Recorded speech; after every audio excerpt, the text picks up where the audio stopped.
What did I do to you? Naruto didn't understand, although no, he understood. He guessed that he was the fox's Jinchuriki, but why can't people tell a scroll from a kunai? He didn't understand that. Take that fox brat, shouted one chunin who caught up with Naruto, but still, how can a 5-year-old escape from a chunin? No way. For what? I didn't do anything to you. Naruto cried. Yes, and who killed my brother? Take that, shouted another. And who killed my family? Take that, the third one shouted. This is for your daughter.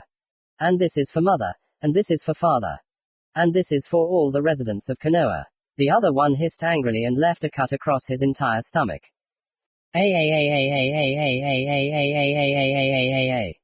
Naruto screamed and woke up in some kind of sewer. Where am I? Naruto asked himself and walked through the sewers until he came to a huge hall with a cage. Come and find out, said the creature from the cage. Who are you? Naruto asked calmly, and then a terrible wave of ki hit him. Who am I? I am the nine-tailed demon fox. The fox yelled and appeared before Naruto in all his glory. So you really are sealed within me, Naruto said. You are smart for your age. Kurama praised him. Well, what should I do besides sit in the library and run from passersby? Naruto asked. You can break this seal and then everything will change, said the fox in anticipation. And what if you took over my body and broke free? Naruto asked. Maybe so, so what? Asked Ku and saw Naruto approaching the cage and was very surprised, but then Naruto stopped. Although I won't let you out, Fox, I don't want the third old man to get hurt. Naruto said. What a pity, the fox growled in anger. Fox, I've been hated for as long as I can remember, and you've been hated for thousands of years longer, so I promise you'll get your freedom. Naruto made his decision. And what is the promise of a miserable little man to me? Growled Ku, but already kinda, perhaps.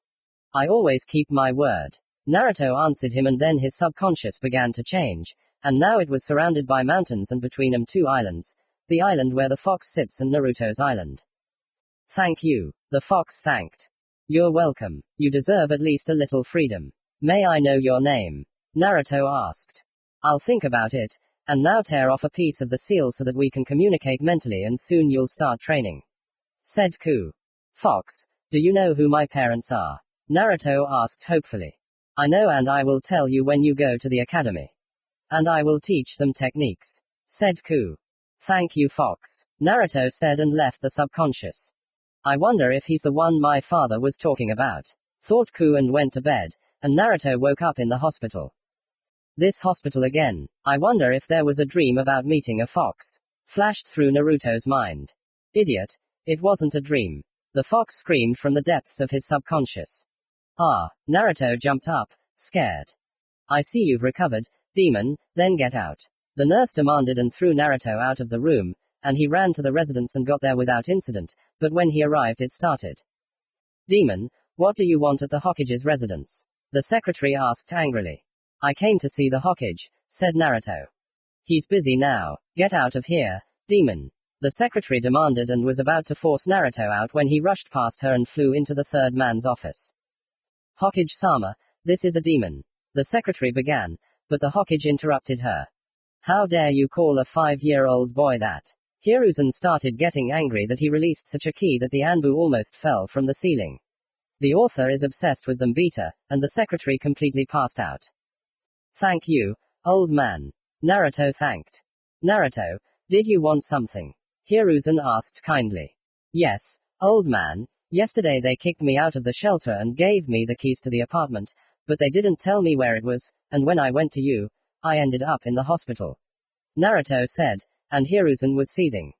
Didn't the Anbu show you the way to the apartment yesterday? Rat, mouse, the perfect masks for them.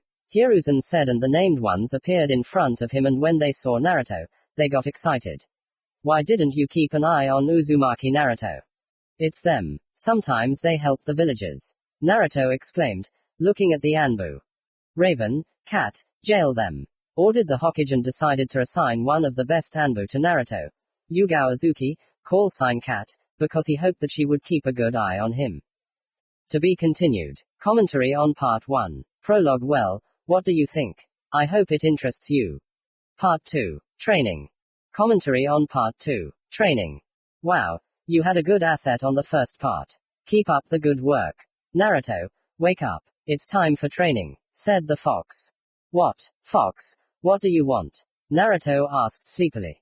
Wake up. You have training, the fox yelled, causing Naruto to jump. Fox, why are you yelling like that? Naruto asked. So that you finally get up. Why else? Asked the fox. TSK, couldn't you have woken him up normally? Naruto snorted angrily. Oh, come on, big deal, said Ku. By the way, Naruto, there's a new Anbu watching you, and she's doing a good job of it, said Ku. I want to believe it, Naruto said to himself and went to prepare breakfast. I don't understand why everyone sees him as a fox. He's just an ordinary boy, hated by the entire village. And how could those we cultured, unscrupulous Anbu allow him to be beaten? I definitely won't allow that. Even though all this is boring, it's still more interesting to watch him than to sit on the Hokage's ceiling, thought Yugao. Naruto, listen, the plan for today. Now you go to the training ground and start physical training, then you go read in the library, and then you will awaken the chakra center. And you also need to get some iron for throwing somewhere, said Ku. Got it, I'll ask Anbu to give me a couple of kunai and shuriken. Naruto suggested the idea. Good idea, now quickly to the fields. Ku yelled. There is Kyubi-sensei, Naruto said and ran out of the house. Where did he run? I wonder, Yugao thought and followed him. Naruto, head to the training ground in the northeast of the village. It's abandoned and there's unlikely to be anyone there, said Ku. Got it, thank you, Naruto said and changed direction. This is a demon. How can Sandemayo even tolerate him? Because of him I lost my family, said passers-by, and Naruto tried not to pay attention and run to the training ground.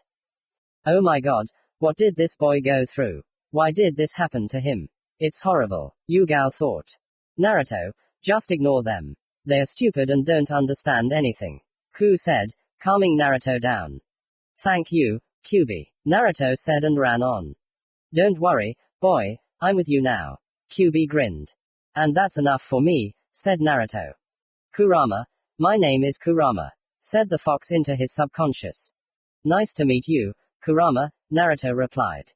He's the one my father was talking about. I'm 100% sure of it, Ku thought, while Naruto ran to the training ground.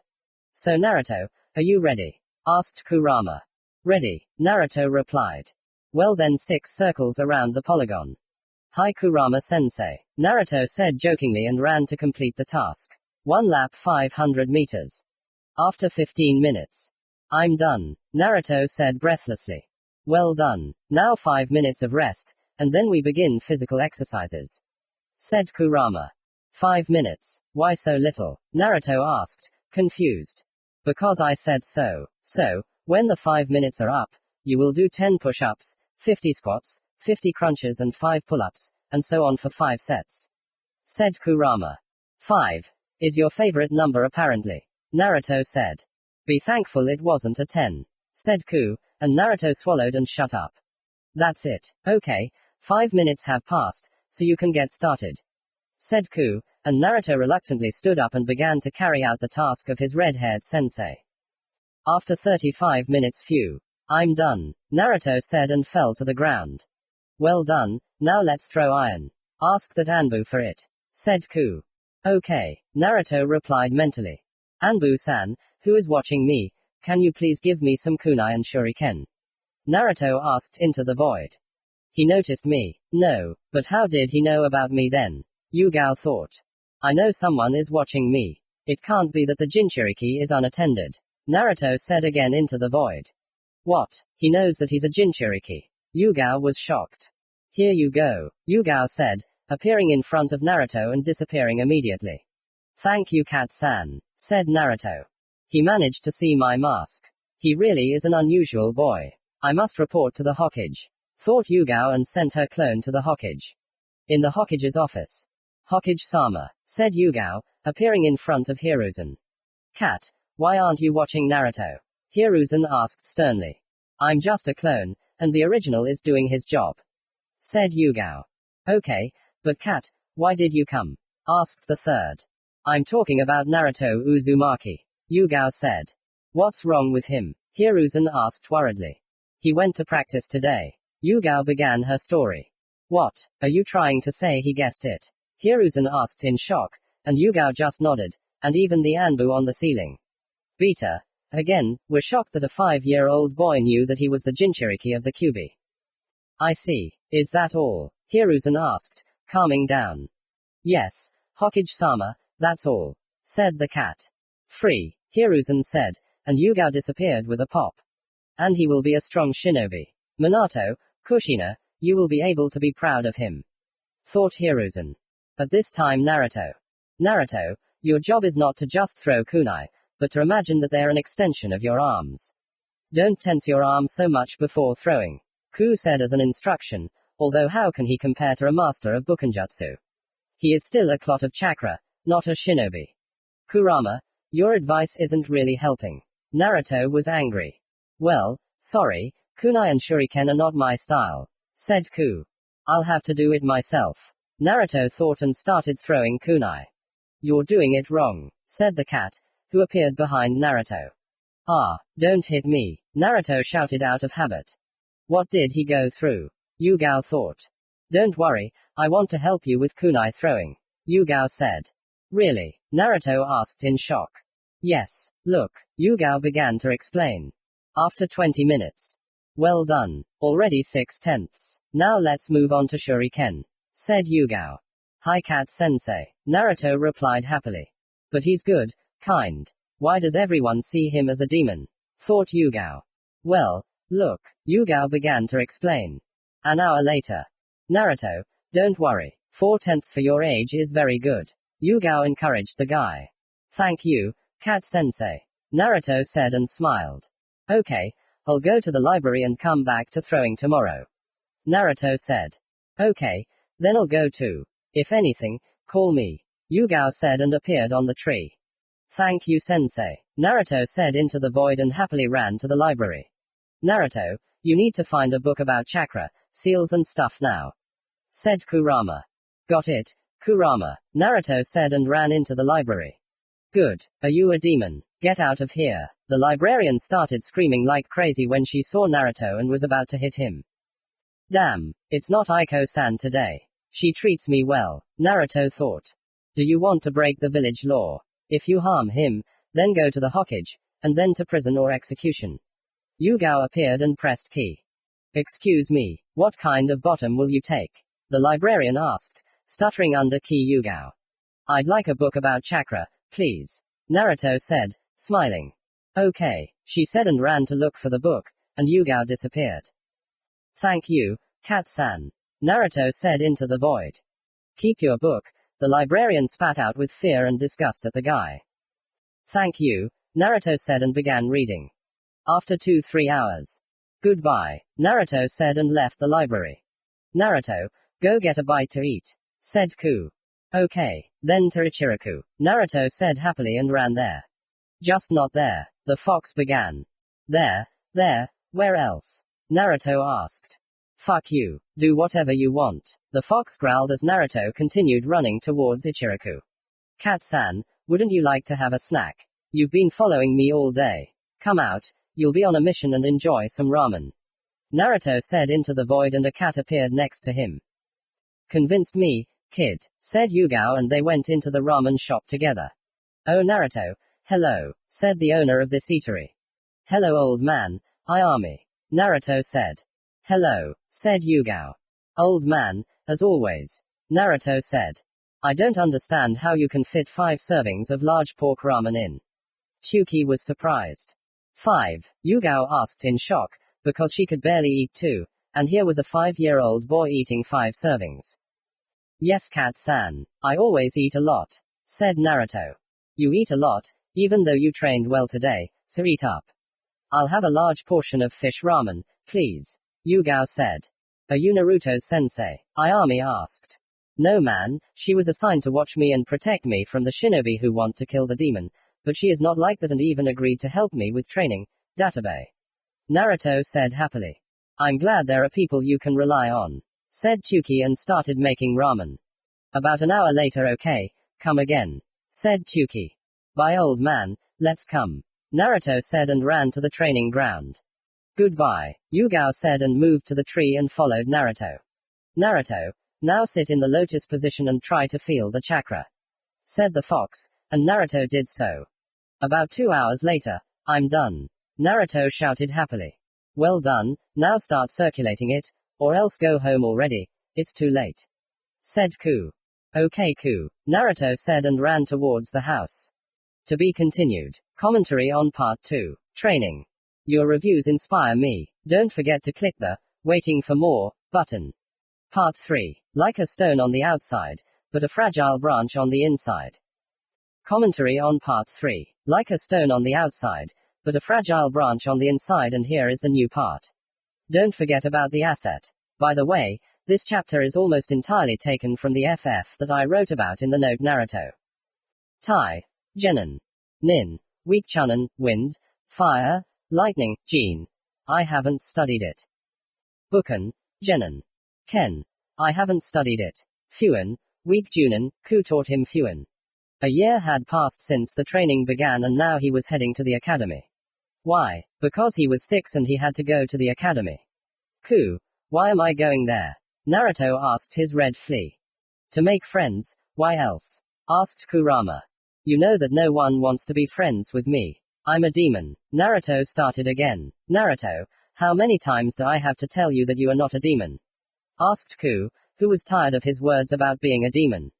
Well, don't listen to the majority opinion. I've heard this from you a lot. A lot of times. Naruto shouted. I'm serious. Forget about these. Sub-shinobi, said Ku. Okay, but the majority opinion can't be changed, so the chances of me making friends are 0.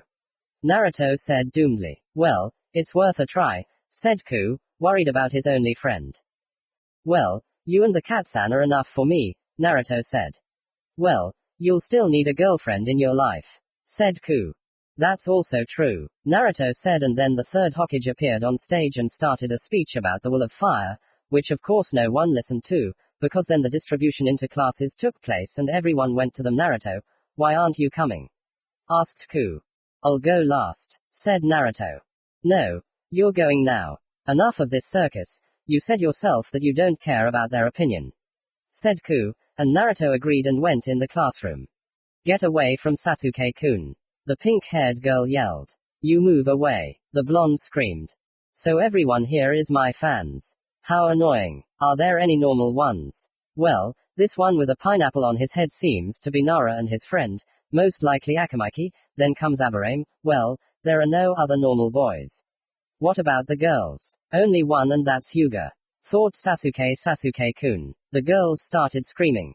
They're driving me crazy, thought Sasuke, and everyone continued to chat and yell, but when the door opened, everyone fell silent and turned the gaze to the person who entered and began to whisper, that's a demon. Is he really going to study with us? What is he doing here? And so on. This is annoying, Naruto thought. Hello everyone. I am Naruto Uzumaki and the future Hokage. Let's be friends. Naruto asked and smiled stupidly. Timeskip 6 years. Nothing non-canonical has happened in these 6 years, and now our heroes are standing on the bridge in front of Zabuza, and then the battle between Sasuke, Naruto and Haku and between Sakura, Kakashi and Zabuza began. Mirrors appeared around Naruto and Sasuke, and Haku was in them. Well, Haku and his clones of course. And so all the needles that Haku had he threw at Naruto, and Sasuke stood up to protect him. Are you alive, baby? Sasuke asked, falling onto the concrete. Sasuke, Naruto yelled in anger and ran up to the young Uchiha whom he considered a brother. How dare you? Naruto began to get furious and the fox's chakra began to crawl around him.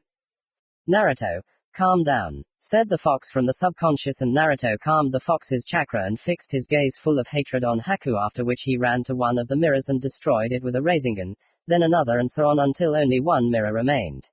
So you were just pretending to be an idiot? Haku asked with fear in his eyes. Shut up, you creature, Naruto yelled. Naruto formed a Chidori and charged at him with fury, ending up piercing Haku's heart and causing him to fall down dead. Now you, Naruto said and pointed at Zabuza. Do you think you can beat me? Zabuza asked with a smirk. No, but I can hit, Naruto said and ran at full speed at Zabuza and hit him, after which he got hit on the head with the edge of the sword and passed out. What a fool. Anger clouded his mind. He could have dodged it, he has so many techniques. My Jinchuriki is an idiot. Thought Ku. Naruto woke up on a mattress that was on the floor, and Sasuke was lying on the bed next to him. A new day, and I already see Sasuke, which means the day promises to be terrible. Naruto said jokingly. Shut up. Said Sasuke. I woke up. I thought I was dead. Damn it, I said, baby, to that idiot. Damn it, what the hell? Why is it so hard to hold back my emotions? I hope he doesn't understand. He woke up. What a bastard. He's had a terrible day if he saw me. PFFT. You'll still get to know the real me someday and wake up in bed with me. Sasuke blushed a little at these thoughts and decided to turn away from him. Okay, Princess Nesmiana. Naruto joked and Sasuke blushed even more. I said shut up. Sasuke said because he or she didn't want to show weakness in front of Naruto. Beta. Yeah, I also thought she had a split personality. I think I'll go, because I want to go blind when I see you. Naruto said and was about to leave. What did you say? Sasuke got even more angry. Okay, Sakura is probably already waiting for me on a date. Uzumaki said dreamily and left the room, and when he left he saw Sakura. Sakura-chan is worried about me. Naruto asked hopefully. Uzumaki, aren't you tired of running after her? Asked Ku. Well, she's good, even though she beats me and I have fun. Naruto said mentally. Idiot. Uzumaki almost died because of you, Sasuke.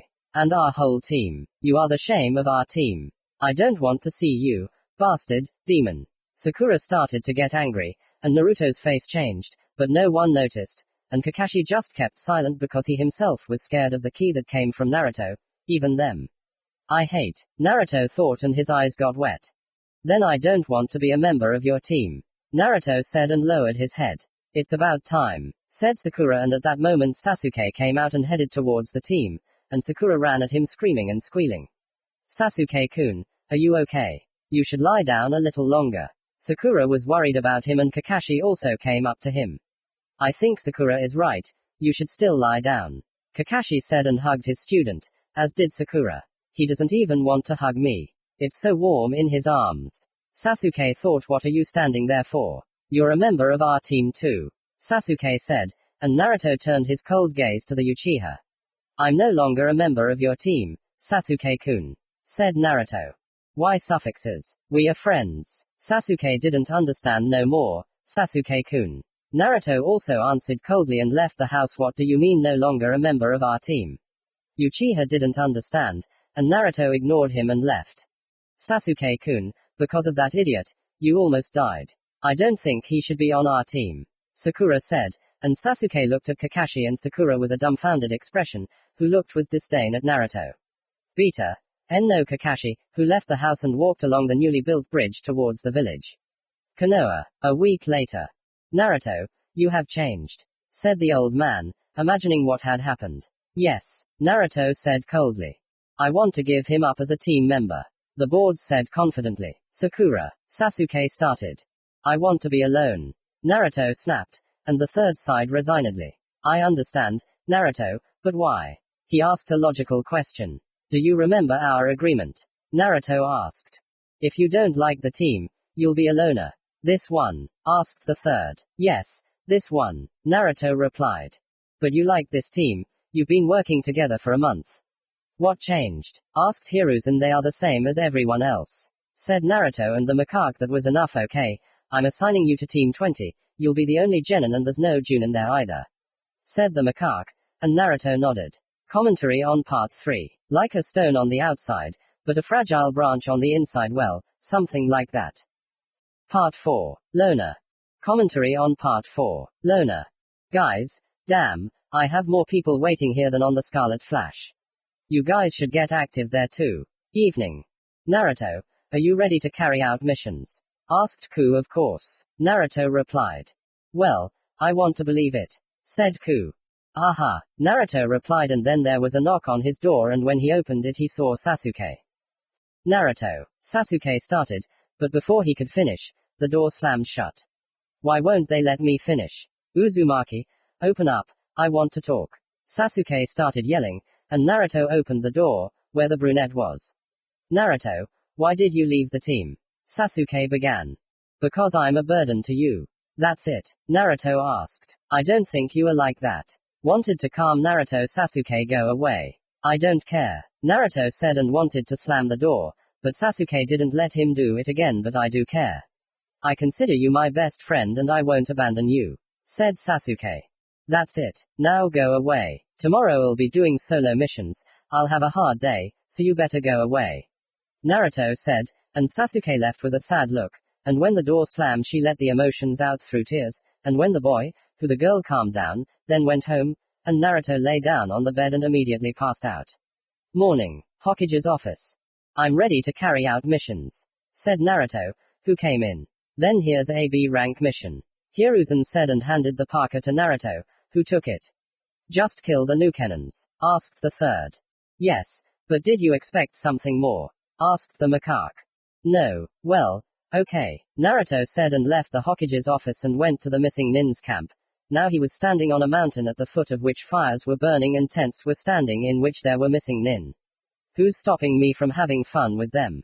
Naruto thought and threw a kunai into the center of their camp and appeared there in a clap of thunder. Kaiten. Fireball. Naruto said and threw it into one of their tents and the missing nin who were there didn't even wake up and were burned alive and the rest ran out of the tents. Who are you? What do you want? Asked the leader, apparently.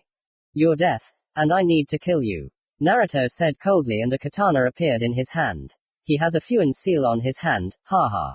Yes, we are those. Before one of the Nukenin could finish speaking, he was pierced through and through. Sutan, water dragon.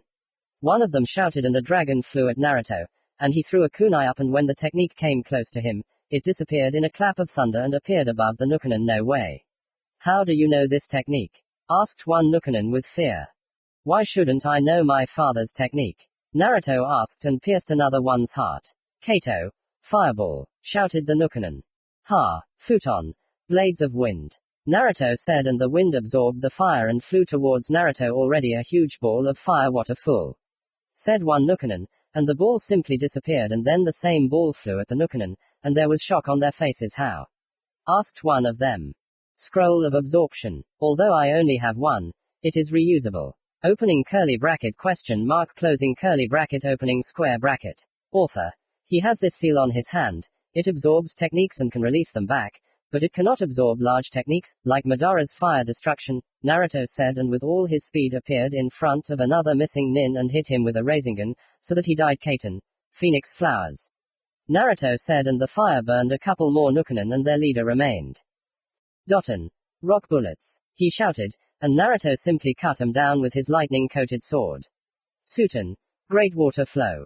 The gang leader said, and Naruto had to move to the kunai. Naruto, your chakra is running low. Said Kurama. Got it. Naruto said and created 2 clones.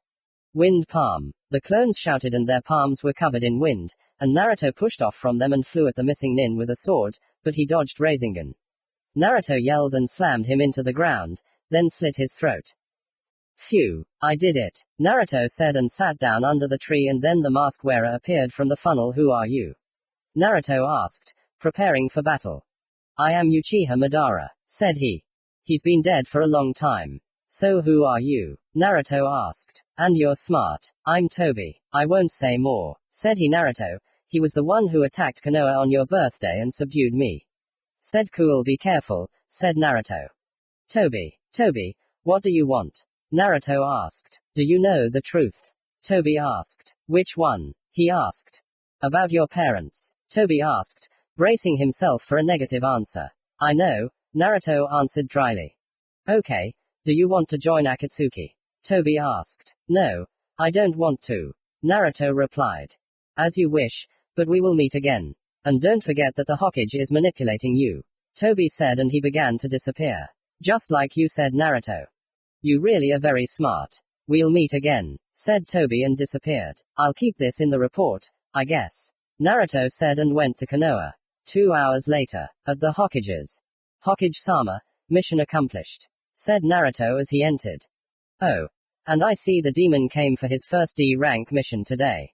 We've already completed 10 D rank missions today, Sakura said proudly, who was giving a mission report with her team, and Naruto simply ignored her. How dare you? She started and wanted to hit Naruto, but he caught her hand and squeezed it tightly. If you try to hit me again, I'll break your arm. Naruto said and let go of her arm. Hokage-sama, this is a written report. Naruto said and gave the folder to the Hokage. What? A written report is not needed for D rank missions. So he completed a C rank mission. Kakashi thought. And what was your mission? Asked Sakura. Killing missing nin. Naruto answered dryly, and in the minds of every member of Team 7 there was one thought. What? Killing missing nin. Naruto, you are free. Said the Hokage. Hi. Naruto said and disappeared in a clap of thunder. How does he know Sensei's technique? Kakashi thought. Evening. Naruto, we need to talk. Sasuke knocked on the door. What do you want? Naruto asked rudely and opened the door. Naruto, as far as I understand, you will not return to the team. He asked. No. Naruto replied. Then maybe we can stay friends. Sasuke asked hopefully. Why do you need this, Sasuke-kun? Naruto asked. Because I've always considered you a friend and a rival, and I don't share their opinions. Said Sasuke. Okay, but you know I don't really trust you, so I'm going to ask you to leave. Naruto said. Okay, Sasuke said sadly and left. Naruto, he's not lying. Said Ku. Got it. Naruto said and went to bed.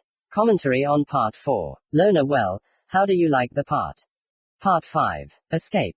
Commentary on Part 5. Escape. Well, here's the new part. Naruto, we're having the Chunin exam. Are you participating? Hiruzen asked. Can those who have a team of 1 participate? Naruto asked. Yes, you can. More than 3 is not allowed, but less is allowed. Said the third. Got it, then I'm in. Said Naruto. Then a week later in the 305th auditorium of the academy. Hiruzen said. Got it. Naruto replied. Free to go, said Hiruzen. Hi. Naruto said and disappeared. Naruto, why are you taking this exam? Asked Ku. Because I want to become a Chunin. Said Naruto. Brilliant. Why don't you just join Anbu? Asked Ku. Because I don't want to be in Anbu. Said Naruto. Okay, so what are you planning to do this week? Asked Ku. I want to know what Toby meant about the Hokage only using me. Said Naruto. Don't you think he was just manipulating you? Asked Ku. That's understandable, but what if he told the truth? I want to believe that it's not so, but doubts creep into my head. Said Naruto. You know, but I can't feel the Hokage's feelings. Rather, he has some kind of seal on him and he hides them well. Said Ku, thinking. Okay, then we'll climb into the archive at night. Naruto said and went to prepare for the operation. Night of this day. Naruto, are you ready? Asked Ku. Yes. Naruto said briefly and jumped out the window and ran towards the residence. Kurama, what about Anbu? Naruto asked, running up to the residence. There are only 2 on the first floor and they're far from the stairs to the archive. First floor, said Ku. Got it. What's in the archive? Naruto asked. Oddly enough, there's no one there. Just don't forget about the seals and stuff there, said Ku. Yes, I know. Naruto said and went down to the archives. We have a barrier here. Only those with a pass are allowed through. Said Ku. So what should I do? Naruto asked. What do you mean? Destroy the barrier. You can do it. It wasn't for nothing that I taught you FUNN. Kuramochika began. Fox, do you think this won't be noticed? Naruto asked. Yes, they will notice, of course, but when? I think not before the morning. The fox said with confidence. As I understand it, we have no choice. Naruto said resignedly and began to break the barrier, although it was weak, but the later they notice, the better, and this means that it must be broken carefully. That's it, Naruto said after about 5 minutes. Finally, said the fox, and Naruto went into the archives. Wrong again, here. Found it. Uzumaki Naruto, said Naruto, reading the folder title. On October 10th, Minato Namikaze, the 4th Hokage, sealed the 9-tailed fox demon into his son Naruto Namikaze Uzumaki. By order of the 3rd Hokage, Sarutobi Hiruzen, a number of markers were placed on the Jinchuriki. Love for Sakura Haruno, slow development mentally and physically. Dream of becoming Hokage, affection for Sarutobi Hiruzen, loyalty to Konoha. All the bookmarks flew off the Jinchuriki, most likely because of the fox, and he began to develop quickly, but the Hokage said, and Lieutenant, he trusts me, so manipulating him will be easy. Let him become strong and begin to serve us earlier than planned. And GT, and the advisors supported him. What the? Have you all been lying to me this whole time? Naruto asked, crying. I'm sorry, Naruto, said Kurama. Thank you, my friend, Naruto said and smiled. You're welcome. What are you going to do? Asked Ku. I'll run away from Konoha and then we'll see, said Naruto and began to put away the folders that had fallen. Got it, said Ku, and Naruto left the archive and went home to pack his things. In 1 hour. Well, I'll go, Naruto said, packing his things into a scroll and running around Konoha, sitting on his father's head, and left the borders of Konoha. So my new life has begun, said Naruto, running away. Just don't forget that Konoha won't let you go so easily, and soon all the Anbu of Konoha will go after you, said Ku. Yes, I know, said Naruto. Where are you going now? Asked Ku. To the land of pearls. Naruto answered without hesitation. Are you an idiot? It's one of the furthest away from fire and you'll have to go through the rain country. That's where that dubious organization and Lieutenant Akatsuki and GT is from, and Toby is from there too. Or have you forgotten about those reports? Isn't it too risky? Ku started to boil. They're unlikely to look for me there. And if anything happens, I can go through the grass and the stone border. Don't worry so much, Naruto said. Of course, I understand that the further, the better, but why so far? And you can also say that you are squeezed between Suna and Iwa. It will be inconvenient to retreat, said Kurama. Well, they shouldn't know that I'm there, and I'm going to settle there for a while and train, otherwise I'm too weak to be a missing nin, said Naruto. That's true, said Kurama, and Naruto continued running to the edge of the land of fire. Konoha. The next morning. Damn, Hiruzen, how did you let this happen? The mummy screamed at the Hokage. He was fine, but he decided to break into the Konoha archive and found a folder there that had information about bookmarks and other things. Hiruzen was angry. Damn, you sent an Anbu squad after him? The mummy asked, coming to her senses. Yes, I hope you sent yours too, Hiruzen said, because now they all had no time for disagreements and competition between each other. Of course I did, but will we be able to find it? We still had to restore the bookmarks on it, said Danzo. Don't forget that you also gave and signed consent not to install bookmarks on it again, said Hiruzen. That's true, but I already regret it, said Danzo. You know, if we had installed them, it could have been even worse, said Hiruzen. Yes, but if you had given it to me at the root, then. Danzo didn't have time to finish speaking before he was interrupted. Then you would have seized power, said the macaque, but the mummy remains silent. Okay, when you have information, then share it, said Danzo. Okay, but you report too, said the macaque. Of course, said the macaque, and Danzo left the Hokage's office. Naruto has. Naruto, wake up, shouted Ku. What happened? Naruto asked worriedly. I sense Anbu chakra a couple of kilometers east of you. It's time for you to go, said Ku. Got it. How many are there? Naruto asked. About 100, said Ku. Okay, then I'm heading out, Naruto said. To be continued. Commentary on Part 5. Escape. There's nothing to say, although I'll ask you to write an opinion about the part and press the button, waiting for the continuation. Thanks in advance. Beta.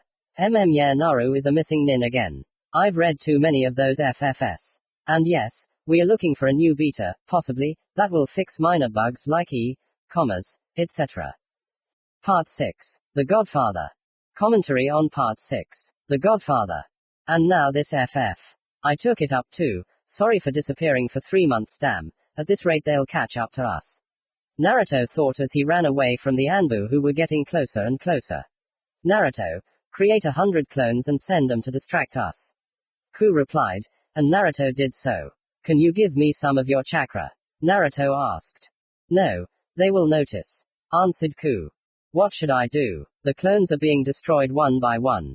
Naruto was worried about his schizophrenia. Run. We need to cross the border of the fire country and then we are saved, said Ku. Then in the rain, Naruto said and tried to speed up, but he had no strength left. Naruto, I'll give you chakra, but let's run into the grass.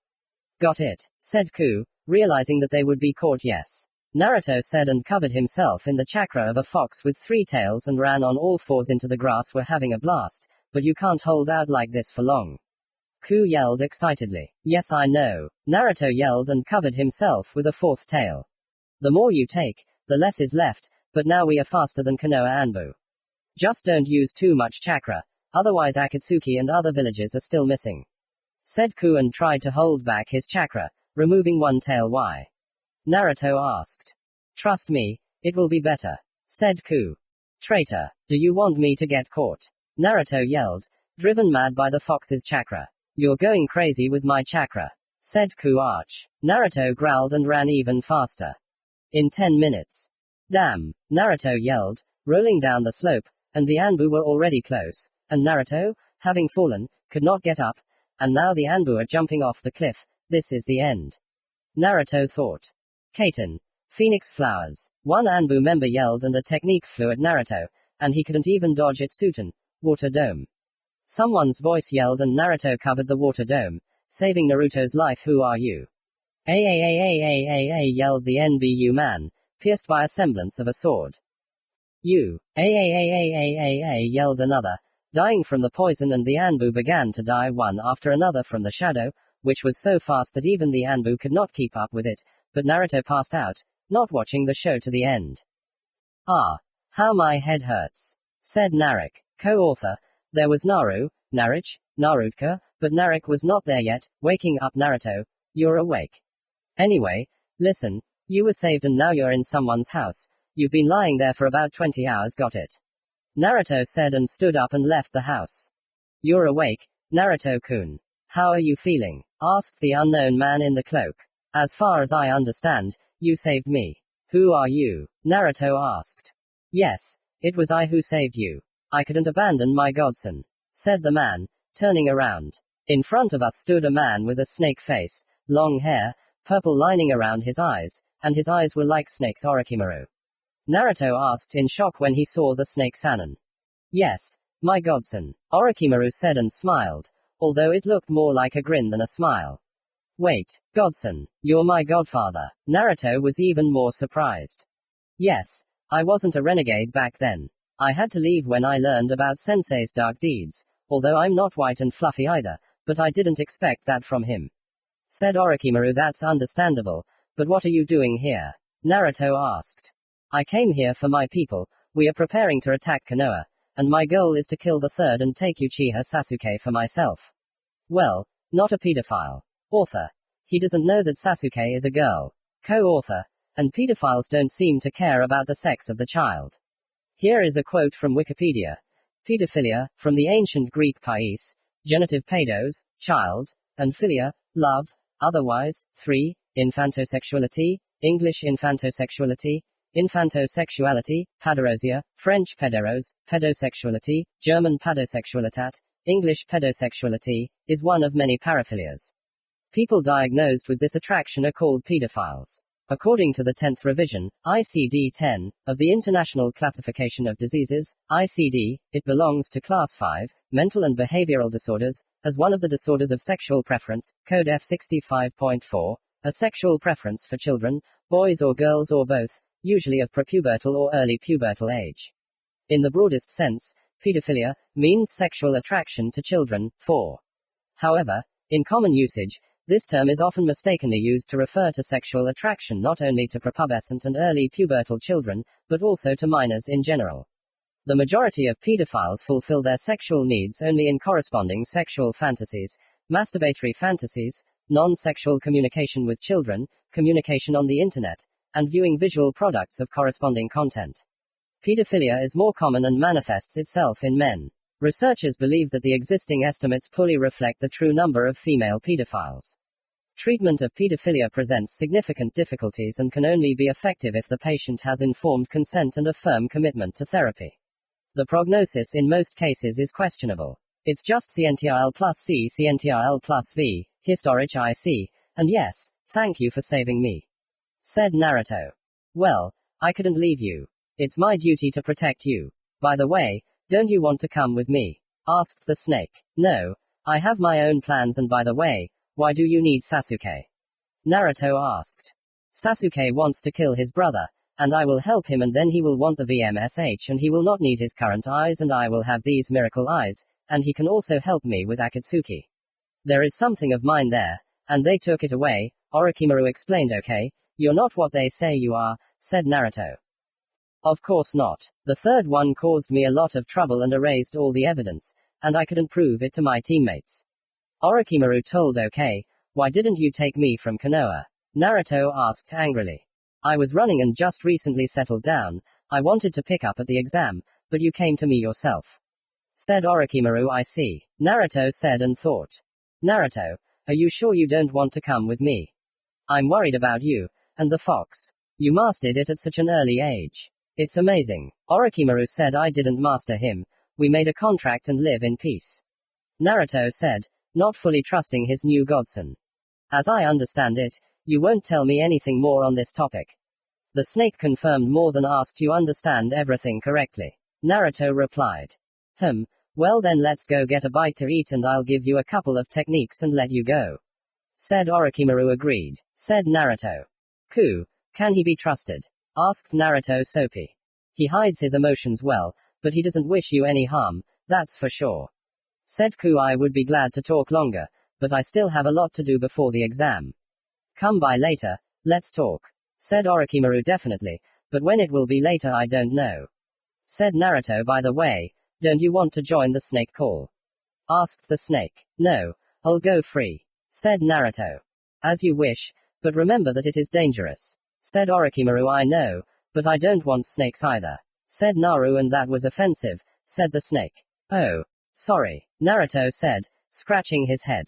Forget it, said Orochimaru. And they ate at the table. It's Konoha time. Hiruzen, our troops have been completely destroyed. Said Danzo evilly. Damn, but who did it and where? Asked the third. It is unknown who, but it happened on the border with the country of grass. Said Danzo. We can't send Anbu there. Anbu, leave the room. Hiruzen said. And the Anbu on the ceiling left the room and Hiruzen put up a soundproof barrier. No, we can't. If they detect it, there will be a big political scandal, and officially it will take a long time. Maybe we should hire someone. Danzo asked. Who? Hiruzen asked. Ghost Wars. Have you heard of them? Danzo asked, although he knew perfectly well that he had. Of course, we can't catch them for a long time. Said Hiruzen. Then I suggest we write him a letter and let the route go with them. Said Danzo. Go for it. Said Hiruzen. To be continued. Commentary on Part 6. The Godfather. Well, what do you think? Part 7. New Beginning. Commentary on Part 7. New Beginning. Here is the new part. I hope you like it. Author. Guys, dear readers, so that you don't get confused in the countries and understand the route of Naruto, here is a link to the map that I use. After Naruto's meeting with his godfather, 5 days passed. Orochimaru helped Naruto get ready for the journey, gave him scrolls with techniques, poison recipes, and ready-made poisons, as well as scrolls with taijutsu styles and much more, gave him food for the first time, throwing weapons, gave him a pouch that Naruto lost during his escape, as well as scrolls with FUNN, and don't ask where Orochimaru got all this from. No one knows, but he has everything, even what by definition cannot be. Co-author. The best of the Sannin. Thank you, Godfather, Naruto said, thanking the man he trusted. Contact me. I am always glad to see you, and yes, put on this cloak.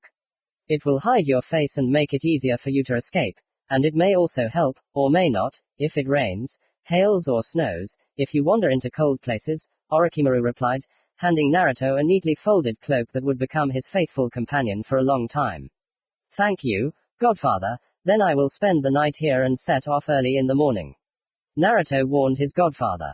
Okay, I'll leave breakfast in your tent. Have breakfast and go, said Orochimaru.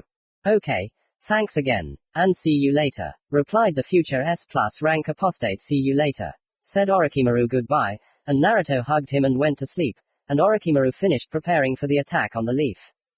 Well, let's go, Naruto said with fire in his eyes, anticipating a new life. He left the village and headed towards the stone village, but after walking about 200 meters, he stopped and looking back, his whole life flashed before him, and he realized that Orochimaru was the first one who did so much for him. Orochimaru is the first who is not an enemy. Here was, Vlad, author. Are you writing this from your phone? To me, Naruto said out loud. Not the first, Sasuke didn't lie to you either and considers you a friend. Ku answered him. Well, let it be. He'll forget about me anyway, Naruto said disappointedly. Who knows, answered Ku, and Naruto, not paying any attention to this, ran as fast as he could in his cloak, and he sealed his things in a small scroll, which he attached to his back. Well, never mind, now let's run forward, said Naruto. At this time in Konoha, Sasuke-kun, will you participate in the exam? Asked Sakura, hanging on Sasuke. Yes, Uchiha answered coldly. That's good. Instead of Naruto, you have a new team member. Meet Sai, Kakashi said, introducing the new team member. Nice to meet you, said Sakura, and Uchiha just chuckled. Well, everyone is free, said Kakashi and disappeared into the Shunshin. Sasuke, let's go on a date. Sakura began. No, said Sasuke and left. Damn it, why did he leave? What should I do? Why didn't I stop him? Damn, Sasuke screamed in his mind. Back to Naruto. Naruto, be careful. You've crossed the border of the Earth country. Rock Village, said Kurama. What I'm curious about is how do you know geography so well? Naruto asked, surprised. Well, I am the smartest and greatest creature in the world. Kurama said proudly. Well. Naruto drawled. Ah. You don't believe me? Asked Ku. Of course I do, Naruto said sarcastically. Naruto, you're being chased. There's about 20 of them, they don't know where you are, but they're on your trail. Said Ku. Damn. Who are they? The Rock? Naruto asked, getting angry and speeding up. Number. Root Anbu. Kurama felt that they had no emotions, and someone else. Said Ku. Most likely it's some kind of organization. Naruto said, and his pet agreed with him.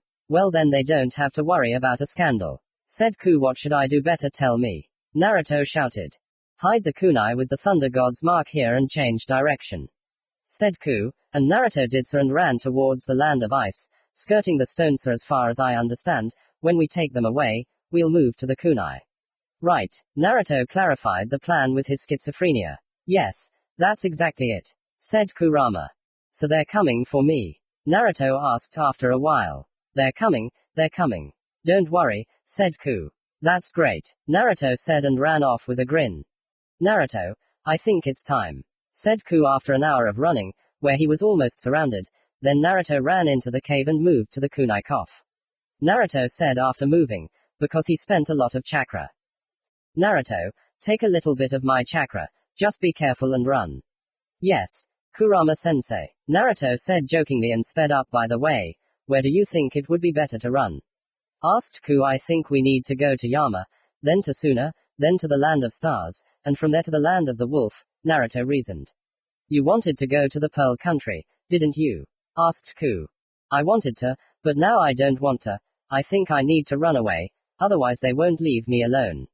Said Naruto. That's true, but there might be a lot of Nukanen hiding from their villages, because even the Earth country that the Wolf country borders is located in such a way that the Stone village is almost on the other side of the country, so be careful. Said Ku, taking care of his first friend in such a long time. Yes, and there I can get lost in the crowd, said Naruto, looking everywhere for only advantages. That's true, Ku replied, and they continued moving towards Suna. By the way, where will you start when you get there? Kurama asked. First I'll study what my godfather gave me, and then free summoning. Answered Naruto. Logical. Okay, it's already evening. You should spend the night. Fox suggested. First I'll leave the Earth country, and then I'll think about spending the night. Naruto, already tired from running all day, refused. If you're tired, you don't have enough chakra. At this rate you'll pass out. Kurama said worriedly. How long will I last? Naruto asked, trying to find the most optimal paths. Well, about an hour and a half, but I can extend this time to 3 or 4, but then you will lie there for a long time and your whole body will hurt. Kurama warned Naruto. Got it. What about the chase? Naruto asked. Well, I don't feel them, they seem to have fallen behind, said Kurama, straining his sensory abilities. Okay, so we're still a long way from crossing the border. At least approximately. Naruto learned. How should I know? But I think not, said Kurama. Thank you, Naruto said and ran to the borders. This is the border, Naruto said happily, after an hour of running, passing the pole that marked the borders. Naruto, you're going to collapse soon. Take some of my chakra, cheer up, said Ku and gave his chakra to Naruto, thanks to which he cheered up and ran another 10 kilometers and began to look for a place to spend the night, but he could not see well for 2 reasons. It was already past midnight, and his eyes were getting cloudy. Naruto, there's a cave nearby, about 300 meters to the south, said Kurama, and Naruto, with the last of his strength, went there. Thank you, Naruto said as he got there and passed out. To be continued. Commentary on Part 7. New Beginning. I hope you liked this part. If it's not too much trouble, click, waiting for the continuation, and write some comment. I am pleased. Co-author, sorry, some of it would have come out earlier if the power hadn't been turned off at the dacha, but at least we fed the quails. Part 8. Sand Village. Naruto, wake up. You've already slept for 12 hours. Kurama said, and Naruto woke up. Phew, I slept well. What about the chase? Naruto asked. They've fallen behind. Kurama replied. That's good, then I can eat in peace. Naruto was delighted and printed out the food. Naruto, are you going to Suna now? Kurama asked. Yes, we need to get there today. Naruto replied. It's not profitable. We're moving backwards. Kurama warned. I know, but the food supply is not endless. Naruto said as he finished eating and started moving towards Suna. Okay, we're not in a hurry anyway, but be careful, Kurama warned him. They definitely won't look for us there. Naruto said. Naruto, leave the kunai with the mark here just in case. Said Kurama. Exactly. How come I didn't think of that myself? Naruto exclaimed and hid the kunai, and then continued his way to the village hidden in the sand, but after a while a funnel appeared in front of him, and Naruto jumped back and prepared for battle. Come on, Naruto, I didn't come here to fight. Said Toby. Toby, what do you want? Naruto said warily. I need to talk, said Toby. I'm listening to you, Naruto replied. Well, you became a missing nin and it will be difficult for you to survive alone. Do you want to come with me and join Akatsuki? Toby asked. You know, your organization is dubious and as far as I understand it has plans for the tailed beasts, one of which is inside me. Said Naruto, and you are smart, well, so be it, I will not insist. Toby answered and appeared in front of Naruto, dragging him into a funnel and throwing him out in the desert. As far as I understand, you're going to Suna. It's a couple dozen kilometers to the east and take this. Toby said and threw the scroll to Naruto. And why did you do that? Naruto asked. I just wanted to help, who knows why. Said Toby and disappeared. And what was that? Naruto asked and opened the contents of the scroll, where there was money and a decent amount of money. Wow. Why is he so generous? Naruto asked himself. I don't know, but thanks for the transfer and the money, we don't have that much of it. Said Kurama. Kurama, stop the current of my chakra. Naruto yelled, and Kurama, having done so, brought Naruto out of the genjutsu. Not bad, Naruto-kun. Toby said and disappeared. Naruto, I'm now sure that it was he who attacked Konoha on October 10th and subdued me. Said Ku, experiencing the feelings he felt that day, he recognized the eyes. What? So he's the one who doomed me to this fate. Naruto yelled and began to be covered in Kurama's chakra. Calm down, Kurama said and began to hold back his chakra. I see, so he's friends with his tailed one. There could be problems with him. Toby thought and disappeared. But what did he want to achieve with this genjutsu? Naruto asked. I don't know myself. Okay, let's go to Suna. Kurama said, and Naruto rushed to Suna. Naruto, take my chakra. Said Kurama, and Naruto did so and sped up a little after 10 hours of running. Ugh, I'm so tired. Naruto said as he walked up to Suna's gate and put on his cloak. Well, now you can rest. Said Kurama, and Naruto went to the guards. Hello, introduce yourself and take off your cloak. Said one of the guards. Hello, I am Kodoku. Jap Solitude, Uzumaki, a wanderer, who has come to Suna to rest. Said Naruto. Have a nice rest. Welcome to our village. Said one of the guards and let Naruto into the village. Thank you. Naruto said and went into the village, and it was beautiful. Of course not like in the leaf, but beautiful, and the first thing he did was go shopping. Naruto, why do you need paint? Kurama asked Naruto after a little shopping. I want to paint over my mustache, said Naruto, and finding the cheapest hotel, he checked into it and began painting over the stripes. Well, something like that, said Naruto, looking in the mirror after several hours of work. Now clean up and go to bed. Kurama ordered, and Naruto did just that. Naruto woke up from Kurama's screams. Naruto, wake up, and sing. Kurama, what happened? Naruto asked as he woke up. There's an Anbu squad around your hotel. Your mother. But I'm not alone in the hotel. Said Naruto. But you still get ready. Naruto. Uzumaki, come out. We know you're here. You came under the name Kodoku. Surrender peacefully. One of the Anbu said, amplifying his voice with chakra. Naruto, There is a barrier around us and we can't use the Thunder God's flight. Kurama said, and Naruto created a clone and sent it to surrender. Where are you going? Asked Kurama. To the roof. Naruto replied, throwing a kunai upward and moving there, but he was noticed. He's on the roof. One of the Anbu shouted and they quickly dispelled the clone with one blow. Damn. Kurama. Chakra. Naruto shouted and covered himself in a cloak with 6 tails and jumped down, running to the edge of the barrier Rasengan. Naruto roared and destroyed the barrier, then disappeared in a clap of thunder and appeared not far from the meeting place with Toby.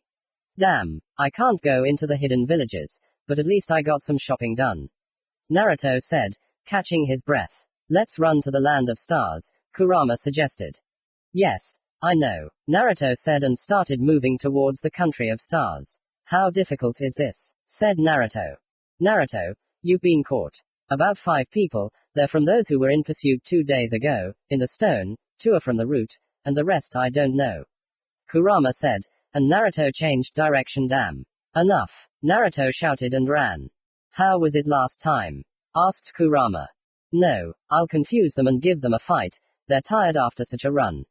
Naruto suggested and 30 minutes later he was surrounded. Surrender, Naruto Uzumaki. Said the root. Go to hell, Naruto said, and they attacked and then he started throwing kunai futon, wind blades. Naruto shouted and took one out of the fight, but not for long. Kaiten, fireball, used the root technique, and Naruto sealed it and released it back and took out the katana from the seal and ran into battle. Chidori. He shouted and pierced one's chest. Futon, gust. Naruto used the technique on the one attacking him, which he had to dodge. Kato, phoenix flowers. Futon, gust. Doton, rock bullets. Used techniques, but Naruto dodged, moving towards the kunai, but then a swarm of bugs covered him. Damn. Aberame. Naruto swore. Raten, discharge. Used the technique on Naruto's bugs and many fell, but more bugs flew out of Aberame, and one from behind wanted to kill him with a katana, but Naruto moved to the 2 who were preparing a joint technique and killed one with a katana and the other with a Chidori. Aberame and the root with lightning and Doton remained. Naruto assessed the situation. Mass shadow cloning. Naruto shouted and a bunch of his copies appeared next to him and they began to move from kunai to kunai, but it did not give much sense, because 2 jumped out of the area covered by kunai rasengan barricade.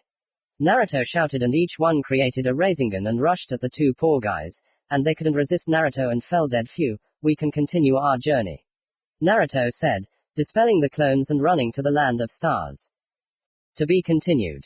Commentary on Part 8. Sand Village Besheno. Part 9. Country of Stars. Commentary on Part 9. Country of Stars. Here is the new part. Enjoy reading. Hooray. Border. We are in the country of stars. Naruto said happily. Well done, but what are you going to do now? Asked Kurama. Well, look, this country itself is not small, which means that there are a lot of renegades here, and there is a black market, but shinobi don't come here, Naruto explained. That's true, but apostates can also attack, said Ku. There is no reward for me, which means they are not interested in me, Naruto replied, and Kurama agreed and they went to the center of the country. What are your plans, Naruto? Kurama asked. I think I need to train and then earn some money. Naruto posted his action plan. Good plan, agreed Ku. Then I'll continue training my elements, Naruto said. Flashback. Naruto, it's time to learn your elements, said Kurama. Okay. What do I need to do for this? He asked. Go to the store under the henge and buy chakra conductive leaves. Said Kurama. There is Kurama sensei, said Naruto, and using henge ran to the store and found out that he has 3 elements. Wind, fire and lightning. Look, I'll help you with the kaiten, I don't know lightning, and the wind is only from your father's memories, Kurama, who are my parents. We agreed that you would tell me when I go to the academy. Naruto said angrily. Just don't be angry. This is Uzumaki Kushina and Namika's Minato, the 4th Hokage, said Kurama. What? I'm the 4th Hokage's son. Naruto asked in surprise. Yes, you are his son, said Kurama, realizing that the Jinchuriki is hard. Okay, then let's start with fire, then wind and finally lightning. Distributed Naruto's plan as you say, answered Ku and began training Naruto. End flashback. So let's look at the scrolls that Orochimaru gave you, said Ku, and Naruto began to study the scrolls. Well, here we have a lot of techniques on lightning that I don't know, and on the wind too, said Naruto. Which ones will you start with? Asked Kurama. From the wind, perhaps thoughtfully answered Narek. Well, from the more or less easy ones there are the dragon's hard labor and the gust of wind, and the great gust too. Naruto said. Then start with them, said Kurama. As you say, Kurama-sensei. Naruto replied and began training. A week later. Well, you pulled yourself together quite well. Go find a market and take on some mission, otherwise there's no money, said Kurama.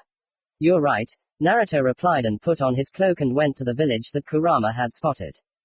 He should get there in 10 minutes of fast running, said Ku, and Naruto got there in 15 minutes, not 10. Why didn't others find him? It's common here that everyone is training or living in the forest. Well, there are too many Nukenin here, said Naruto, looking at the people with crossed out protectors. Yes, but don't worry. Many are here in the book bingo, but there are no fights here, so you certainly won't be touched, Kurama explained. And that's right, Naruto agreed and went to look for the tavern where all these missions are taken, and when he found something similar, he went there by himself and then. Why are they all looking at me like that? Naruto asked, cringing as absolutely everyone was looking at him. Isn't it obvious? Everyone here is a grown man, and you're only 13 years old. What do you want? Asked Kurama. He's wearing a cloak and no one can see his face, but they can tell by his heightened voice that he's small smiley face. P.S. Who invented henge and what for? That's true, Naruto replied mentally. Baby, did you want something? Asked the bartender. I need a mission, said Naruto dryly.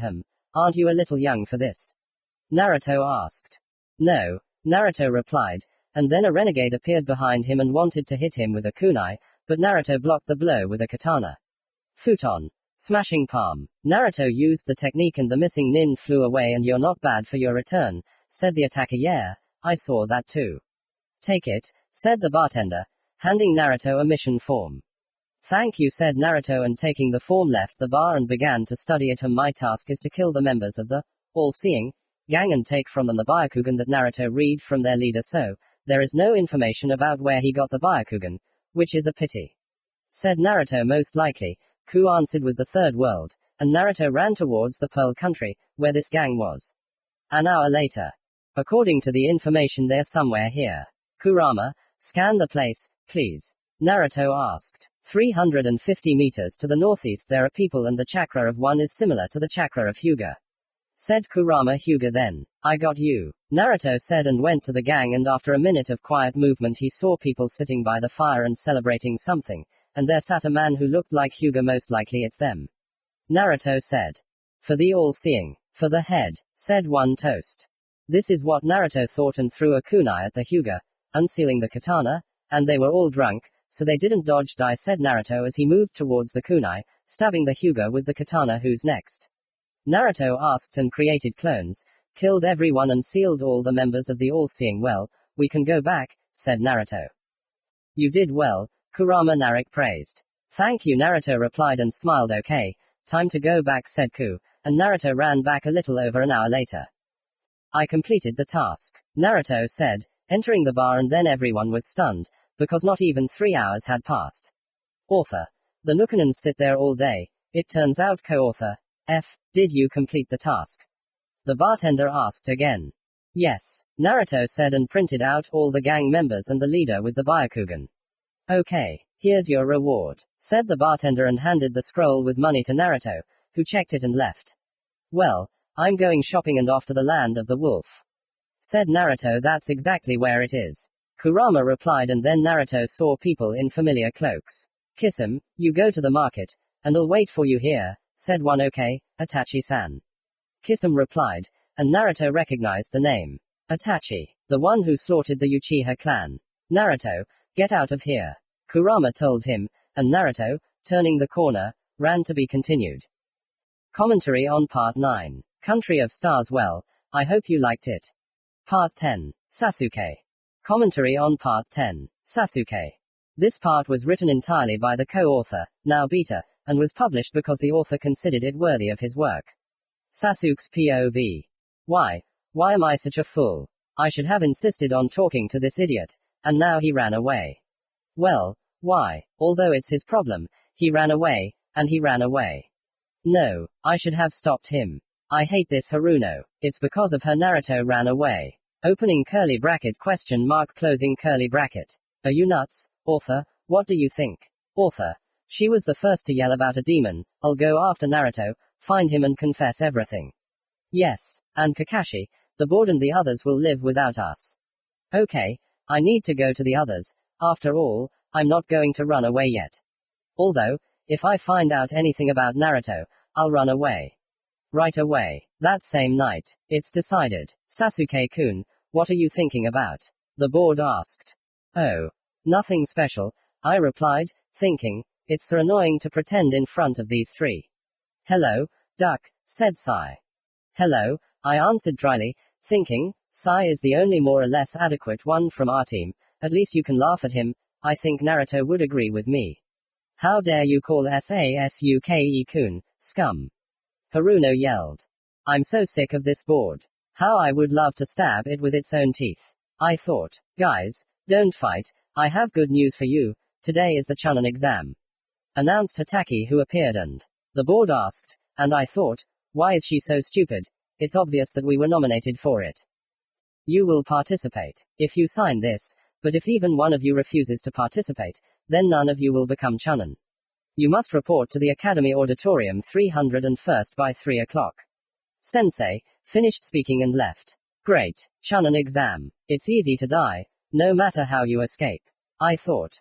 Sasuke-kun, asked Sakura. The board again. It's annoying, I thought, but said out loud. Leave me alone, Haruno, I just want to be quiet. But Sasuke-kun, I love you. Haruno began her mantra. Haha, this is a tough case, I didn't think she was that stupid. Flashed through my mind, and after thinking about it, I said to her, Sakura, are you nuts? I'm not interested in this kind of thing right now, although if I become a Chunin, I'll have more free time, and then maybe we can. Haha, I'm surprised at the strategic moves I'm thinking of, okay? Sasuke-kun, you and I will become Chunins, get married and have lots and lots of kids. Sakura is also a crazy fool, the pink-haired girl began again. Oh my god, she's crazy, even I didn't have such thoughts, and I really have psychological trauma. Itachi, I thought and ran away. Time skipped her exam. Do they really think we won't recognize this? Okay, I'm determined to get through at least to the second stage. Itachi said that if the Chunin exam is held here, it will only be in the forest of death, it's easy to die there, and it's hard to find a corpse, so I'll run away. I thought, thinking about the upcoming exam. The first stage of the exam went according to plan, but there were fewer people left. Second round. I'll finally escape from these bastards. If it weren't for Cyclops and the board, Naruto would have been there instead of Sai. I thought when Kiba started shouting about their scroll. Ah, scrolls. So, the censor team. Kiba Hinashino has an Earth scroll. I didn't know Kiba was stupid enough to show everyone his scroll. Now half of the test takers are ganging up on him. Damn. Orochimaru, S rank missing Nin. Sai and Sakura are unconscious. Flashed through my mind and I was ready to die. Sasuke-kun, I suggest you come with me. I will give you power, and you will take revenge on your brother. How do you like it? Suggested the snake. I wonder if he knows anything about Naru. If he does, I'll go with him. I decided for myself, answering him, I have one more condition. Information about Naruto Uzumaki. Okay, I'll tell you everything I know. Orochimaru agreed to her condition. Yes, flashed through my mind, and I decided to agree, saying, then let's go, snake. Okay, Sasuke-kun, Orochimaru said, glad that everything went smoothly. And when will I get the information? I asked finally. When we get to the shelter, Sasuke-kun. Naruto, you must hook up with her, brother, Orochimaru replied and led Sasuke along with him in the shelter. So, snake, now information about Naruto. I said first of all when we arrived at the shelter. Okay Sasuke-kun, as you wish. Do you know Naruto-kun is my godson? You are all confused why Orochi is so frank, he just doesn't see the point in hiding anything from him, because in the future they will be very close. Sasuke shocked Orochimaru with these words, oh yeah. The legendary Nukanon godfather of Naruto-kun. I blurted out, and Orochi just grinned. Now choose a room for yourself and take a shower. Then we'll talk normally. He replied, well, he has a lot of rooms here. Oh, that's what I need. I'll stop here. I was surprised by the vastness of the shelter. To be continued. Commentary on Part 10. Sasuke. Wow, I hope there were people who were interested in learning about Team 7. If so, Please leave a comment. Part 11. The Country of the Wolf. Commentary on Part 11. The Country of the Wolf. Here is the new part. A month later. After a month of completing tasks, he became famous throughout the village of Star Country, and also appeared in the bingo book with the nickname, Shadow Warrior. Why is that? Because no one saw his face, he did not take off his cloak where he could be seen. Naruto, you have reached your final goal, Kurama said as Naruto crossed the border of the tiger and wolf country. Yes, this is the country of the wolf, Naruto stated. What are you going to do? Asked Kurama. First I'll look around, and then I'll go to the summoning world, Naruto replied. Okay, then head to the village. It's not far from the bay. In short, run to the northwest, Kurama said, and Naruto rushed in that direction. Naruto, how do you like this life? Kurama raised the interesting topic. You know, here you are no longer afraid of being betrayed, you live for yourself, and in Konoha you could talk to someone, there were not so many fears for your life, so there are advantages everywhere, but I prefer to live like I do now. Naruto answered him sincerely. Naruto, if you want to talk, I'm always ready. Kurama answered him.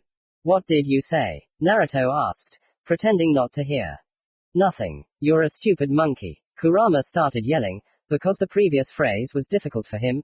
After all, it was the pride of the Biju, and now they were asking him to repeat it. Ha ha ha ha ha ha ha. You're the same, a red-haired nutcase. Naruto started, and it all started. In the village. First thing to do is go to the bar, Naruto said, and when he found the gathering place of the renegades, he went there. They looked at him with interest again, and some even recognized him. This is a shadow warrior, said one. Really? This kid? Asked another. Yes, it's him. The third one picked up. I'm on a mission, Naruto said dryly, not paying attention to the conversations. Okay, eliminating the Anbu stone that will go to the land of wolves. Asked the bartender quite. Naruto said, and took the leaflet and left the bar. Anbu of the stone. What are they doing here? Naruto asked his schizophrenia with interest. Someone ran into this territory and that's it, and they ran after him. And that's it, answered Ku. It's quite possible, agreed Naru. Okay, let's run already, said Ku, and Naru rushed towards the supposed location of the Anbu after an hour of running and searching. I can feel them, said Kurama. Where? Naruto asked him. They may have a sensor in their team, so don't come near them yet. There are 7 of them, weak Junin in terms of chakra. Kurama told him. And I can handle them. Kurama asked him. You yourself may not, but if you use my chakra, you can handle it, but then you need to set up a barrier so that my chakra is not noticed, and kill them all. Kurama wrote out the plan of action. Got it?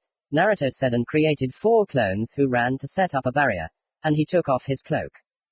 What is this? Asked one Anbu when he noticed the barrier. It's a barrier, but who set it up? I didn't even have time to finish before everyone felt the terrible chakra. Take that. Naruto shouted under the cover of 4 tails, and a mini Bijudama flew at the Anbu and 3 of them were killed at once. Now you. Naruto said, and threw a kunai at the remaining ones and moved to them. Dotten. Rock bullet. One shouted, dodging the attack, and Naruto pierced the 2 with his tails and broke the bullet. Dotten. Rise from hell. Used an Anbu technique and the ground began to sink like quicksand. What the fuck? Naruto started as he fell into the crater. Naruto, add 2 tails and jump out. Faster. Kurama yelled at the end, and Naruto covered himself with 6 tails and jumped out. ARKH. Naruto growled and flew into the last Anbu soldier with all his speed, killing him, and wanted to run further. Naruto, don't go crazy. Come back. Kurama screamed, taking his chakra from Naruto, and fell unconscious. Damn. The Anbu might come here too, thought Kurama, and the barrier fell. Orochimaru's POV. Where the hell is this Uzumaki? Orochimaru cursed and went back to the tavern. Hello, has anyone taken a mission lately? Orochimaru asked. And to you, Orochimaru-sama. Hello, said the bartender. Hello, the question still stands, Orochimaru answered him dryly. Today only the shadow warrior took. The bartender reported. Okay, where is he headed? Oroch asked. His task is to eliminate the Anbu of the stone. He is somewhere on the border. The bartender answered. Well, said Orochimaru, and ran out of the tavern and headed towards Naruto. It's most likely him, thought Oroch.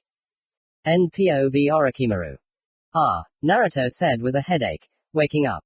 How are you? Ku asked him. More or less. Naruto replied and put on his cloak. Okay, You've been lying there for 30 minutes, so gather up the bodies and let's go, Ku told him. Got it, Naruto replied, and when he had collected the bodies, Orochimaru came out into the clearing. Naruto, is that you? Orochimaru asked him. Godfather. Naruto was surprised, looking at Orochi. Long time no see. I came to check on you and tell you that Sasuke is now a renegade. I took him for myself. Orochimaru replied, okay, I'm fine, but as for Sasuke, it sounds like a pedophile, said Naruto. Ahaha. Maybe you're right, said Orochi. That's right, Naruto replied. Okay, I'm a clone and I don't have much chakra left, so I'll go, but first Doton, healing the earth. Said Orochimaru. All the craters began to disappear and now there is normal earth again, only without grass and trees. Wow. Come on, good luck. Naruto said and Orochimaru was dispelled. So Sasuke is now a renegade, said Ku. It turns out that Naruto answered like that and headed back, moving behind the village and reaching the bar. Mission accomplished, said Naruto and threw the scroll to the bartender. Well done, said the bartender, checking the contents. I know, you better give me my reward, said Naruto, and the bartender threw him a scroll. Thank you, Naruto said after checking the contents. So what about the summoning world? Kurama asked. He's the one, let's go, said Naruto, going into the forest reverse summoning technique. He shouted and disappeared, appearing in the clearing. Where are we? Naruto asked. In the world of summoning, or rather I cannot answer. The fox told him. A man. Someone asked. To be continued. Commentary on Part 11. The Country of the Wolf. How do you like it? I hope you stopped by. Part 12. The Call.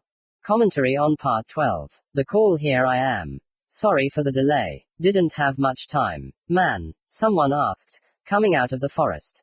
Who are you? Naruto asked and prepared for battle. You're funny. Used free summoning to make a contract, and when he came to you, you want to attack him, the creature said and came out of the shadows. Sorry, you just scared me, Naruto replied and saw the wolf in front of him. Okay. I'm Yama, nice to meet you. Said Yama. I am Naruto Uzumaki. I am also pleased, Naruto answered and bowed. Okay, will you study with us or find another summoning?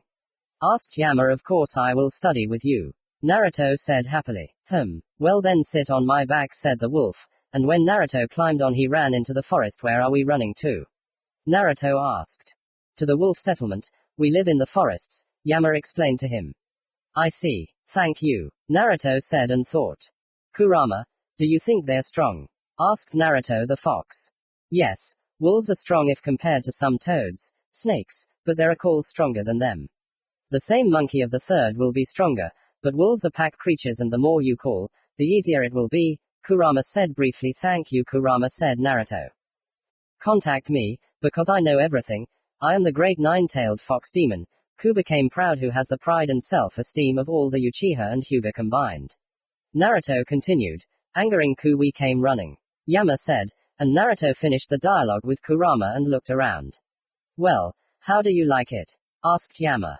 Beautiful, Naruto said, looking at the wolf settlement in the forest, but this forest was somehow unusual. The river flowed very interestingly and much more.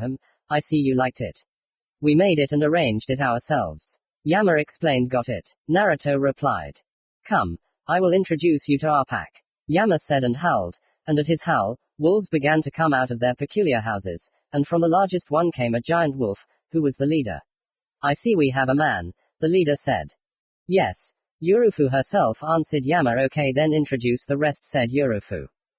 Yes, Naruto, this is my daughter Aina, and this is my son Koru, this is Yurufu's daughter and son Ariel and Hitono, my wife Alida, and Yurufu's wife Kira, and these wolves are called Shin.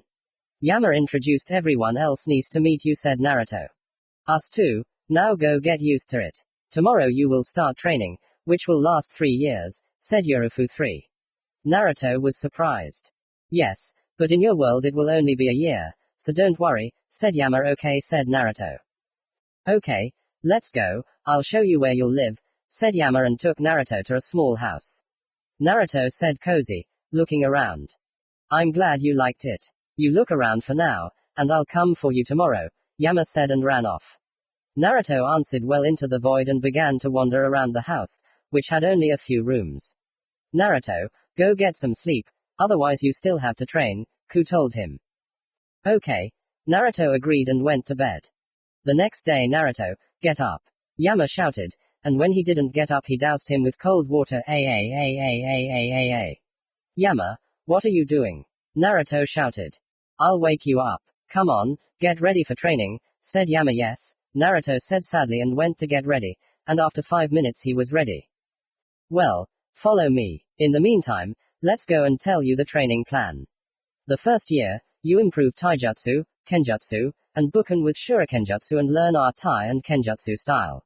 The second year, you improve ninjutsu and physical strength, and the third, you learn our hermit mode and choose the perfect wolf for yourself and create joint techniques with him. Yama told the plan. Okay, so where do we start? Naruto asked. Let's start with improving the physical, then Tai answered. Yama got it, thank you, said Naruto as they approached the training ground. Well, let's begin, said Yama. Agus, answered Naruto. Well then, 20 laps around this training ground. Yama ordered, and Naruto was indignant, and when he realized that it was useless to argue, he ran. Kurama, help me with chakra, asked Naruto. No, Kurama replied. You're angry, but oh well. I can handle it without you, Naruto said and ran even faster. After some time. I'm all Yama-sensei, said Naruto with wild breathlessness. Okay, then take a rest and tell me about the one who sits inside you, Yama asked. Where from? Oh well, inside me sits the 9-tailed fox demon Kyubi no Yoko, the strongest of the 9 biju I see, but what kind of relationship are you in? Asked Yama. Naruto answered honestly, in good ones. Then what is his real name? Asked Yama. Kurama, can I? Naruto asked mentally. Yes, you can, the fox replied. His name is Kurama, answered Yama. And Naruto's question, can I talk to him? Asked Yama. Let's go to the subconscious, Naruto said and pulled Yama into the subconscious, where they appeared right in front of the fox's cage. Yama, what did you want to talk about? Kurama asked and stood up to his full height in front of the guest. Kurama, I'm curious to see you, and I also wanted to know about you. You're a part of the 10 tails, aren't you? Yama asked. How did you find out? Asked Kurama.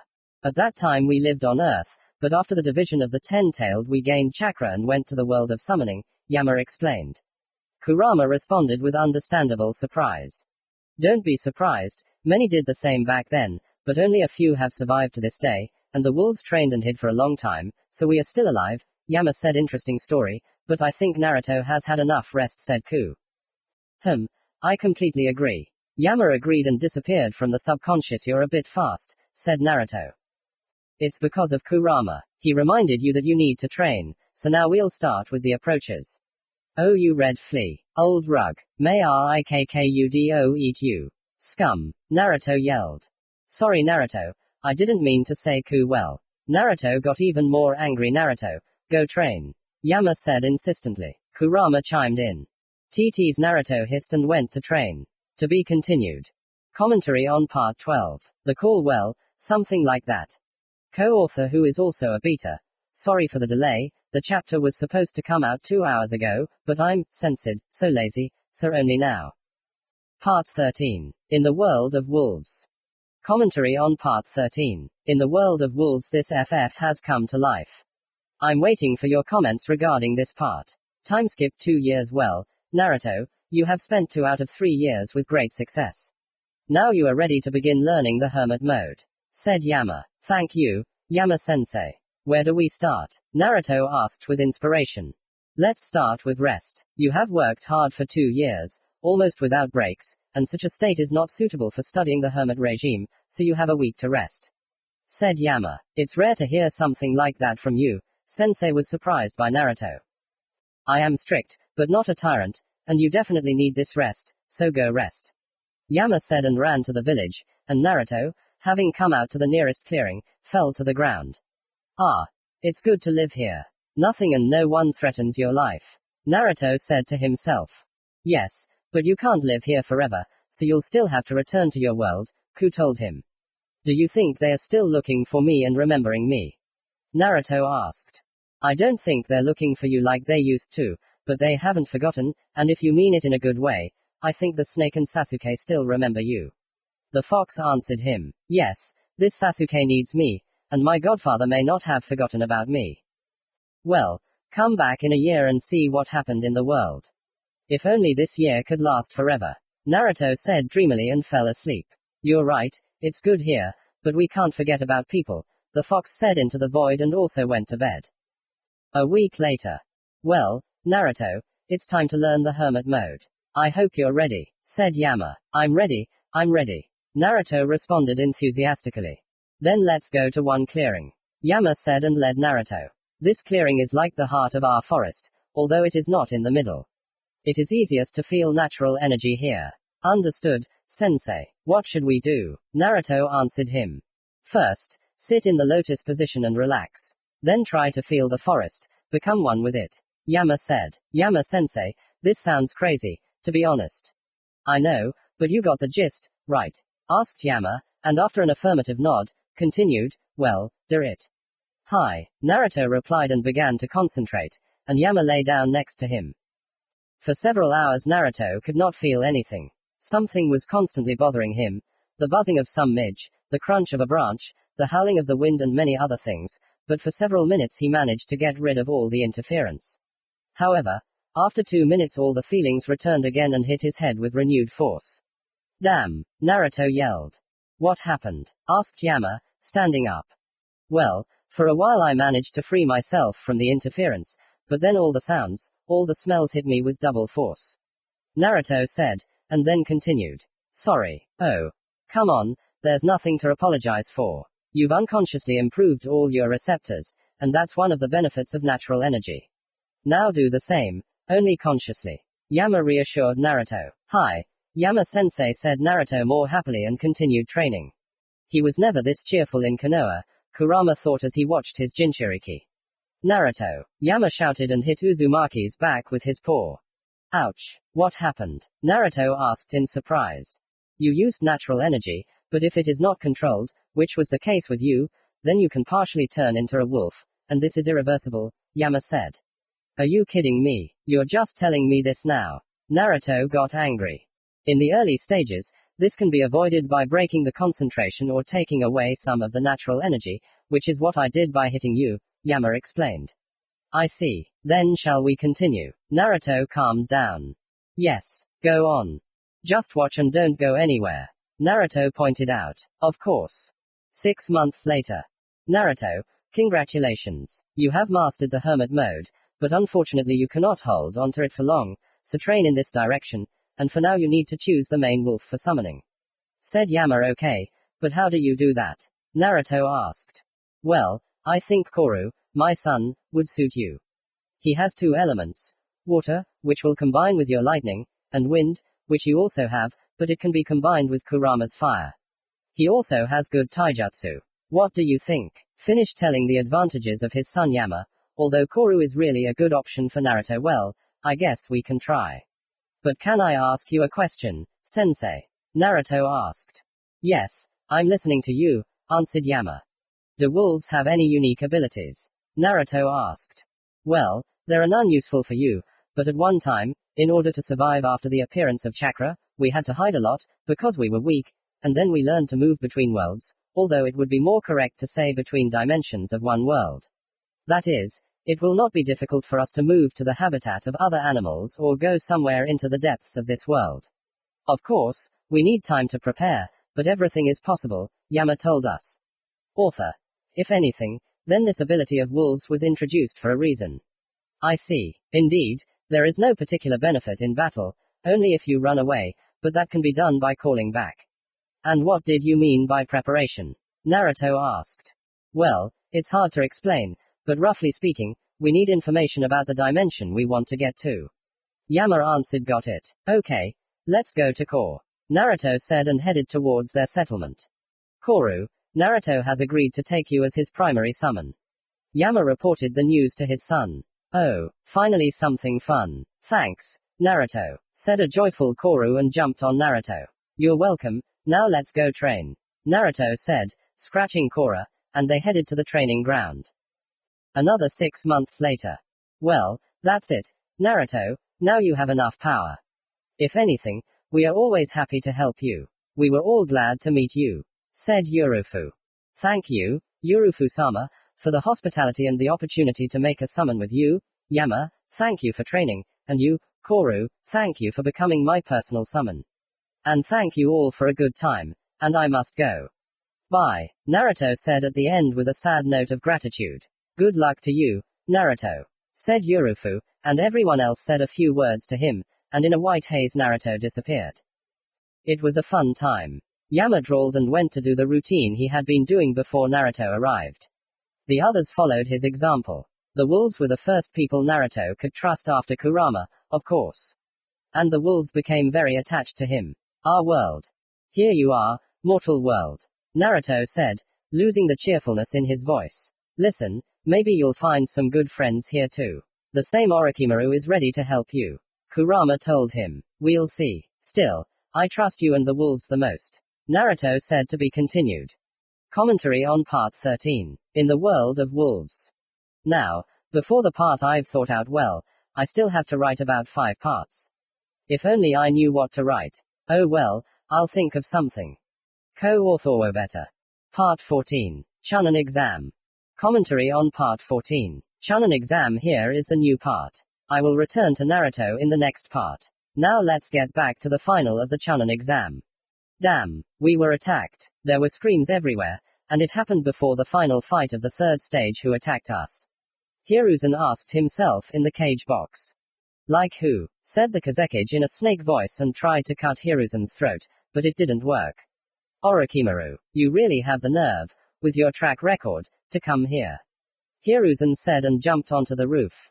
Who would talk, sensei? There is no evidence against you, perhaps, the snake hissed. That's right.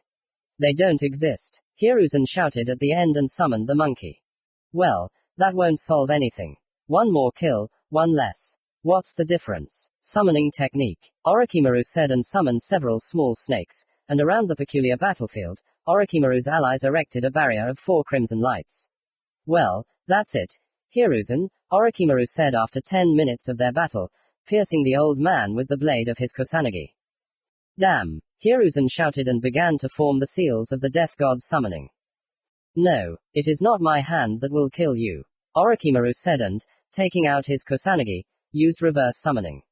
Coward, I'll kill you, Hiruzen cursed, and the barrier fell, and Orochimaru's minions disappeared into the forest. No, Hiruzen, he was right that he wouldn't kill you, said Danzo, who had come up to him. What, Danzo? I see. You'll kill me and say it was Orochimaru. I see, said the 3rd Hokage. Exactly, Danzo answered and cut the 3rd Hokage's throat. Forgive me, my teammate, Danzo whispered about a minute after Hiruzen's death. Danzo herself, there were no witnesses. Minted the appeared route. That's good. The fewer deaths, the better. Now we need to take the Hokage post, and then find the fox. What else happened while we were here dealing with the 3rd one? Danzo asked. Most of the village was destroyed by the Jinchuriki of the One-Tailed, but the Jinchuriki himself suddenly disappeared somewhere. The Anbu reported to Root. How did he disappear? Find him, Danzo ordered. Yes, the Root answered and disappeared into the Shunshin. Flashback. You'll have to release the One-Tailed during the Chunin exams, but it won't bother you anymore, Gaara. Orochimaru made a deal. Okay, I agree, but how will you do it? Gaara asked. Well, he's bothering you about your seal, and I'll redo it with my assistant. We both know Fuinjutsu well. Answered the question. Okay, Suna will help you. But what should I do with my father? I got out of control and accidentally killed him. Although it's my own fault for trying to subdue him. Gaara asked. I'll take his place, and after the exam, you solve this problem yourselves. Orochimaru answered him. Okay, Gaara replied. Well, let's start changing the seal. Karen. Orochimaru shouted the assistant's name, and Karen entered the office. Let's start. As you say, Orochimaru-sama, Uzumaki replied. 5 to 10 minutes later. That's it. He won't bother you now. But Gaara, I know a man who made friends with his tailed beast. You try it too, said Orochimaru. Maybe later. Thank you. I think I'll go to bed, Gaara said in a tired voice and left. Thank you very much for helping our brother, Kankuro and Temari said almost in unison, and then they also left. It's time for us to go too, said Orochimaru, and they left sooner. End flashback. Let's go back to the beginning of the attack. Gaara, are you sure? Temari asked. We have a deal. I will do my part, and I hope you will too, Gaara said and ran towards the center of the village. One Tail, will you help? Gaara asked his roommate in his mind. Yes, but this is the first and last time. I am doing this only in gratitude for the corrected seal. Understood, pathetic man, answered Shukaku. Agreed. Then let's begin, Gaara said and partially released Shukaku, starting to destroy the village. That's it, we have to go, Gaara said. Ha, are you kidding? I just got my freedom. The raccoon began to smash even harder. You will be sealed here in someone and your power will be used against your will. We have already agreed. Wouldn't it be better to stay with me? Gaara gave his prepared speech. Okay, said the one-tailed man and gave control to Gaara. Let's go. We've done our part, Kankuro said as he ran up, and Gaara just nodded, and they ran away from the village. A few days later, Konoha. What do you mean you'll become Hokage, Tsunade? You've been missing for so many years, and now you want to become Hokage. Danzo was angry. My candidacy has been approved by almost all the clan heads, so calm down, Danzo. You lost, Tsunade said with barely concealed triumph, and Danzo left the Hokage's office, which should have been his. You arrogant girl, I'll put you in your place yet, thought Danzo and went off to his room. Yeah, who would have thought that sensei is so terrible? Tsunade drawled. It was in vain that we didn't believe Orochimaru then. Jiraiya agreed with her. Yeah, now we need to get Naruto back to the village. No matter how you look at it, he's an important military component of the village. Tsunade said. And you too, stop seeing him as a weapon. Jiraiya got angry. As much as it disgusts me, I became Hokage, which means I have no choice. Tsunade answered calmly. Okay, I'll try to get it back, said Jiraiya and left the office. Sorry, Jiraiya, but you're too naive. This boy will have to be dealt with if you bring him back. Tsunade thought sadly. What an idiot I am. I had to never look at how he lives. I trusted Sensei's word. Fine, I'll have to answer for my actions. I'll go to the Pearl Country. It's very likely that he was there. And if not, then there's a great chance of getting information there, Jiraiya said to himself as he left Tsunade's office. Orochimaru's lair. Orochimaru, is the third dead? Sasuke asked as he burst into his office. Yes, Sasuke-ku, or rather Sasuke-chan. Even though I have studied you, the news that you are a girl surprised me very much. Said Orochimaru. Get used to it. Sasuke answered him. Listen, is that why you care so much about Naruto? Do you really like him? Orochimaru asked, and Sasuke blushed slightly. It's none of your business, she said and left the office. How is it not mine? I'm his godfather. Aren't you going to mend fences with his family? Orochimaru shouted after him and laughed slightly. You still like him? Orochimaru thought and continued to heal his wounds after the fight with Hiruzen. To be continued. Commentary on Part 14. Chunin exam something like that. Part 15. And again I am alone in this mortal world. And again I'm alone, said Naruto. Hey, and me? Kurama asked angrily. You're my schizophrenic, so it doesn't count. Naruto said and laughed. Go away. Okay, Naruto, where are we going? Kurama asked him. I want to know about that organization. Naruto answered him. Akatsuki. That's right, that's why we're going to the Pearl Country again. Naruto said and, putting on his favorite cloak, ran to the Pearl Country. A day later. Hello, I came for information.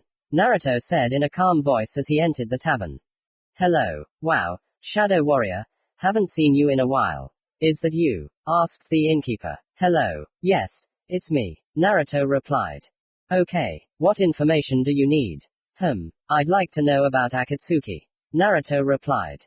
We have a lot of stuff on them. By the way, before that I have one more piece of information for you personally. Said the innkeeper and extended his hand a little more specific, said Naruto and put a couple thousand ryo on the counter on his hand. There was a man interested in you. A dangerous man, the innkeeper replied, and Naruto put another 10,000 ryo on the table. That's enough, said the innkeeper. This man is the Toad Sannin from Konoha, Jiraiya, and he was interested half a year ago. Got it. Thank you, Naruto replied and left the tavern. What does he want from me? Naruto thought and walked into the forest. Summoning technique, Naruto said and Shin appeared in front of him. Shin, hello, can you deliver a letter I'm writing to someone? Naruto asked him. Okay, Shin answered briefly, and Naruto sat down to write a letter to Orochimaru, where he asked about Jiraiya, and also enlightened the wolf on where to look for the snake Sannin himself. Thank you, you really helped me out, Naruto said, attaching the scroll to Shin's back. Come on, Shin said at last and ran to Orochimaru. Kurama, what do you think he wants? He is a dangerous enemy, asked Naruto. If I remember correctly, he has been traveling all his life and is also your godfather. Kurama replied. Godfather, and Orochimaru. Naruto didn't get it. Well, initially Kushina rejected Jiraiya as your godfather, because he was wandering around God knows where, so Orochimaru became your godfather. But when Orochimaru became a renegade, Jiraiya was approved as your godfather by Kushina. Kurama explained. Ahahaha. You say that there were elections for some serious post. But that's how I understood it. Naruto replied. Well, for Kushina it was important. Kurama answered. I see. Naruto said a little sadly, thinking what would have happened if the family was alive. Look, why do I need Jiraiya? Well, either he decided to help Konoha, or he grabbed his head. Kurama answered. Got it. Naruto said and returned to the bar. Shadow Warrior, what else? Asked the innkeeper. Yes, I was so absorbed in the information that I forgot why I came here. Naruto said. Exactly. Akatsuki. 300,000 ryo, said the innkeeper. Not expensive? Asked Naruto. No, the organization is noble, but little known. The innkeeper answered, and Naruto laid the sum on the table. Well, at the moment they're interested in the tailed beasts. If I know correctly, they will soon attack the Jinchuriki of the seven-tailed beast. It consists of Itachi, Uchiha, who slaughtered his entire clan, Kisame, one of the seven swordsmen of the mist, Deodara, a master of explosions with the corresponding genome, Sasori, the best puppeteer from Suna, Kakazu, a man with 5 hearts and 5 elements, Hidden, a fanatic of Jashin, therefore immortal, assistant leader Conan, who controls paper, and Pain. Alas, but there is no information about Pain. There is also some weakling in the Toby mask, and there is Zetsu. There is no information about him either. The innkeeper finished his story. Got it. Thanks. I'd also like to know what happened in the world over the past year. Naruto said. Well, if briefly, then 50,000 ryo, and if about everything that is known, then 200,000. The innkeeper named the price, and Naruto laid out 50,000 ryo, and the storehouse of information began its story. Got it. Thank you. Goodbye. Naruto said about 10 minutes after the story began and left the tavern. Well, what do you think? Kurama asked him. Katsunade, Jiraiya's teammate, have told him to find me. Naruto replied. I think so. We'll figure that out later. What are we going to do with Akatsuki? Kurama asked. They are strong. We should go to Fu and try to save her. Naruto suggested. Okay, then let's go there. Orochimaru's lair in a few hours. You are Orochimaru, right? Shin asked the snake-san and wolf.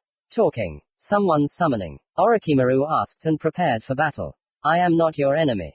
And yes, I am a summon. Summon Naruto Uzumaki. Shin answered, and Orochimaru calmed down. Naruto, is he alive? Where did he disappear to for a year? Orochimaru asked worriedly, which is unusual for him. He was in the summoning world. The training was long, but he's fine, and you have a letter from him. Shin said and handed over a letter from Naruto.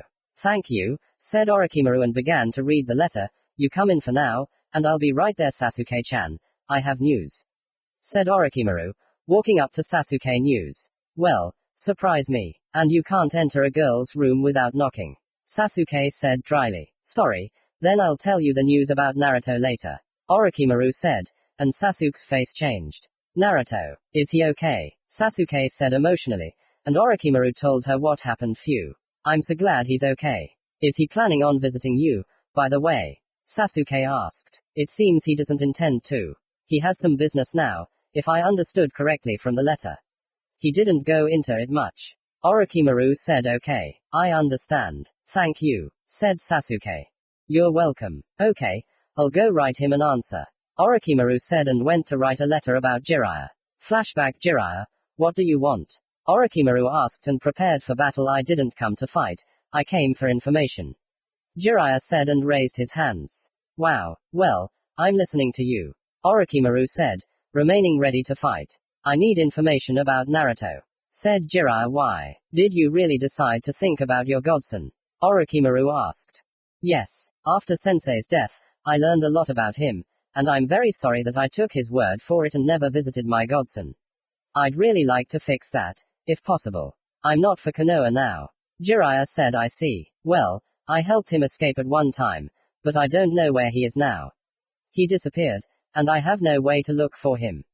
Orochimaru almost told the truth. Got it. Thanks. Good luck, old friend. Jiraiya said and left.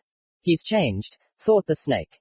End flashback. That's it. Good luck, Orochimaru said as he pinned the letter to Shin's back. Thank you. You too, Shin replied and ran back to Naruto. Part 16. Seven-Tailed Fu. Commentary on Part 16. Seven-Tailed Fu. Phew. This part turned out to be long. I hope you like it. Naruto, will you run to the waterfall village through the land of the earth, or will you not go to the great countries? Kurama asked. I think we need to go through the earth country. Naruto said, pausing for a second. Be careful. This could be dangerous, Kurama advised. I know, Kurama, but if anything happens, I'll leave. Naruto tried to calm the fox, but doubts crept into his soul too. I really hope so, otherwise I don't want it to turn out like in Suna. Yes, I know, Naruto answered him, wincing at the unpleasant memories. By the way, I just realized that I should have asked the innkeeper about Naruto Uzumaki. Naruto said and grinned at the fact that he hadn't thought of it before. Perhaps you are right, Naruto, but it is too late. You should have thought earlier. The fox noticed the obvious. After some time. Here it is, the village hidden in the stone, Naruto said, sitting behind the rock. What should I do now? I think the right decision would be to do as in Suna. You left a kunai with the seal of the thunder god, right? Asked Kurama. Of course I left him. And you overslept again. Naruto grinned and wanted to come out from behind the rock, but the fox didn't let him. Naruto, whiskers, you forgot to cover them up. You still have some paint, right? The nine-tailed fox noticed just in time. Exactly. I completely forgot. Thank you, Ku said Naruto and hit his face with his palm and began the procedure of painting over his antennae. I had completely forgotten about them. Oh yeah, don't forget to thank me properly, Kurama told him. For example, with a bowl of raw, fresh meat. The fox said, but more quietly. Yeah, sure. Like I wouldn't get hurt if I got caught. Naruto said as he finished painting his mustache. Go away. You ruined such a moment. The fox said jokingly, while Naruto checked at the nearest puddle that the paint was not visible. Well then, meet Eva, Naruto said, coming out from behind the stone so that the guards could see him. Stop. Who is it? Asked one of the guards as Naruto approached the Iwa gate. My name is Shin. I'm currently traveling around the world and looking at hidden villages. Naruto replied, taking off his hood. Okay, you may come in, said the guard and let Naruto in, then added, welcome to our village. Shin, that's the name of that wolf, isn't it? Kurama asked. Exactly. The first thing that came to my mind, Naruto replied and, throwing his hands behind his head, went to study the village. You know, Kurama, every village is unique. Each has its own charming landscapes. You're right, Naruto. But don't forget that we're not here on a tour. Kurama reminded. Yes, I know, but you can admire it. I'll go to the market, and then move on. Naruto said, becoming more serious and starting to look for the market. But your father was the one who made the stone make a peace treaty with the leaf, Kurama remembered. Yes, there was such a thing. I wonder how long this world will last. Naruto answered him, reaching the market. Are you staying here overnight or are you heading out early? Kurama asked. I think I'll hit the road now, Naruto replied. Naruto, as much as you want to help her, you might not be able to handle it if you don't get some rest. So go and sleep. The most important thing right now is your safety, said Kurama. Okay, you're right. I'll stay here, I guess, but tomorrow we'll leave right at dawn. Naruto set the condition after thinking for a bit. Okay, the fox agreed with Naruto's decision. The next morning, how do you like our village? Did you like it? The guard asked as Naruto left the village. I liked it very much, but alas, it's time for me to go. Answered the fox Jinchuriki with the pure truth. Have a nice journey, said the guard, and Naruto bowed and went to the waterfall village. Naruto, you know that everyone from Akatsuki is dangerous. Are you sure you can handle them without revealing their identity? The fox asked worriedly. I don't know. I really hope it won't be Pain or the immortal duo, Naruto replied, wincing. Okay, if anything happens we'll run away, I hope, said Kurama. Of course, the blonde answered more joyfully. POV Fu. Damn, they look strong, the Seven Tails Jinchuriki thought as she noticed the pursuit. Let's move to the rocky area, Fuu's teammate said, and the three waterfall shinobi jumped onto the rock. Come out, we've noticed you for a long time. Fuu's other partner shouted, and two shinobi in black cloaks with red clouds jumped out in front of them. Oh.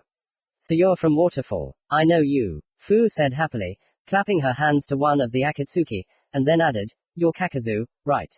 What? Kakazu? How old is he? Scared of the Waterfall shinobi. After your failed attempt to assassinate the cage, you killed the elders and took their hearts. Fu said and flew at high speed towards Kakazu. You know, I always hoped to become your friend when I met you. Hey, Kakazu, is she stupid? Hidden asked, looking at his partner. I don't know, Kakazu answered his partner, and then turned his gaze to the Jinchuriki. Girl, we didn't come here to be friends. Really, it's a pity, Fu said more seriously. Hey Kakazu, can I sacrifice these two to Jashin-sama? Hidden asked, pointing at Fuu's partners, who froze in fear. Do what you want. The main thing is not to drag it out, Kakazu answered him. Whatever you say. So, you little brats, are you ready to die? Hidden said and moved at speed to the two guys who were nearby, and Fu was covered in Chumai's chakra and flew at great speed to Hidden. Take that, she shouted, piercing his heart. One is ready. Are you fucking nuts? It actually hurts. Hidden started screaming, and Fu jumped away from Hidden and stared at him with fear in her eyes, just like her comrades. What the hell is he? Was spinning in the heads of the young shinobi. Dotten. Cam. Before one of the guys could finish saying the name of the technique, his head fell down, and Fuu's second teammate ran away. No. Fu screamed and tried to kill Hidden, but he was faster and dodged, tried to cut her, but Chomai's cloak saved her. Oh. Killed the brat, said Hidden. Okay, there's a second one. Sorry Hidden, but he's gone too, Kakazu said sarcastically as he threw the body of another of Fuu's teammates. Secret technique. Blinding scale powder. Fu said and released the blinding powder. Futon. Wind vortex. The girl shouted, and the technique flew towards both Akatsuki members. Dotten. Wall of earth. Kakazu said calmly, and a wall of earth appeared in front of him. Do you see? Fu asked in shock. You managed to blind me for a little while, but did you really think that would be enough, stupid girl? Kakazu asked and looked at the chopped up Hidden. Hidden, you'll have to be put back together again. I've had enough of this. Damn, to hell with these two, but what should I do? I don't want to die. Thought Fu. I've tried to please everyone my whole life, but they'll still be happy if they kill me. Kaiten. Furious flames. Said the name of Kakazu's technique, and a stream of flames rushed towards Fu. Sutan. Wall of water. Fu shouted and managed to block the ball, then thought that this technique took too much of her chakra, since there was no obvious source of water. Hey, Kakazu, get me together already. Hidden was angry. Shut up. It's your own fault. Kakazu answered him. Is it your own fault? Kakazu, damn it, I'll flush all the toilet paper down the toilet and feed the bread to the birds. Hidden started cursing at his partner. Raten. Slashing lightning. An unknown voice was heard behind Kakazu, and then he was almost cut in half, but managed to jump back. Naruto's POV. We were unlucky to meet the immortal duo, Kurama said when they arrived at the place.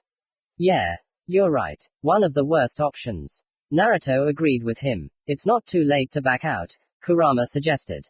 You're right, but I won't back down, Naruto said and began to assess the situation. As you wish, Kurama said quietly. She's beautiful, flashed through Naruto's mind as he assessed the situation. Naruto, you're thinking about the wrong thing. Kurama shouted. Yeah, you're right. Sorry, Naruto said and created 3 clones and then unsealed the katana. Futon. Wind palm. The 2 clones said, and their palms were covered in air, and Naruto jumped up, pushed off from them and flew at high speed straight at Kakazu. At this time, the 3rd clone went to collect natural energy. Raten. Slashing lightning. Naruto's katana was covered in lightning. Naruto shouted and tried to cut Kakazu, but he managed to dodge, although Naruto managed to destroy the mask. Damn it, you destroyed the lightning heart. Kakazu cursed, then looked at the man who had destroyed one of his hearts. Wow, Shadow Warrior, there's a bounty of 4.5 million Ryo on you. What are you doing here? Oh well, your heart will replace the one that was destroyed. It's none of your business. And if you want my heart, then take it. Naruto answered dryly. As you say, said Kakazu and, Having folded some seals, black substances began to crawl out from behind his back. Skull crushing, Kakazu said quietly as one of the masks opened its mouth and began to release a column of flame. Run, Fu, Naruto shouted, and Fu, coming out of the shock she had been in for a while, ran. Stop, creature, shouted Hidden, who had just managed to gather himself, and the fire had almost reached Naruto, but he moved to one of the kunai in time. Holy shit, Naruto was surprised. He is strong. Be careful, Kurama warned him. Futon. Wind blades, Naruto said as he appeared behind Kakazu with the help of the Thunder God's flight, but this time he reacted. Doton, the wall of the earth. He said, turning around. Kaiten. Phoenix flowers, Naruto shouted and tried to hit Kakazu with a fire technique at close range, but he dodged again, and Naruto attacked with a katana shadow clone.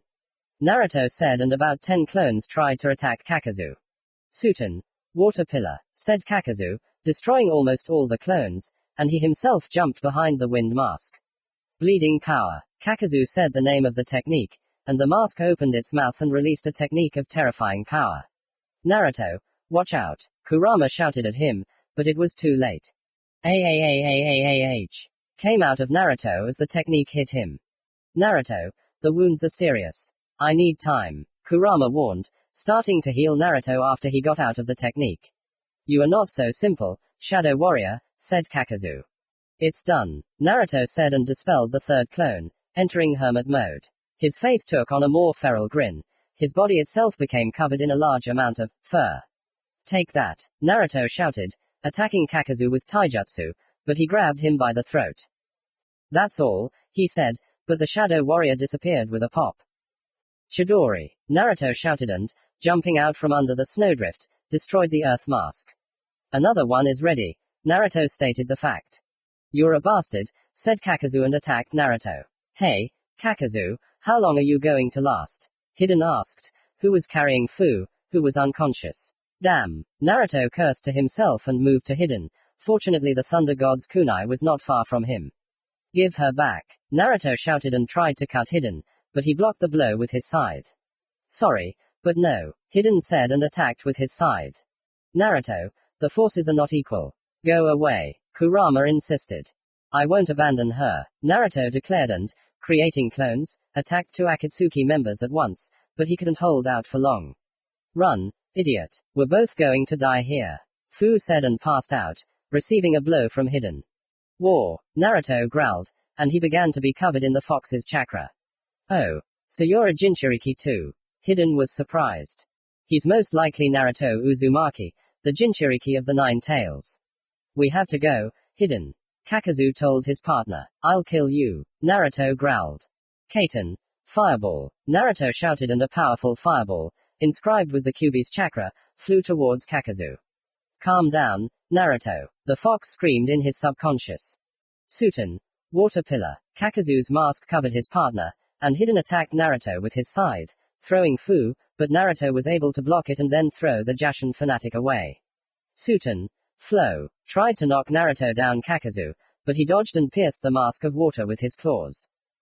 He's beyond our control now, perhaps. We need to leave, Kakazu thought.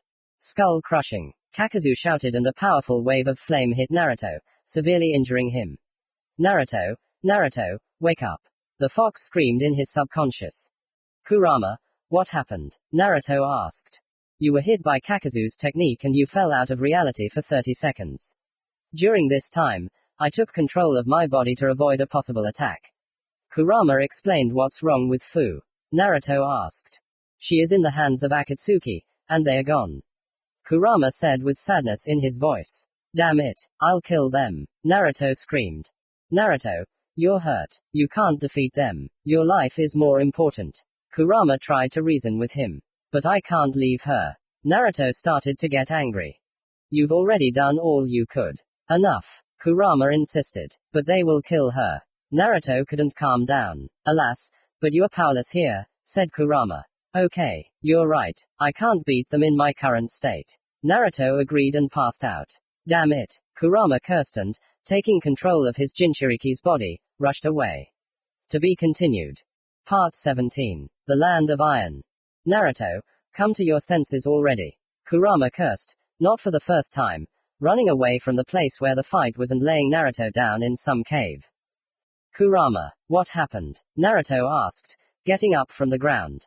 Naruto, finally, after Fu was taken away, you passed out. I took control and went away from there. But we can't stay here for long, because my chakra is easy to spot. Kurama explained briefly. Damn, ugh, I failed, forgive me. I'll kill these things. Naruto shouted and jumped up, then calmed down a little. She's the same as me. She's a Jinchuriki. She was probably lonely too. Maybe, but you don't know that. You did everything to save her. Calm down, Naruto. He tried to cheer up his fox Jinchuriki. You are right, of course, but I feel guilty. I know what it is like to be a bearer of a Bayu. I don't want such a fate for others. Uzumaki grieved, falling to the ground and holding his head in his hands. I didn't think you would be so worried about others. I already assumed that you had lost your feelings in front of others. Kurama said with a smirk. I'm not that callous, Naruto countered. But I'll be happy to kill those two immortals. There's still time, Kurama encouraged, and Naruto calmed down a little. Damn, Naruto cursed as he felt fatigue and pain all over his body. And now the fatigue has come. There's too much of it somehow. You fought without sparing yourself. What did you expect? The fox asked rhetorically, and then added, rest for 5 hours maximum, and then you need to leave. Don't forget that your identity is revealed to Akatsuki. Yes, there is such a thing. Okay, I think I'll regain my strength in 5 hours. Naruto tried to cheer himself up and went to bed, unsealing the futon. Come on, I'll make sure there are no uninvited guests for now, and I'll also restore you a little. Kurama said. Thank you, friend. What would I do without you? Naruto asked and passed out. I would live with my family, Kurama said quietly, but Naruto was already asleep. After 5 hours. Naruto, wake up, Kurama shouted to his entire subconscious. Damn, don't scream, my head hurts. Naruto said, waking up. It's time for us to go. When we leave here, you can rest as much as you like. Kurama told him. Okay, where are we going? Naruto asked him, standing up and putting away the futon. I think we need to go to the land of iron, but first have a bite to eat, said Kurama. You're probably right, Ku. Let's go to the land of iron after we have a snack. Naruto said and unsealed the food supplies he had. Listen, friend, aren't you tired of eating these rations? Kurama asked, looking at another dry ration in Naruto's hands. I'm tired, but I can't find time for a restaurant or hunting. I would be very happy with old man Chuki's cooking right now. Naruto said and grinned, remembering the past in his home village, although can you call it that? Okay, now we can find a week, maybe more, to rest, the fox confirmed, while Naruto devoured his food. Hey, time to go, Naruto said after about 5 minutes, when he finished eating. Naruto sealed the trash in a scroll to hide his presence in this cave as much as possible and was about to go to the land of iron, but a wolf ran up to him. Naruto, I'm back with an answer from the snake, Shin said as he sat down in front of Naruto.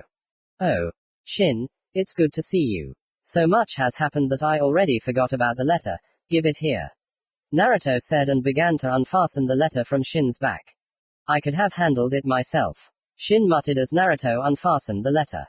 Yes, I know, Naruto answered without interest in his voice, opening the letter and starting to read it, and when he finished reading, he smiled and said, okay, Shin, you can go. Thanks for your help. Come on, Naruto, I'm always happy to help, Shin said and disappeared in a puff of smoke. Hey, so you were worried about me, and also offered to train with him. And about Jiraiya, it is really interesting, but that will be later. The blonde said to himself. Well, will you accept his offer? Kurama asked. I don't think I will for now, but maybe later, Naruto answered him. Okay, then let's go. To the land of iron, Kurama asked. Exactly, it's too early for my plans to change, Naruto replied and ran towards the country of the samurai. It's still convenient when you have both a map and a compass in you. Akatsuki Lair. Did the seven-tailed beast really batter you that much? Pain asked when the immortal duo came to report on their mission. No, she's weak. We were mauled by the shadow warrior. Kakazu began to speak, but was interrupted. What a faggot. Hidden put in his 2 cents. Shadow warrior, what is he doing there? Pain wondered. That's what I wanted to tell you. Shadow Warrior Jinchuriki of the Nine-Tailed Fox. Replied a slightly angry Kakazu. Uzumaki Naruto, if I'm not mistaken. Okay, that's important information. Did he really want to save the seven-tailed beast? Pain wondered. We don't know for sure, but judging by his words, he really came to save her. Kakazu finished his report. Let me kill this kid. He's getting on my nerves. Hidden seethed and began shaking his fist. You weren't fighting him. He's very strong for his age. He was able to destroy 3 of my hearts, Raten, Doten and Suten. Kakazu said each word with more anger. It's amazing that the kid was able to beat you up like that, Pain said with a hint of disappointment. I'm surprised myself. He's not just a kid. He has a hermit mode, and a fox that gives him crazy regeneration and strength, and an abundance of techniques.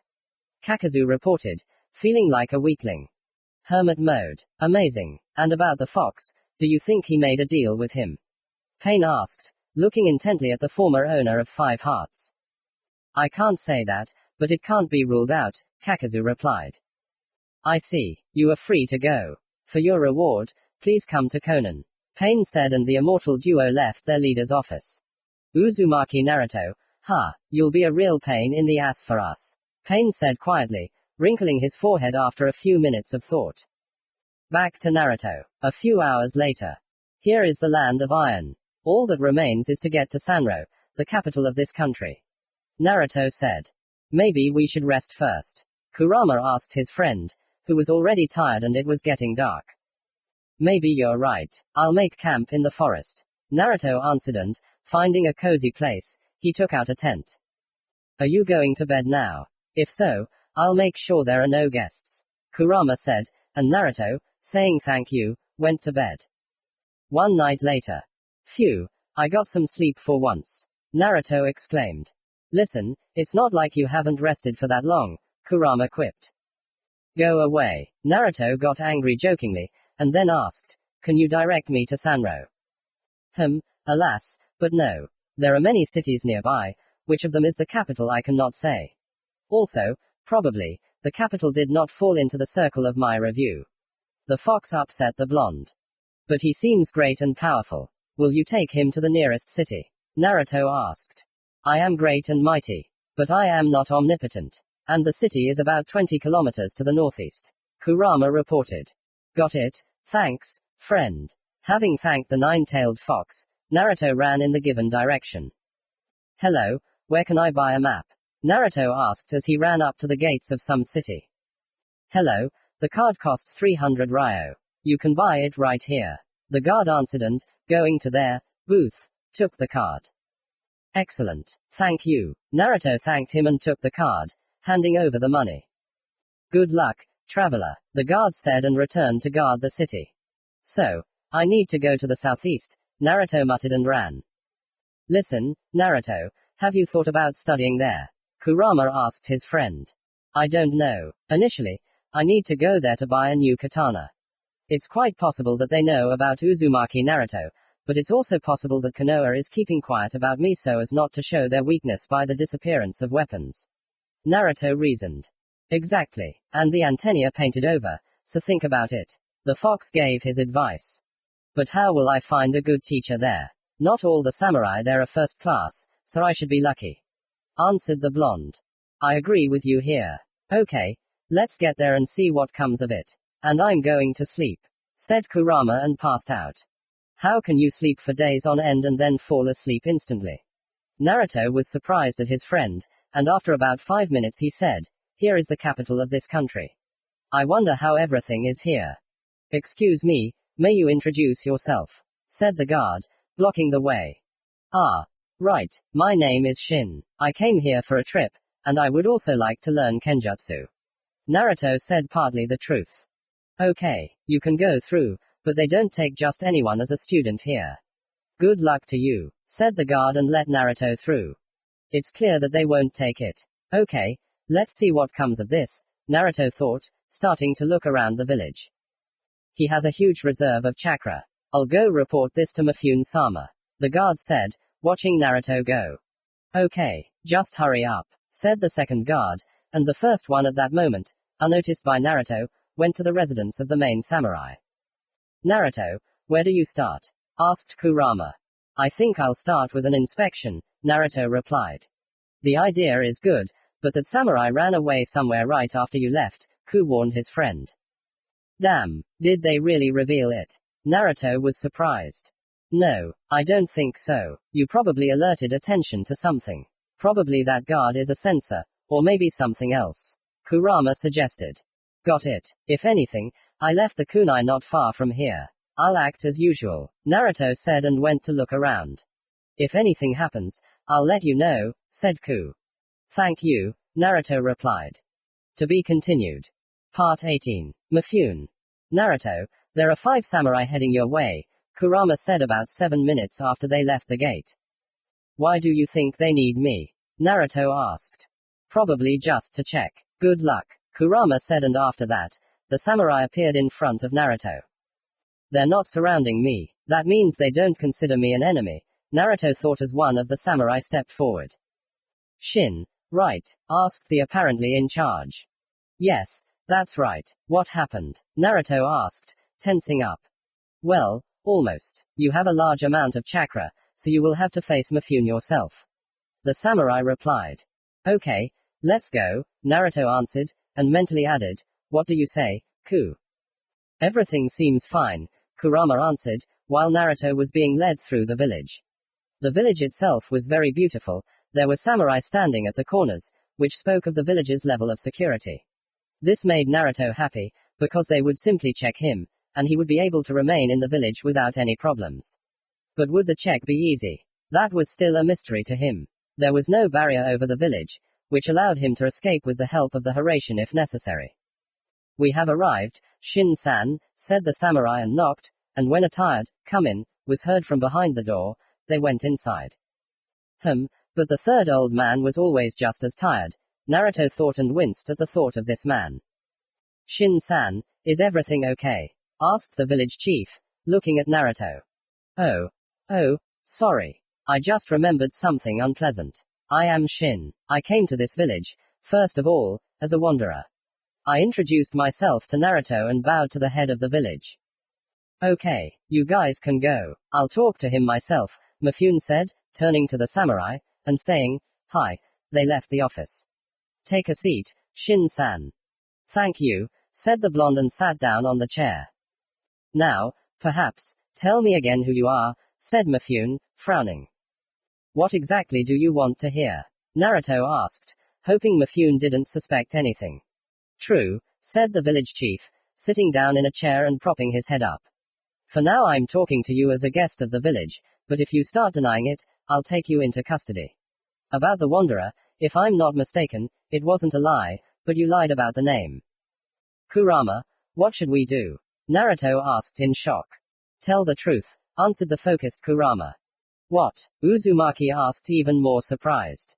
The fox added the truth, but not the whole truth, to his thought. Okay, my name is Naruto Uzumaki. I am hiding my name for personal reasons. Naruto said, more focused. Okay, Naruto, you are the Kyuubi Jinchuriki, aren't you? Mifune asked, and Naruto's eyes widened in surprise. So, yes, I won't hand you over to the leaf, but whether I'll let you stay in the village now depends only on you. Naruto was increasingly surprised by Mifune, and then asked, first of all, why did you run away from Konoha? Just don't look away. Because they didn't treat me like a human being there. Some were afraid, and others considered me a weapon. Naruto answered honestly. Naruto, he can probably tell from the eyes whether a person is telling the truth or lying. He put forward the fox theory. Yeah, I thought about that too. This is bad, Naruto said, thinking about running away. Okay, answer accepted, Mifune said after a few minutes of silence. Second, why did you come to this country? Well, I just wanted a new katana, mine is just not feeling well. Naruto replied and unsealed the katana, showing it to Mifune. It really is worn out. Well, there is a huge selection here, so you will find something to your liking. Mifune said, returning the katana, and then asked again, thirdly, what do you think of Konoha? Do you want to destroy it? I hate this village, but I won't destroy it, because then I'll really become the demon they call me, Naruto replied, and then for some reason added, true, there are people I would gladly kill. Okay, your answers are fine with me, Naruto-kun. I saw that you didn't lie to me, so you can stay in this village. Welcome, Shin-san, Mifune said, extending his hand, which Naruto shook. Thank you, Mifune-sama. Naruto answered happily. By the way, can I ask you a question? You're welcome. And I'll answer the question if I can, said the village chief and sat down more relaxed. How did you determine if I was lying? Asked the question that interested him, and this question also interested Kurama. By the eyes, by the cheekbones, by the movements. We samurai are very observant. Shinobi are usually not taught this, and in vain. Few of you know how to not express any emotions at all, and even fewer shinobi know how to read a face. Answered Mifune's question calmly. Got it. Thank you. Goodbye, Mifune-sama, Naruto said, satisfied with the answer, and was about to leave. By the way, Naruto, the guards told me that you wanted to learn our craft. If you help us, we can teach you. Of course, not everything we know, but you will learn the basics. The training will take about a year. The head of the samurai suggested, and Naruto stopped and thought for a moment. The offer is interesting, but how can I help you? Naruto asked, sincerely not understanding how he could be useful to them. You see, about a month ago we came across a temple where your clan's scrolls were, but we can't open them, they need Uzumaki blood. You're not a purebred Uzumaki, of course, but maybe your blood will do, Mifune replied. Okay, I agree. Naruto agreed, since he was already indebted to the head of this village. That's great, then follow me. Mifune said and left the office, leading Naruto behind him. The place they came to was very similar to the Konoha archive. Even the residence itself was not very different in appearance, and the path from the office to the archive was almost the same. Naruto thought that all the cage residences were built according to the same plan, which was very strange, because in case of an attack, the enemies would know where the archive was. Here, Naruto, drop your blood on this box. Mifune said, holding out a wooden box with his clan's crest on it. Kurama had told him a lot about the Uzumaki clan, about their mastery of Fuinjutsu, about the very destruction of the village by the alliance of 3 hidden villages, and much more. Naruto took a kunai from his pouch and, cutting his finger, dropped a drop of blood on the box. After this action, the box lit up and after a few seconds it opened. It worked, one samurai said happily, and Mifune in turn took the box and began to look at the scrolls. Bingo! There's Uzumaki's Kenjutsu style, information on barriers, and more. Thank you, Shin-san. You'll be contacted tomorrow, so you can go rest. Mifune Uzumaki thanked and went to his office to study the scrolls. And what was that? Naruto asked as he left the residence. Yeah, it was fun. The most important thing is that everything worked out, and you will also have your own teacher. The fox answered him. That's right. This Mifune is amazing. He can tell if a person is lying just by watching them. Naruto was surprised. Yes, there are such masters. You are lucky that he will not hand you over to the leaf. He is very strange. He is not like Cage, said the fox. That's right. That's very surprising and also good for me. Naruto agreed. Okay, what shall we do? Asked the fox. Now I want to look around the village, and then I'll go rest. I'm nervous today. Naruto answered him. What a softy we've become. It's just awful. The fox didn't miss the opportunity to be sarcastic. Oh. Go away. It's not every day you meet people who can see right through you. Naruto got angry. Well, that's true. Okay, let's leave this topic. Go and rest, said the fox, meaning a walk and rest. Yes, thank you, Ku. Naruto replied and went to explore the village. The village itself was very different from those he had seen. If in sand, leaf and stone all the main roads go from the cage residence, and from there smaller roads branch off, forming a kind of tree, where the roots of the cage residence, then here too the main road connected the residence with the entrance to the village, but the other roads, which were not much smaller than the main one, went parallel and perpendicular to the main one, which was much more convenient than in hidden villages. The climate here was unsuitable for agriculture due to constant frosts, but the village prospered due to the workshops of the village's blacksmiths. If it weren't for Mifune's offer, Naruto would now be looking for a katana, but since he will be introduced to a teacher, he will ask him to choose a katana for himself, because he himself can hardly distinguish a bad one from a good one. After the blonde had walked around the village for about an hour, he felt hungry and went to a restaurant. Fortunately he had enough money.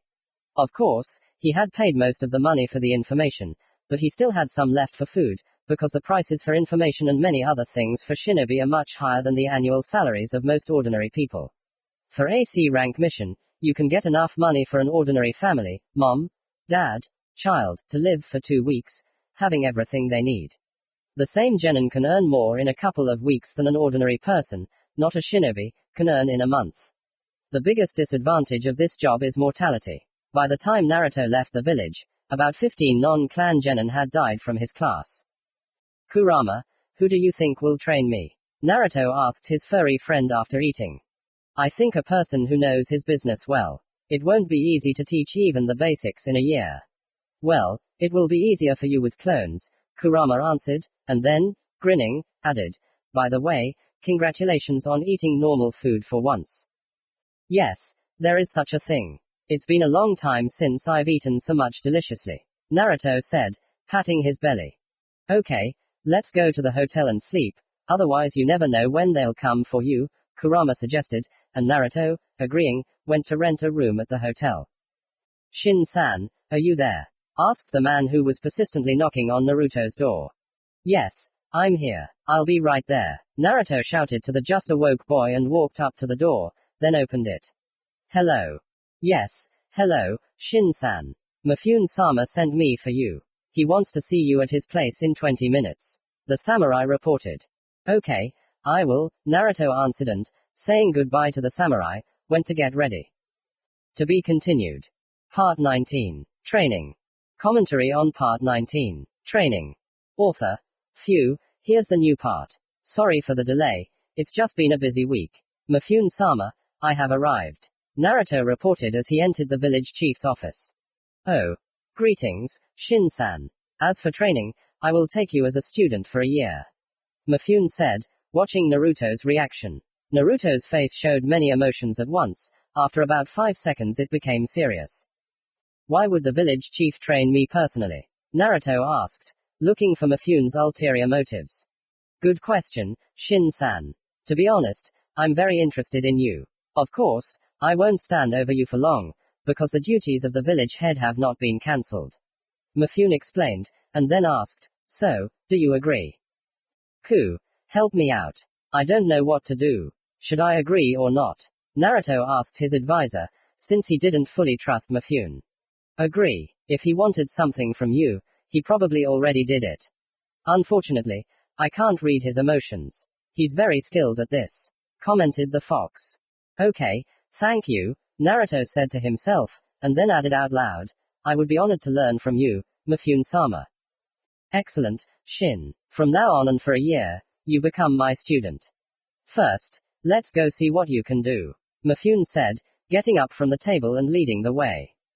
Hi, Naruto replied and followed his new sensei. He brought him to a training ground far from the village. There were only a few houses and a few training grounds. This is my favorite training ground. I have trained here since childhood, Mifune said and smiled, probably at the memories. Okay, first show me your skills. Your task is to attack me using only one katana. Samurai are famous for their speed. We do not use seals, so we can strike faster than shinobi. Got it, Naruto replied, unsealing the katana. 3, 2, 1, Mifune countered. Let's begin. Naruto charged at Mifune, swinging his katana, but his opponent's katana struck him in the chest. Naruto could only jump away from Mifune. Naruto, first of all, you tried to cut me, Mifune began, and Naruto stopped. Remember that you don't chop with a katana. You cut with it, or chop. Judge for yourself. If the blade has a bend and is sharpened along the outside of this bend, then it is physically impossible to chop. In any case, the blow will be cutting. In any case, a chopping blow will not work.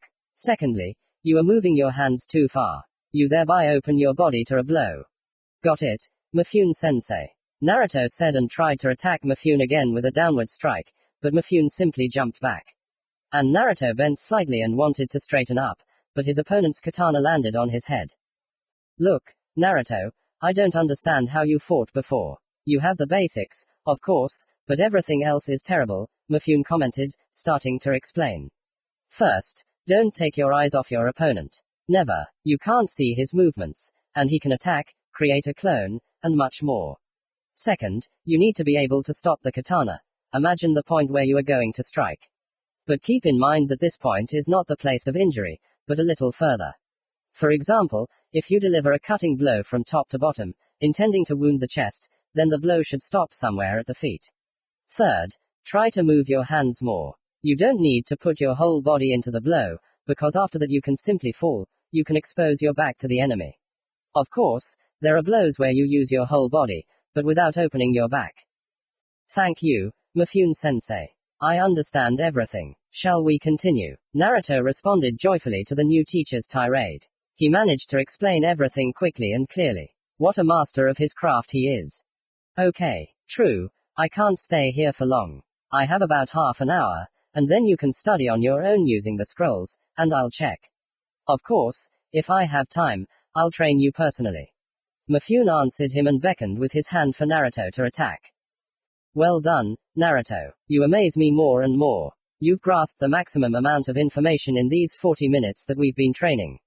Okay, I have to go to work. I'll leave you some scrolls, so train. Better master a little, but well. Mifune finished his speech, handing over the scrolls, and after Naruto's thanks, he was about to leave, but turned around for a second and said, by the way, I have an important meeting tomorrow, so we won't have training.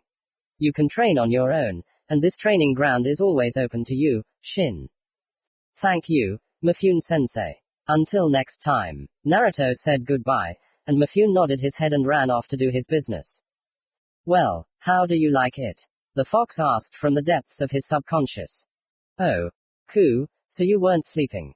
Naruto was surprised. Well, he really is a master of his craft. I don't understand him at all, but since he teaches me, I can't refuse.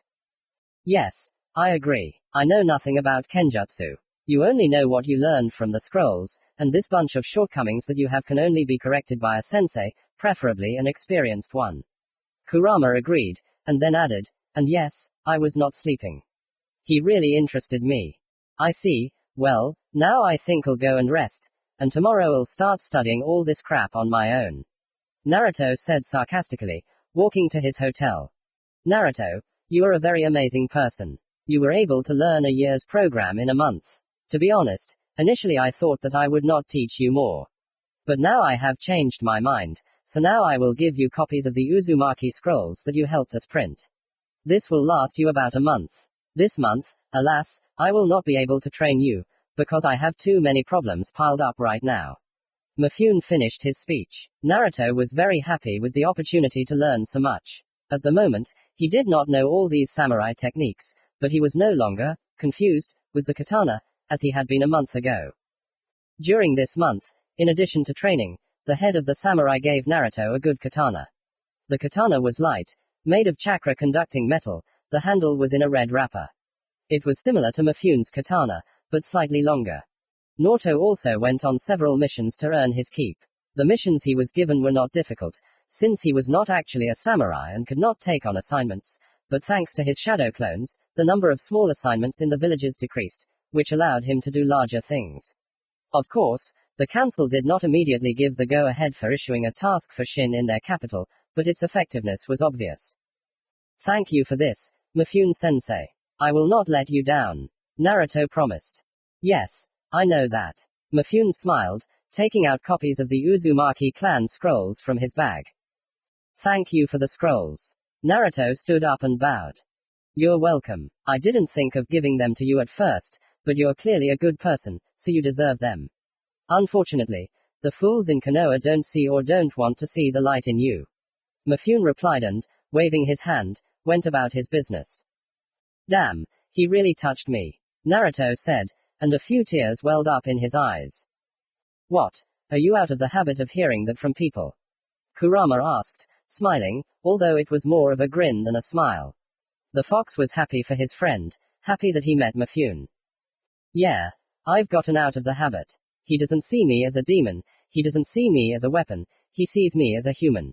Naruto said, lying down on the grass and smiling, but then the smile disappeared from his face and he added, probably. You don't trust people, Naruto. That's both wrong and right, said the fox, and then after a few seconds added, what nonsense. Yes, there is such a thing. Okay, I think that's enough for today. I'll go to the hotel and study the scrolls. Naruto said. Look, Naruto, don't you notice the strange situation in the village? Kurama asked his friend. No, what's wrong? The blonde was surprised. I don't know, I can't say for sure, but I think something is brewing. Kurama said confidently. It's all strange, but since you say it, I'll be on my guard, Naruto agreed. Daiki-sama, everything is ready. An agreement has been made with Yami. From Japanese, darkness. They have agreed to our terms. The man reported. Excellent. Then we can begin the second phase. Tell him that we are beginning. Dichi commanded. As you command, Daiki-sama. The man replied and left his boss's office. Well, that's it. Almost everything is ready. All that's left is to talk to this snake. He should be here soon, thought Daiki, and almost immediately after that there was a knock on the door. Come in, Daiki said, and two cloaked men entered the office. Oh. Orochimaru, hello. Hello, Daiki. So, what about our agreement? Orochimaru asked, sitting down on the chair in front of the table of the head of this place, and the second person who came with Orochimaru settled down on the sofa near the door. You can take the scrolls from us, the rest is in the fortress of Yusai. You can take them yourself, or you can wait for us to take them. And now you're part of the agreement, said Daiki, putting the scrolls on the table. Okay, I'm satisfied. And I'll take those scrolls myself, Orochimaru answered, taking out some scroll and giving it to Daiki. Good. Paralysis seals, SCC blocking and improved explosive ones. He checked the contents of the scroll, taking out thousands of seals of each type, and then he stood up and extended his hand. It's a pleasure doing business with you, Orochimaru. Likewise, Daiki responded to Orochimaru's handshake and left the office with his assistant. Well, Sasuke-chan, will you take the scrolls from Yusai? The snake ordered more than asked. Okay, Orochimaru-sama, should we proceed now? Sasuke asked him. No, in about a week, when a full-scale war breaks out. Mifune has probably been prepared for this war for a long time, so his fortresses are fortified, especially Yusai. Orochimaru answered her. Then after Daiki and his men begin to storm the fortress? Sasuke asked. Yes, exactly, the snake answered her, and then asked, looking at her, Sasuke, is something bothering you? Well, I don't think it's right to help them start this war. Why are you doing this? Sasuke shared the reason for his concern. Sasuke-chan, alas, this war is inevitable. Daiki has found strong allies to start a civil war. We will not change anything, but we have the opportunity to gain benefits. Orochimaru answered her. Okay, fine, Uchiha calmed down, and then asked the question that interested her, what's in those scrolls? In the scrolls, the Uzumaki clan's techniques. I've wanted to get them for a long time. Orochimaru replied with anticipation of profit. I see, Sasuke replied. Okay, I'll go, and you act according to the circumstances. If anything, then communication through snakes, said Orochimaru. Hi, Orochimaru-sama, Sasuke replied, and the snake Sannin disappeared into the Shunshin. To be continued. Commentary on Part 19. Training. Author. So, well, this is a kind of introductory chapter to the war, but I don't know how many chapters and pages will come out about the war. I have several ideas, so if I implement them, it will be great. Co-author better. I don't really know the plot, but I sense a meeting between Naruto and Sasuke. And then who knows if Naruto will recognize Sasuke or not. Part 20. The way to the fortress. What? Mifune jumped up, jumping up from his chair and hitting the table. We were wrong about Daiki's plans. They don't care about Suga. They care about Yusai Fortress. The man repeated once more in a restrained tone, and Mifune sat back down in his chair. Damn, this is terrible. There are few people there. There are not really any supplies. All the supplies are in the village nearby. The deliveries haven't started yet, and the old supplies are almost gone. Mifune spoke more and more quietly. Exactly. What do you order? Send a group of samurai there. The man asked. There is no point. If they move quickly, they will not carry away the supplies. If they take the supplies, they will only arrive in about 2 weeks. Also, it is likely that Daiki will set up an ambush, Mifune answered and, angry with himself, because he had miscalculated greatly, he fell silent for a few minutes. Mifune-sama, the samurai asked cautiously. Yes, gather supplies for them. Leave the rest to me. You are dismissed. Mifune snapped, and the samurai, saying, "Hi," left the office. And Mifune, half a minute later, also left his office, thinking, "Sorry, of course, but you are the only correct solution available to us. Hey Naruto, wake up. Someone is breaking into your door." He woke up his friend Ku. "Who the hell needs me this early? How much time is it anyway?" Naruto asked rhetorically, rubbing his eyes, and the man behind the door kept knocking. "Mifune, it's 4 in the morning," answered Kurama's questions, and Naruto was only surprised at how Kurama determined the time, and went to open the door. "Mifune-sama, hello, what happened?" asked Naruto, still sleepy, with a bow, because Mifune was not the kind of person who would bother you over trifles. "Sorry for this early in the morning, Shin, but it's urgent. Get ready and come to my office as soon as possible," Mifune quickly said and ran off, not even giving Naruto time to come to his senses. "And what was that?" Naruto asked into the air, running to get ready. "Who knows, but you should hurry up," Kurama pointed out, giving the third answer to the rhetorical question. "I know," Naruto snapped, almost getting ready. "Well done," Kurama replied, pretending not to notice his tone, and Naruto flew out of his room. "Mifune-sama, I have arrived," Naruto reported, flying into the office. Naruto finally exhaled Mifune and collected his thoughts. "In short, we are about to have a civil war. One of the generals betrayed me and gathered a large number of allies to destroy us. Unfortunately, I only found out about this recently and thought that Daiki, that was the name of this general, wanted to attack Suga, the main trading city, but we were wrong. His target is the fortress of Yusai. At the moment, they do not have enough supplies for 2 weeks. The old supplies are almost gone, and the new ones have not yet been delivered. I know that such moments should not happen, but I have not had time to solve this problem yet. And I told you that something was planned. I put in my 2 cents, Fox, but was ignored." "Got it. But why are you telling me this?" Naruto asked him. "Well, you have to deliver supplies there," Mifune replied and paused for a few seconds to let Naruto take in the information. "You have a good level of FUNN, so you should be able to get there quickly with plenty of supplies." "I see. Okay, I owe you a lot, so I'll agree." Naruto instantly made his decision, and then asked, "If it's not a secret, what's so special about this fortress?" "There are scrolls that we dug up recently. Not just the ones you helped with, but many others," Mifune explained. "But what are they doing in such an unprotected place?" Naruto wondered. "Well, young General Kiyoshi is there now. His job is to deliver these scrolls to the hideout. It's just that it's not safe for them to be here, because I don't know where the enemy is." Mifune answered him. "How complicated it all is. Okay, I'll deliver the supplies, and then we'll see what happens." Naruto decided. "Thank you," Mifune replied and bowed slightly. About 5 minutes later, a samurai entered the office. "Mifune-sama, supplies have been collected," he reported. "Excellent," Mifune replied. "Good luck, Shin-kun. Nobuo, take him to the supplies and give them to him. He will deliver them to the fortress," Mifune ordered. "Mifune-sama, but," Nobuo tried to object, but was interrupted. "You dare to contradict me?" Mifune said calmly but sternly. "Hi," Nobuo replied, startled, and turned to Naruto. "Shin-san, let's go." "Don't worry, Mifune-sama, I won't let you down." Naruto reassured the head of the Iron Country and went after Nobuo.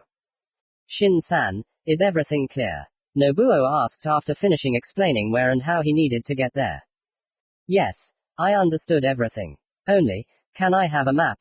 I forgot mine," Naruto asked, finishing shoving food, water and weapons into the scrolls.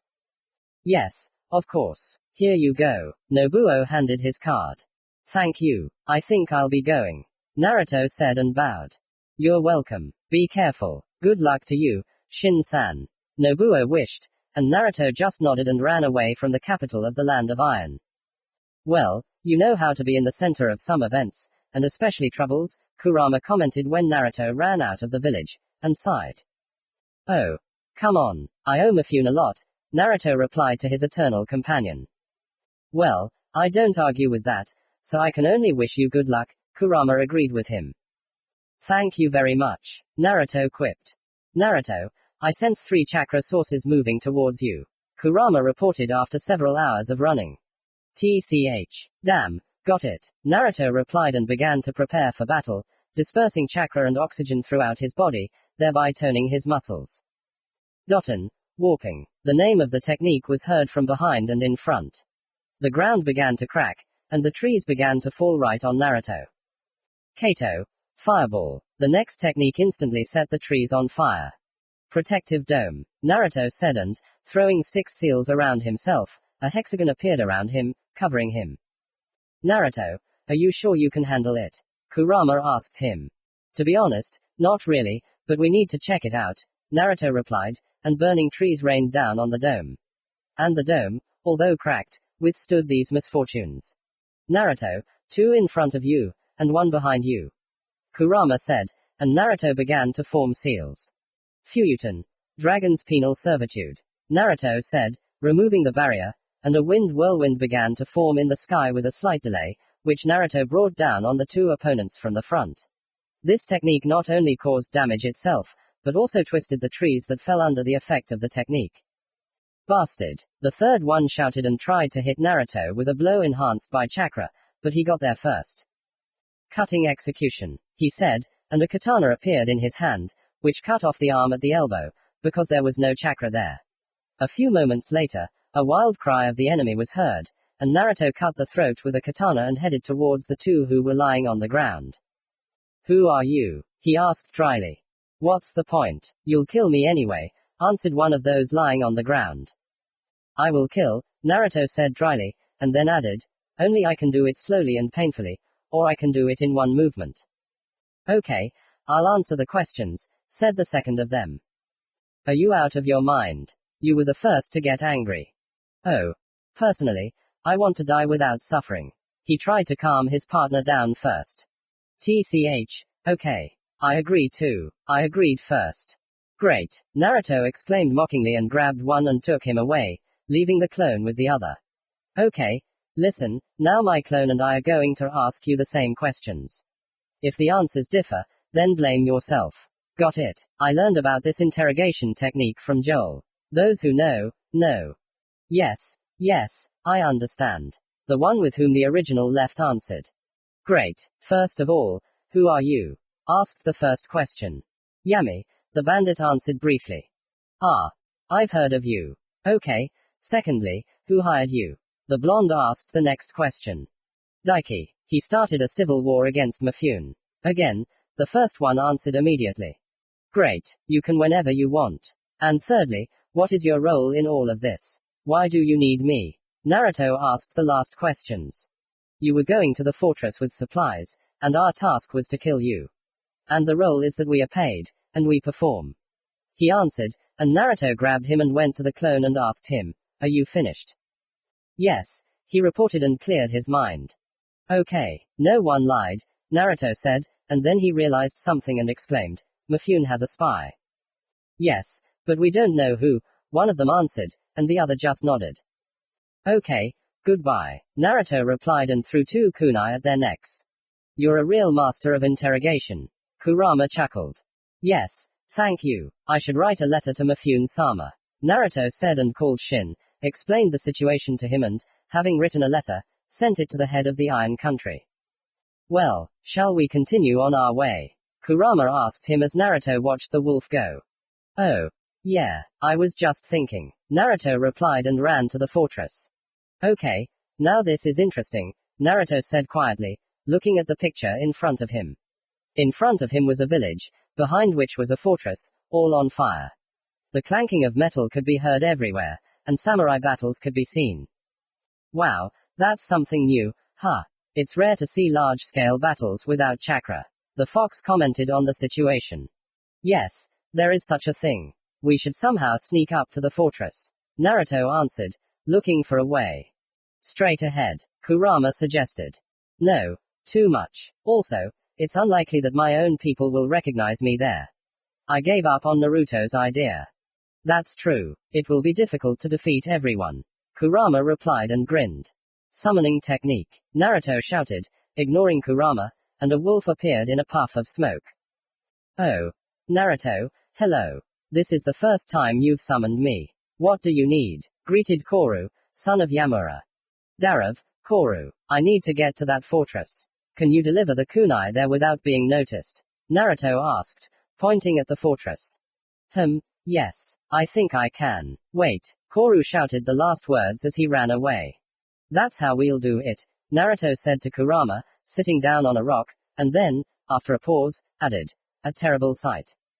That's true. Kurama agreed, because before them there was a real massacre, where the inhabitants of one country killed each other. Those who had previously fought hand in hand were on different sides of the barricades. It's surprising that you, Kurama, agreed with me, Naruto chuckled, because the fox himself killed many people. Well, I have feelings too. I didn't kill without reason. The fox answered him. That's true, agreed Naruto. Naruto, delivered, Koru reported, running in about 10 minutes. Thank you. Naruto thanked and cancelled the summoning. Well, into battle, said Kurama. I'm not going to fight, Naruto replied and, concentrating on the kunai, moved to it. Naruto found himself next to the fortress of Yusai. At the top, the blonde noticed a window that was open. Okay, all that's left is to climb up. Kurama, scan the fortress, please. I don't feel anyone in this room, the fox reported. Thank you, Naruto answered and climbed out the window. However, a small surprise awaited him when he climbed into the fortress and came out in the middle of the room. Naruto, watch out, the fox shouted, although he himself did not really understand what had happened. Kishi-sama, the trap on the third floor has worked. The samurai reported to the white-haired chief who stood at the entrance to the fortress, guarding it. Let's go, Kiyoshi ordered and ran into the fortress together with the samurai who had reported.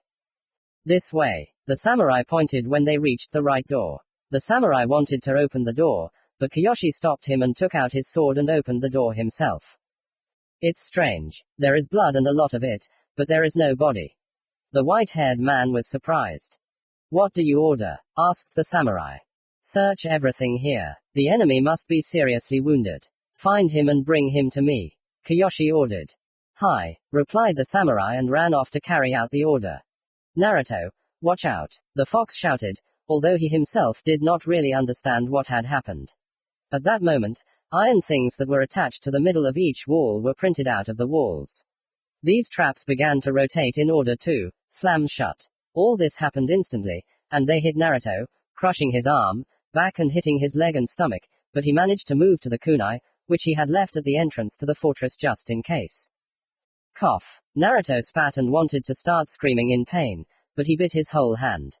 A few seconds later, Naruto felt blood on his teeth, because he bit his hand until it bled. Naruto, hold on. I tried to take away the pain, but it will take a long time to heal.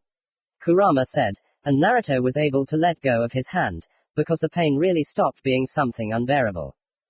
Thank you, Ku. What was that? Naruto asked, sitting down on the ground.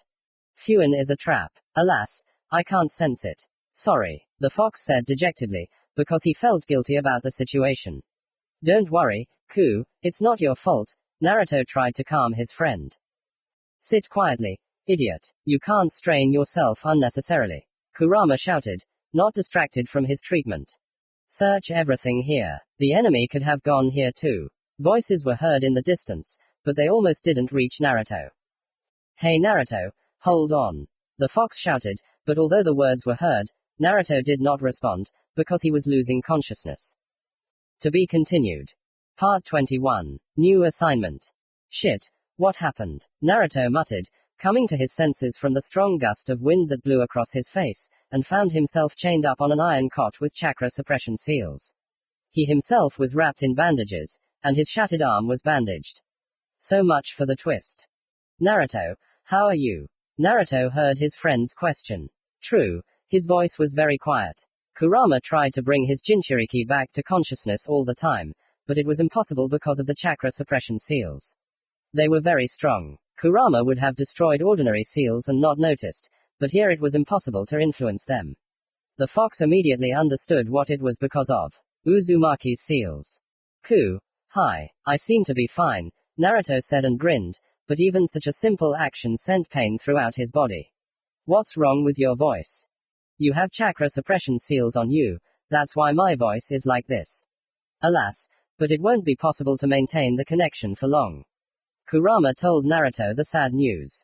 At that moment, the blonde shinobi felt hopeless, because he would have to get out on his own, without the fox's help, and his body was aching from the wounds he had received, and his left hand, his main one, was shattered. Damn! Naruto cursed out loud, and a few seconds later the iron door opened. A guard looked into the room to make sure Naruto was awake. Seeing this, he nodded to himself. You woke up. The commander will come now and interrogate you. The guard said and, closing the door, judging by the sounds, left. In fact, Naruto had a couple of minutes to get out. Kurama, Kurama. The blonde shouted his friend's name to himself, and when there was no answer, he realized that they no longer had a connection. He tried to destroy the seals somehow, but it didn't work.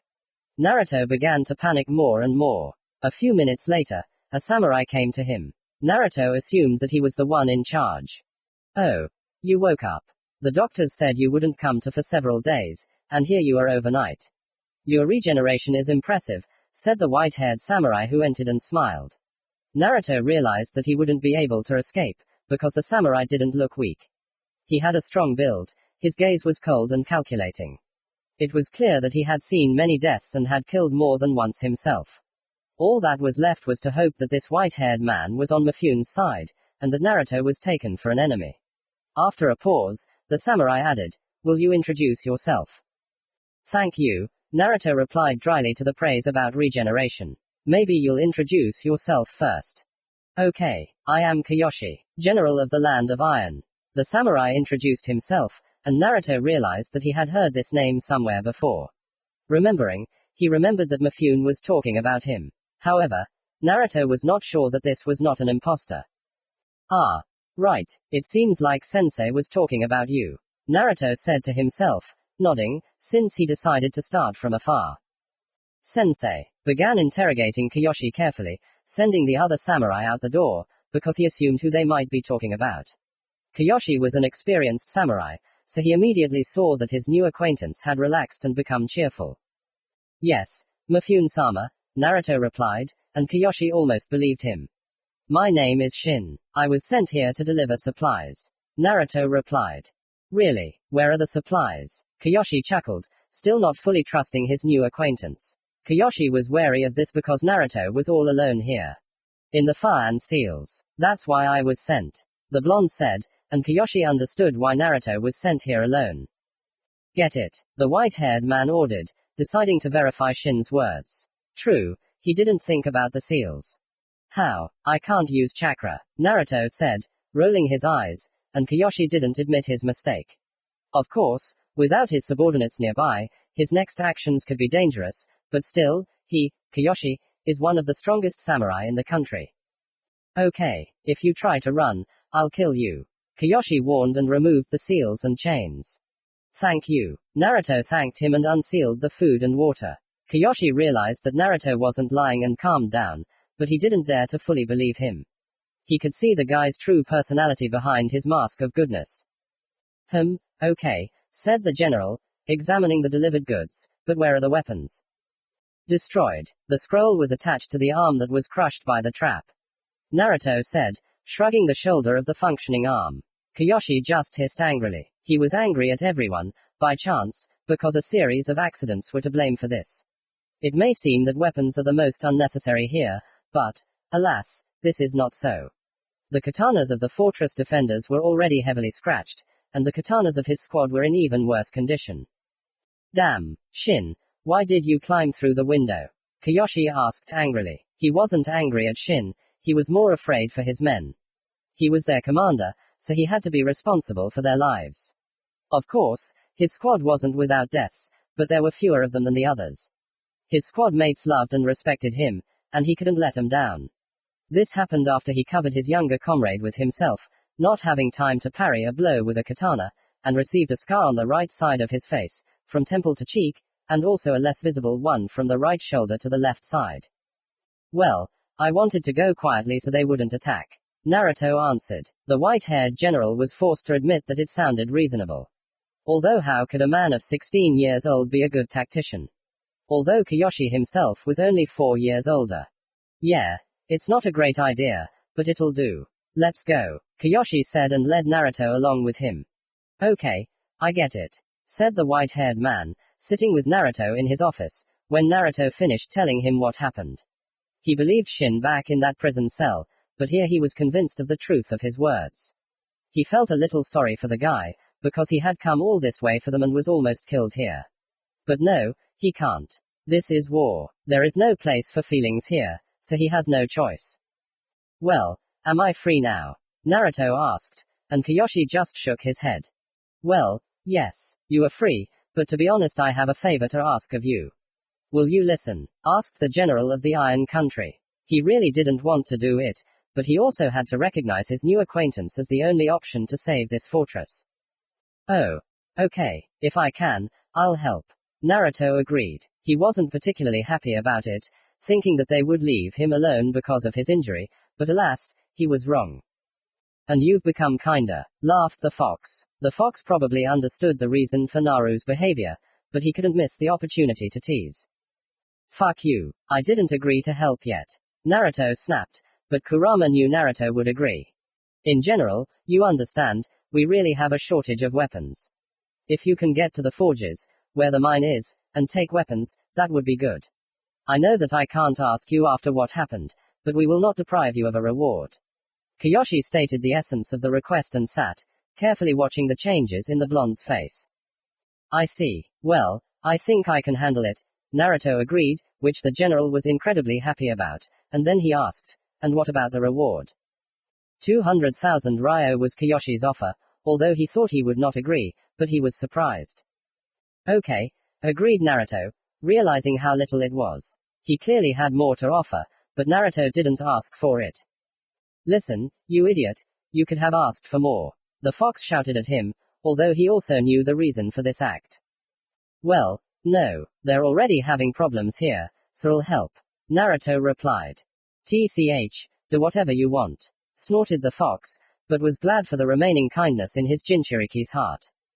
Excellent. You can, of course, stay here to recover, but please do not linger. Asked Kiyoshi, hoping to get the katanas faster. I'll leave right now. Tell me where to go. Rejected Naruto's offer of rest. Kiyoshi was pleasantly surprised, but also felt the urge to object and insist on rest, which he immediately rejected. Okay, I'll bring a card with a letter for the master so that there are no misunderstandings.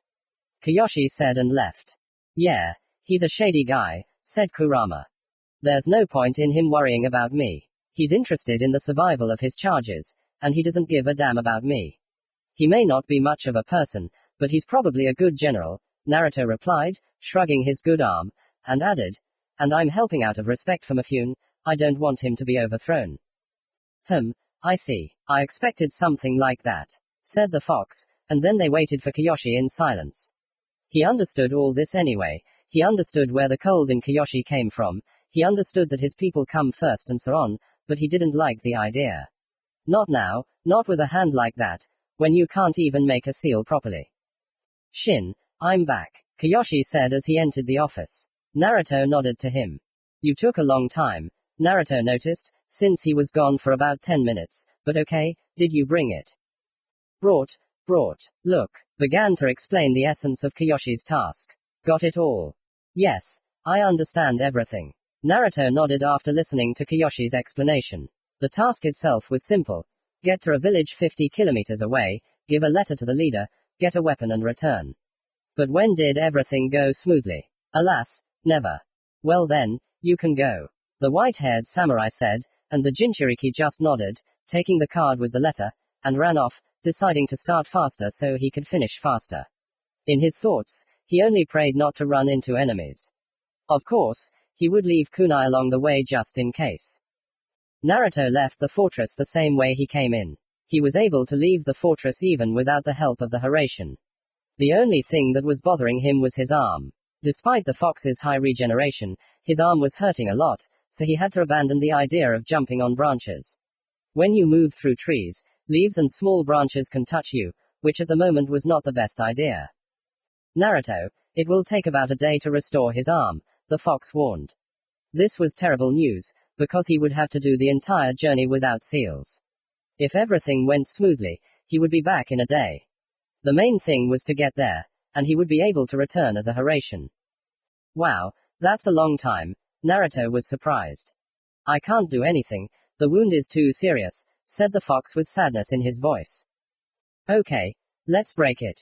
Naruto encouraged either himself or the fox. In fact, he still had one whole arm left, so he could still fight, but during training he realized that it was easier to direct the katana with his left hand. The blows were stronger than with the right. Alas, but it was the left hand that did not function. Which was to be proved. Naruto said, stopping on the hill in front of the village. In front of him were the Yami warriors who had captured the village. The village itself was not that big, but not small either. At the entrance was the largest, 3-story house. The rest of the houses were a store on the first floor, and on the second was a living area. There was also a square with stalls. Behind the village was a mountain range with a large number of wells, mines. The village itself was surrounded by a wall that rested against the mountain. Probably the inhabitants in the big house, the fox guessed. His guess was probably correct because that was where the strongest guards were. There were about 40 invaders in the village. Okay, thank you. Naruto thanked his friend and began to think about how to clear the village of Yami members. What did he have? One hand, a katana, kunai with a Horatian mark, clones. He couldn't handle them all at once, not now, so he couldn't use the Thunder God's flight. They'd hear. Naruto, maybe ask the wolves for help. The fox suggested. Well, it's possible. Naruto agreed and summoned 3 wolves, Yamura, Shin and Koru. Oh. Naruto, what do you need? Yamura asked for the others, and the blue-eyed man began to explain what was happening. The wolves agreed to help, but no one knew how yet. There were too many enemies, and if they acted carelessly, there could be casualties among the civilians, which was unacceptable. Okay, let's do it this way. Shin will get to the hostages and throw my kunai there. Yamura and Koru will come from behind and distract them, and I will quietly enter through the main gate with the clones. When Shin delivers the kunai and howls, there is no need to hide. Naruto outlined the plan. Of course, it had many flaws. For example, no one knew how Shin could get in. Okay, we're going, Yama said and led his son behind him. Naruto in turn created a dozen clones and got close to the wall with them. Shin went almost behind the house itself. Fortunately, he was almost adjacent to the wall. A few minutes later, a wild howl was heard on the other side of the village. The signal to begin. Yami was alarmed and most of them ran there. There were 4 people left at the gate. Naruto and the clone carefully approached the gate and jumped out at the same time. Naruto thrust a kunai into the enemy's throat. The second one, whom Naruto had to deal with, was surprised and wanted to attack, but did not have time because of a blow with a palm to the chin from below upwards, which broke the cervical vertebrae, killing him. At this time, the clone hit one with a kunai on the head, and threw it into the heart of the second. The path was clear, and the original with the clones entered the village. At this time, the main battle was taking place on the other side, near the mountain, where 2 wolves were attacked by about 25 people. Of course, the wolves were strong, but there were many enemies. Futon. Wolf's execution. Koru growled and, waving his front paws, 10 wind blades flew at Yami. A blade from each claw. Wolves have 5 claws on their front paws and 4 on the back paws. This technique could have hit 3, but it only hit 1. Fortunately, this one will clearly not get up again. Doton. Big stone bullet. The 2 shouted and medium-sized bullets flew at the wolves. Suton. Water dash. Yama and his son said it at the same time, and a thin layer of water formed on their paws, which destroyed the bullet just by touching it, and then the father and son dashed in front of their enemies and delivered a slashing blow with their paw. Doton. Earth manipulation. Yama growled and the ground around him began to crack slightly. A moment later, rocks rose into the air and flew at several enemies at once. Raten. 100 lightning trap. The 5 technicians shouted at the same time, surrounding the wolves, and the lightning paralyzed them. Farewell to life, said one of the Yami and raised his katana over Yama's head. Well then, not much left, Naruto said, carefully clearing the streets. A few seconds later, a howl was heard from the main building. Naruto focused on the kunai and moved towards it. He found himself surrounded by bandits next to Shin. Luckily, there were hostages there too. The shinobi immediately threw 6 seals around him. Protective dome. Well, what next? One of the bandits grinned, because Naruto couldn't fight because of the dome's support. But at that moment, clones with rasengans or chidori in their hands began jumping into the windows from all sides. Fortunately, Naruto used these techniques without seals. A minute later, only one bandit remained, probably the main one, standing with his back to the original, and several clones. Naruto realized that they couldn't handle him and, removing the dome, pierced his shoulder from behind with a katana. That's what's next, Naruto replied and knocked out the enemy with a blow to the carotid artery. All that was left was to check how Yamura and Koru were doing.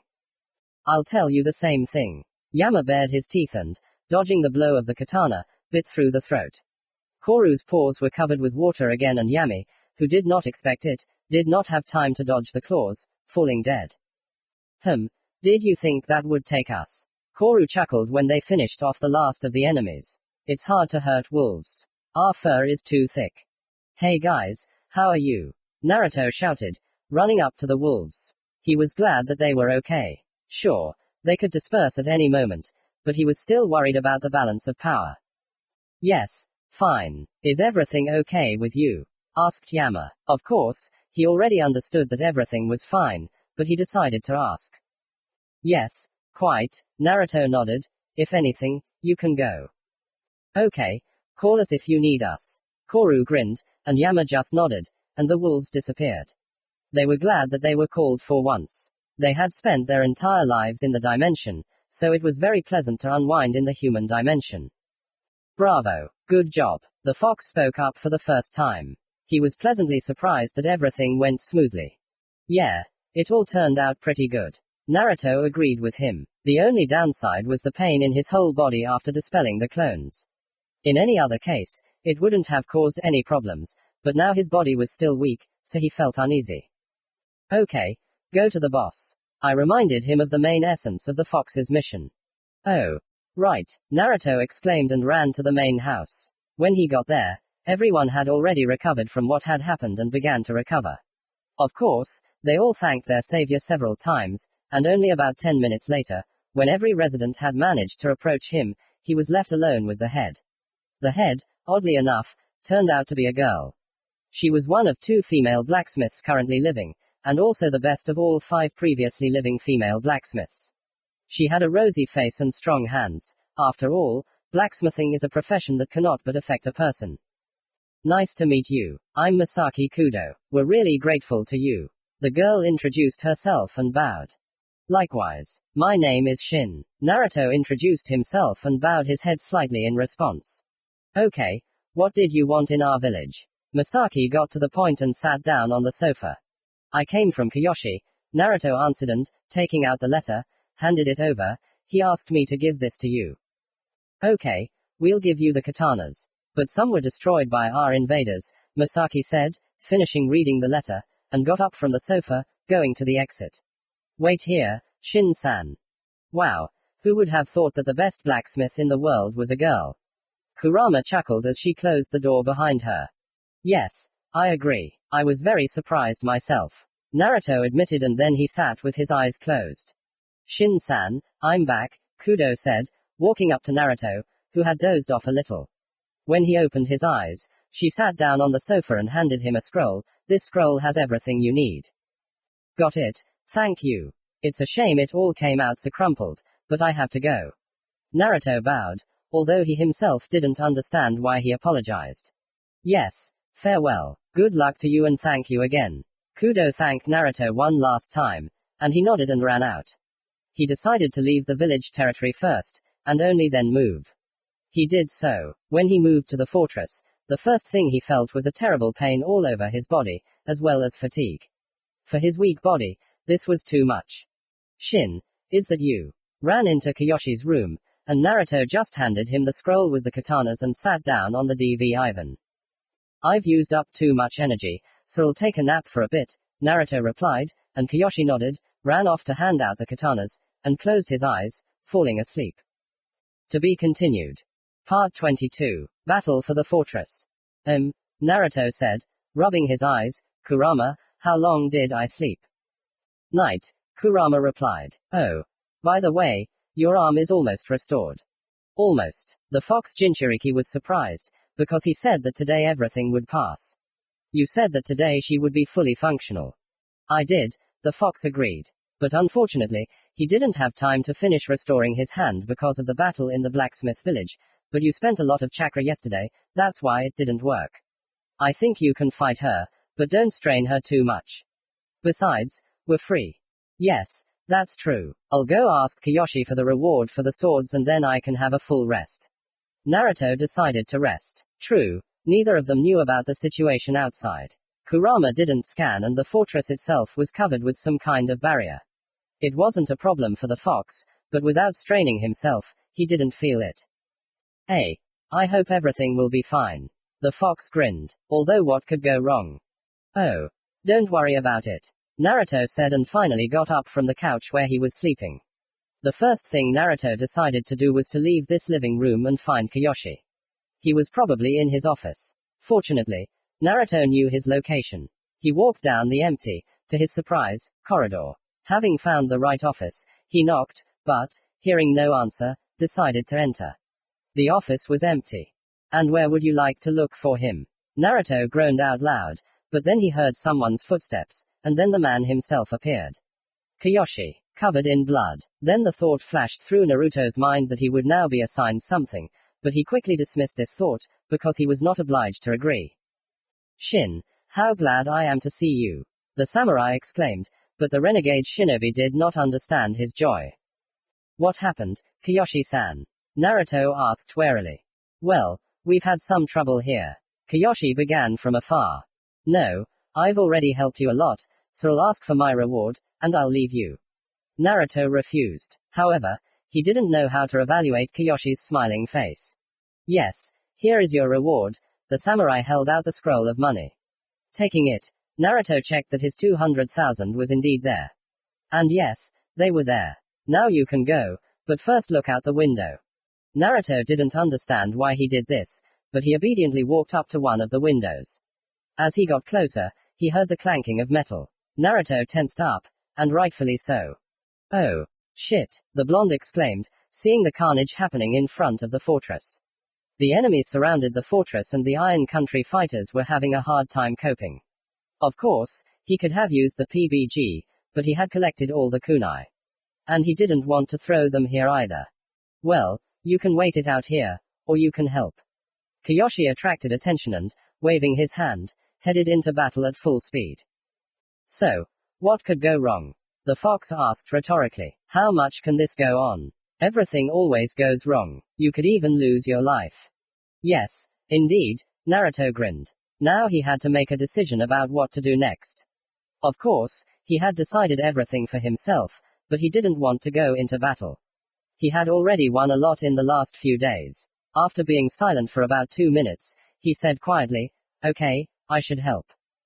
He didn't expect anything else, the fox admitted. He didn't like the idea, just like his Jinchuriki. But Naruto couldn't abandon people. Yes, he doesn't trust anyone. Yes, he's cold to almost everyone. Yes, he doesn't spare his enemies. Yes, he's killed many times. But he couldn't abandon innocent people. The main thing is to be careful. Of course, Naruto exclaimed and, taking a couple of deep breaths, he jumped out of the window, throwing on his cloak. He jumped down and was about to attack the enemies, but froze. He had killed more than once, but the picture that appeared before him made him shudder, not allowing him to move. There were bodies everywhere, but not just bodies. Some were tortured, some were so mutilated that even a loved one would not recognize them, others had their insides ripped out, probably after an explosive seal. It is unknown how long he stood like that, looking at all this, and he could have stood even longer, if the voice had not called out to him. Kurama did not want to interfere with him, because he understood that he himself had to understand and accept everything. Shin, if anything, we cleared a path by the river. You can leave there without being noticed, said Kiyoshi, running up to Naruto. Naruto was brought out of his stupor by this, and he turned his head towards the samurai.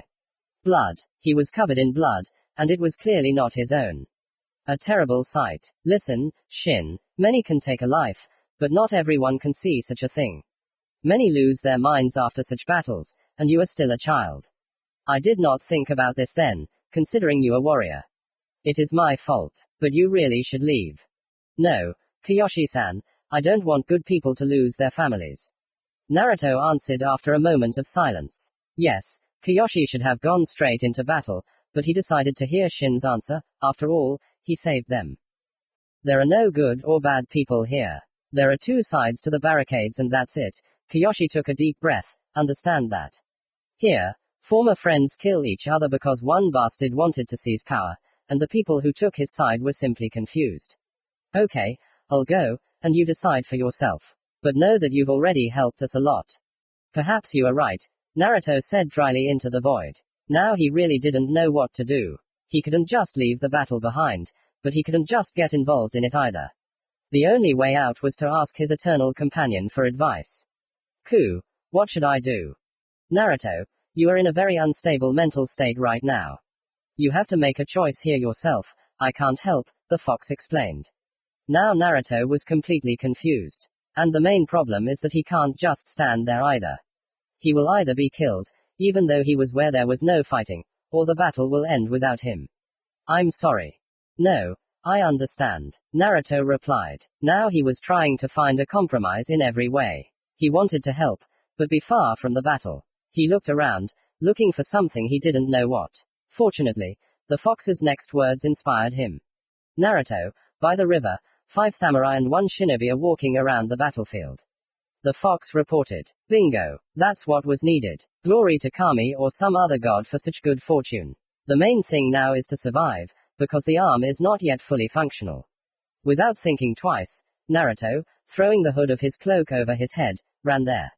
Previously, he put on a hood so that he would not be recognized, but now also so that the enemy would not see his eyes. Over a large number of battles and training, Naruto realized that a person often looks where he wants to hit, and if you can see it, then this will give you a huge plus in close combat. When he reached the river, he hid behind a rock. He, indeed, saw 6 people in front of him, heading towards the fortress. He thought to attack quietly, but then they stopped, and one pointed right at Naruto.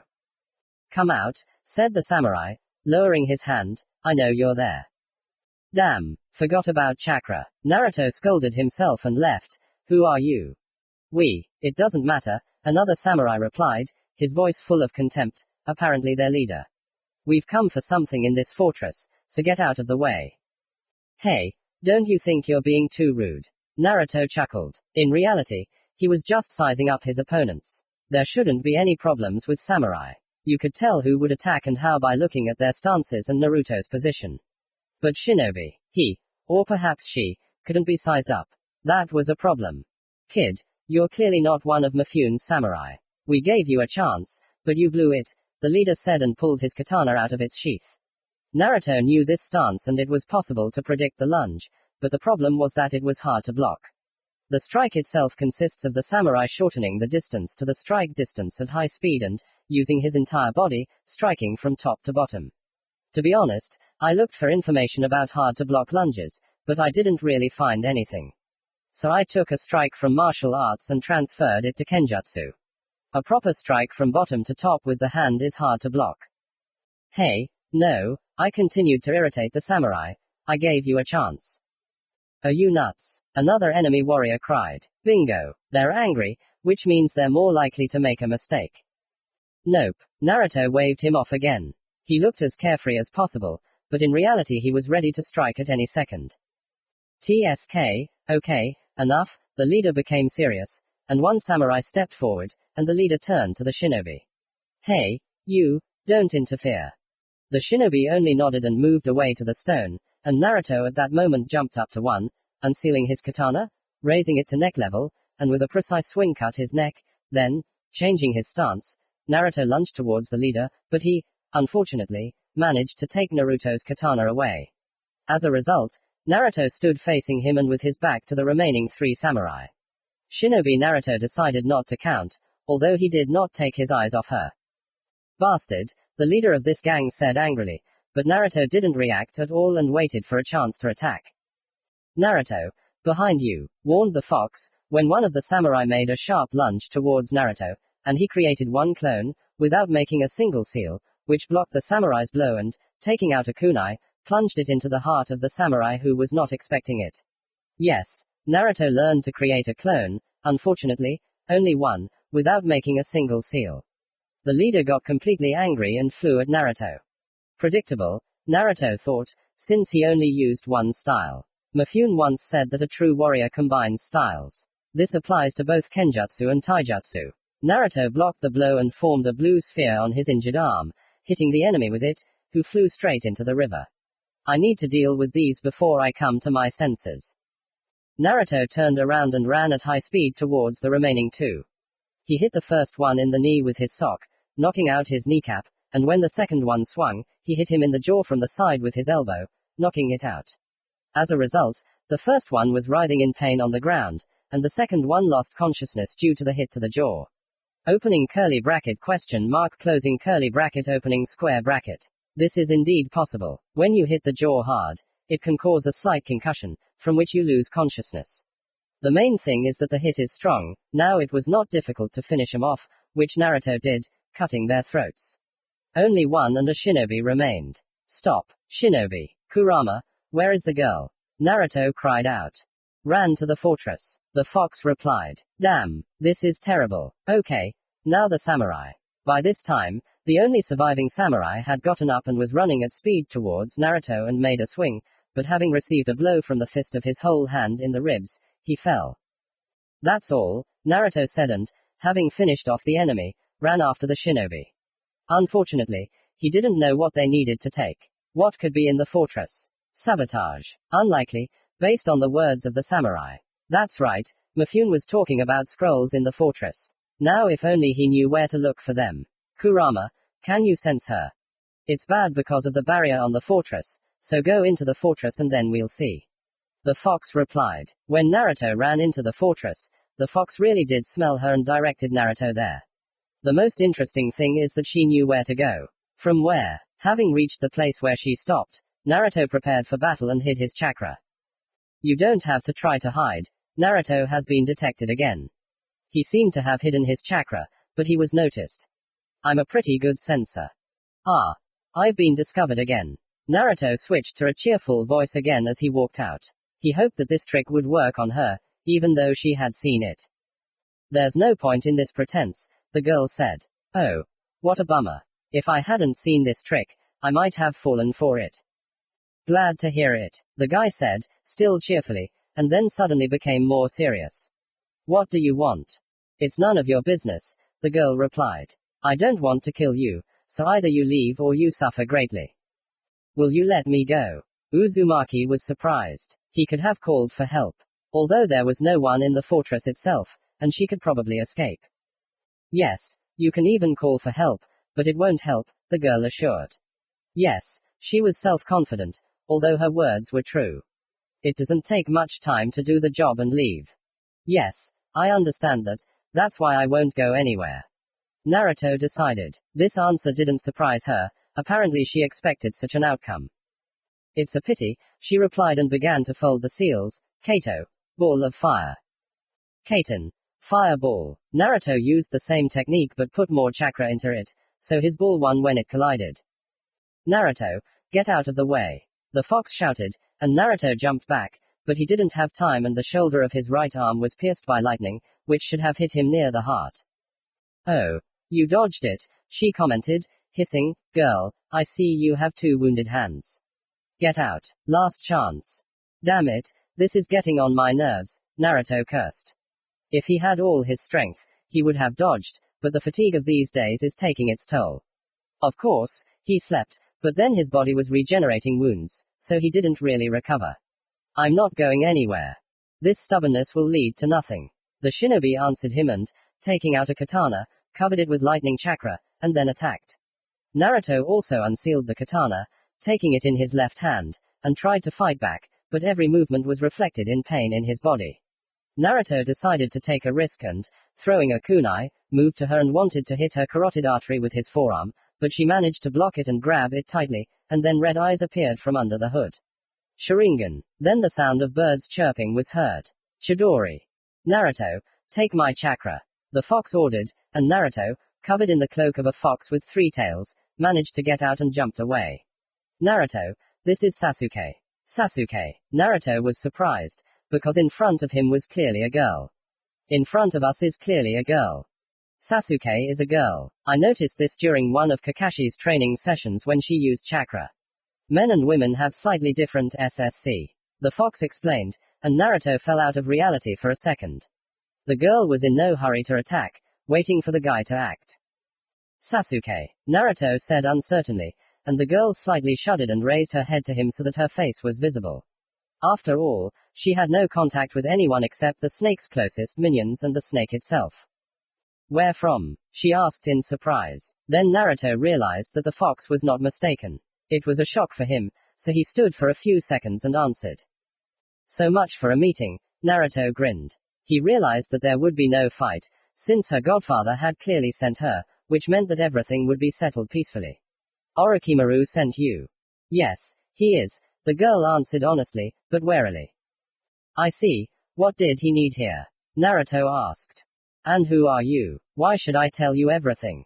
Uchiha asked. Now Naruto was thinking what name to introduce himself with. Shin or Naruto. It seemed like she treated him normally, and she was sent by his godfather. She doesn't maintain ties with the villagers either. Okay, let's take a chance. Uzumaki, Naruto replied, removing his hood. To be continued. Commentary on Part 22. Battle for the Fortress. Co-author better. Here is the meeting of our heroes. I have a feeling that events will develop rather rapidly. Part 23. New mission. Commentary on Part 23. New mission, and here is the part. I'm waiting for your feedback. Naruto. Sasuke said in shock, looking at the man in front of her. Yes, he really did look like Naruto, only the stripes on his cheeks were missing.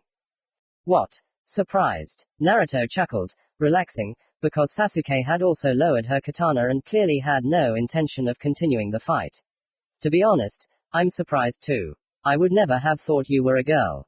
It's all because you're a blind idiot, Sasuke said the most obvious thing. But what are you doing here? Me. Naruto chuckled, wondering where to start. Yes, he wasn't going to reveal everything to her, but he should tell her briefly. Helping the Iron Country suppress the rebellion. Sasuke said in his own manner, why do you need this?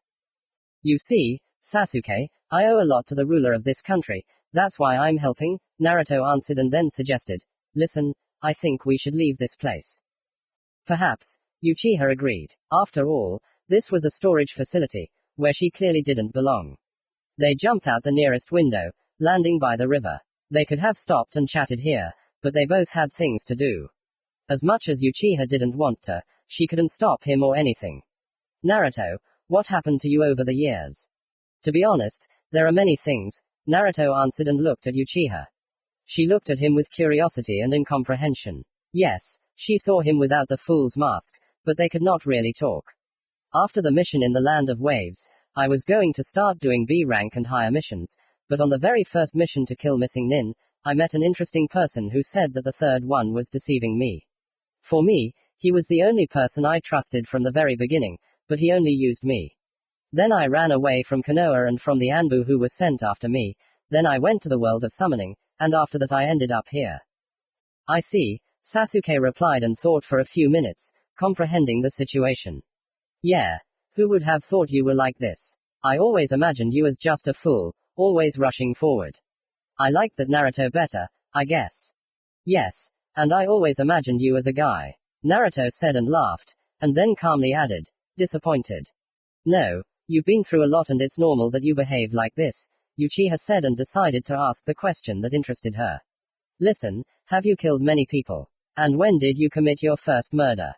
To Uchiha, Naruto had always been a good guy, and now there was murder. She couldn't accept it, although, of course, she saw blood on him after the missing Nin assassination mission. 2 years before graduation, at the age of 11, Naruto answered the question about the first murder and was silent for a short time, and I killed many, so I won't say. Sasuke fell silent again and began to digest the information. For her, all his words revealed another side of Naruto, hidden from everyone at the time. Naruto simply sat on the shore and, looking at her, waited for a reaction. He had no idea whether she had killed, but she wanted to kill her brother. Now he decided to look at her reaction. Yes, she clearly had one, because her face expressed many emotions. Any person would have noticed this, but Naruto, after Mifune's lessons, saw it clearly. I see, you've broken my perception of you again, the owner of the Sharingan said after a few minutes of silence, thinking about what she had said. Naruto, what are you going to do next? This question surprised Naruto very much. He expected questions, contempt or something else, but definitely not this.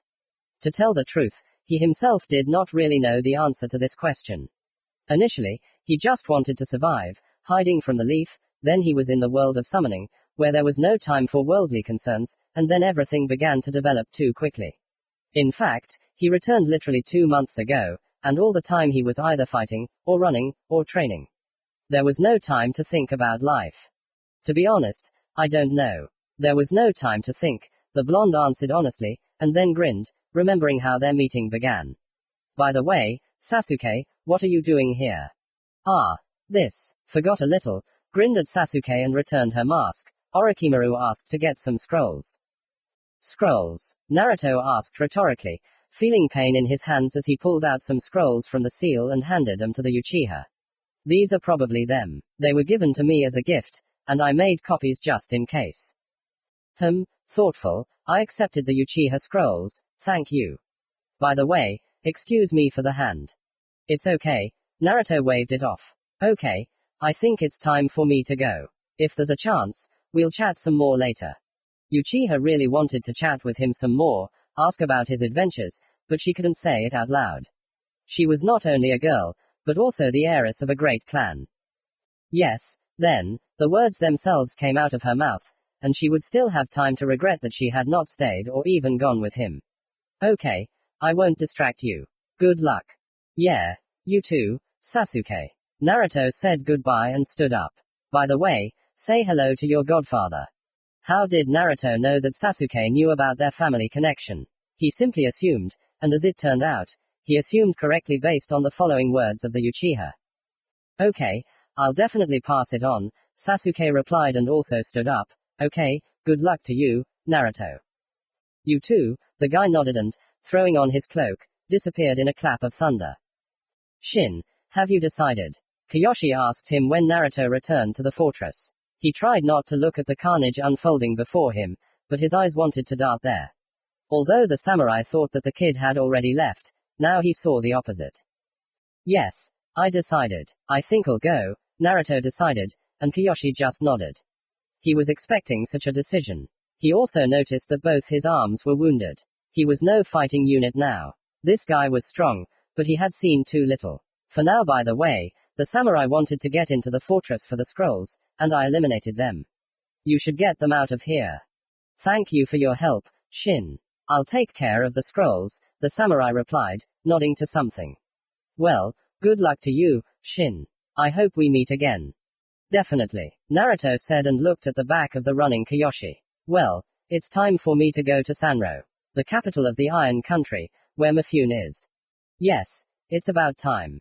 Kurama agreed, and Naruto rushed along the river.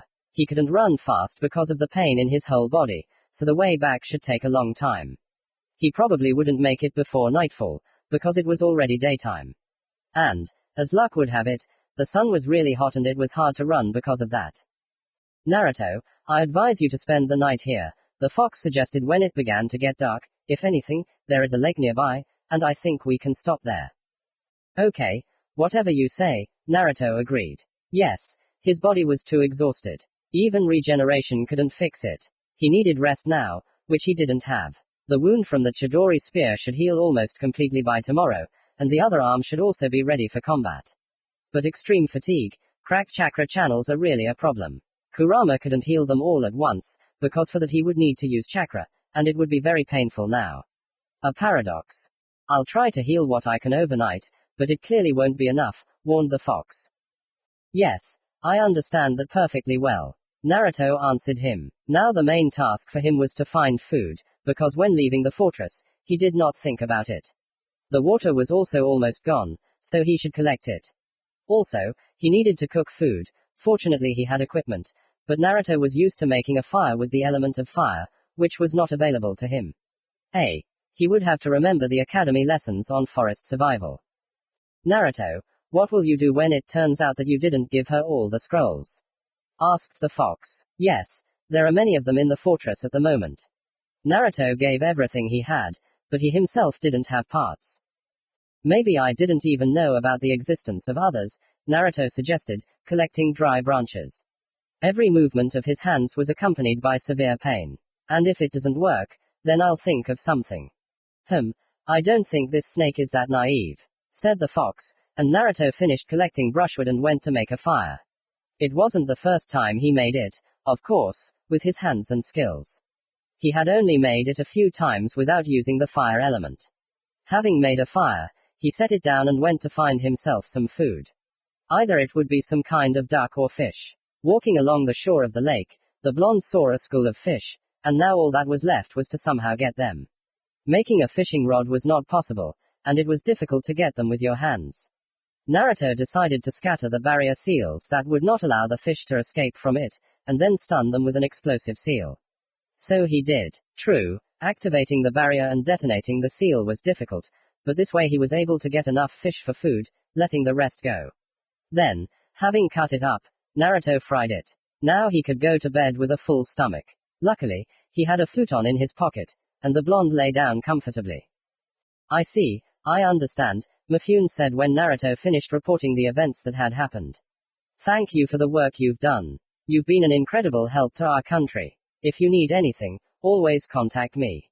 Thank you, Mifune-sensei, Naruto bowed slightly. His body had not yet fully recovered, but he could still move normally. The arm pierced by Sasuke had completely healed, and the left one, which had been crushed by the trap, still ached slightly, but was fully functional. By the way, did you find the traitor? Yes, we found it. Thank you very much for warning me, too.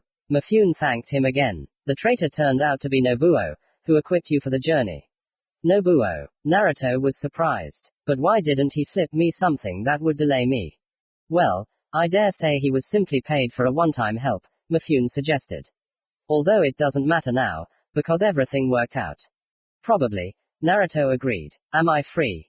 In general, you are free, but I have a proposition for you. Mifune fell silent. And the blonde tensed up. Clearly, this is not something he will like. The attack on the fortress has been suppressed, thanks to you. But, alas, the war is not over. Right now, they may be interested in two cities, Suga and Tetsu. Both of them are of strategic importance to us. Well, Suga is fine, but Tetsu is not. I was betrayed by another high-ranking person who captured Tetsu. Now the village of Kasumi, surrounded by a strong wall, is under attack. Do I need to help them? Naruto asked as Mifune fell silent, giving his student time to process the information he had received. You could say that. Kasumi has enough strength to take back Tetsu, but Shoji, the general who betrayed me, also understands that, Mifune explained, keeping quiet for about 10 seconds. He put up some kind of barrier around the village, and no one can leave. There are enough supplies there for now, but only for now. Probably this barrier was put up by Yami. I see, Naruto said, thinking hard about what he could do. I need to save them and help them take back the city. If you save them, that'll be enough, Mifune said. Although he hoped Naruto would help them. If you complete the task, you'll get 500,000 ryo, as well as copies of the remaining scrolls. Okay, Naruto agreed, taking a deep breath. I agree. Fine. Rest today and move out tomorrow. Sorry, but I can't give you more time. Mifune ordered. He didn't want to put the boy in danger, but he simply had no choice. Hi. To be continued. Commentary on Part 23. New mission. Betterfoco author. It feels like Naru is the main character of some game, and he is given strange quests to level up author. Ha ha ha ha, no, he's just the most efficient unit for completing such tasks. Part 24. Rescue. Commentary on Part 24. Salvation. Hi, co-author, we're better with you. I couldn't unbit this part because I had a terrible day. My iPad crashed, then Facebook didn't save what I did. In general, there will be errors in this part today, and the text is less correct. Sorry, maybe I'll unbit part tomorrow, maybe not. If I do, this message will disappear. By everyone, Naruto, aren't you hesitating about this? The fox asked as Naruto began to get ready. The rising sun was just beginning to appear outside the window, and the blonde was already getting ready to go. After all his wounds, his arms, fortunately, were functioning, his chakra channels were also almost restored, but his body was not. It was not ready for a new portion of adventures. You understand that I can't really help you with chakra without revealing myself. Yes, I understand that. Naruto answered the second question. And no, I didn't hesitate. People need help. You haven't changed, said the fox, taking a deep breath, still the same naive fool. I've never been like this. Naruto shouted as he finished packing and left the room, then added, although, only when I was a kid. Well, replied the fox and lay down to doze. He was very tired these days, treating his Jinchuriki. It was still unknown whether his help would be needed in this mission. Naruto left the village and, looking at the map, ran towards Tetsu. He knew perfectly well that he was too exhausted, but according to the plan, he should just get the people out of the barrier. That's it, and nothing more. Of course, he still wanted to help in retaking the city, but the images of the battle for the fortress were fresh in his head. He had seen too much back then, and he didn't know if he could help them. Although, when everything was perfect and according to plan. Clearly not for him. Either it was his intelligence and secrecy, or his luck, which, apparently, had long since hit rock bottom. It was much easier for him to run. His body did not ache, his arms did not hurt, so he ran almost as fast as he could. But still, the fatigue of all this time affected his body. So this is the city? Naruto asked, looking at the city surrounded by a wall. Yes, the city was impressive in size. The village was not yet visible. It should be behind the forest, 5 kilometers away. Well, let's go. Oh, Naruto, you're such an optimist. The fox commented on the blonde's last phrase, said in a painfully cheerful voice. Naruto was no fool and understood all the danger hanging over him, but he still walked forward with a smile on his face. Okay, there's the village, Naruto said after about 7 minutes, stopping in front of the village. It was very small, but there were too many guards around. It would be difficult to get close without being noticed. And also to remove the barrier. But how? Ku, help me out. The fox said dully, Naruto, the village goes to the lake. There's probably running water there. You can try to get to the village there. Yes, the idea was good. It remained to hope that it was possible to pass through there. When Naruto carefully reached the shore of the lake, he was disappointed, because the only place where it was possible to go inside was under heavy guard. Yeah, that won't work, Ku, Naruto muttered. Yeah, that security had already managed to piss him off. Any other ideas? I scanned the area and realized that the other side of the village, opposite the entrance, had reduced security. I could try there. Luckily, there was a section of the wall, literally about 20 meters, where there were only 2 guards. Kurama suggested an idea. This time, Naruto hoped that he would be lucky. Having reached the section of the wall where there were only 2 guards, Naruto realized that he should succeed. Having created a clone, he walked around one, and the clone of the other. Then they simultaneously hit the invaders in the neck, killing them. The most difficult thing remained to remove the barrier until those 2 were remembered. While the original began to deal with the barrier, the clone hid the corpses of the 2 samurai. Ku, can you help? Naruto asked when he realized that he couldn't handle it quickly on his own.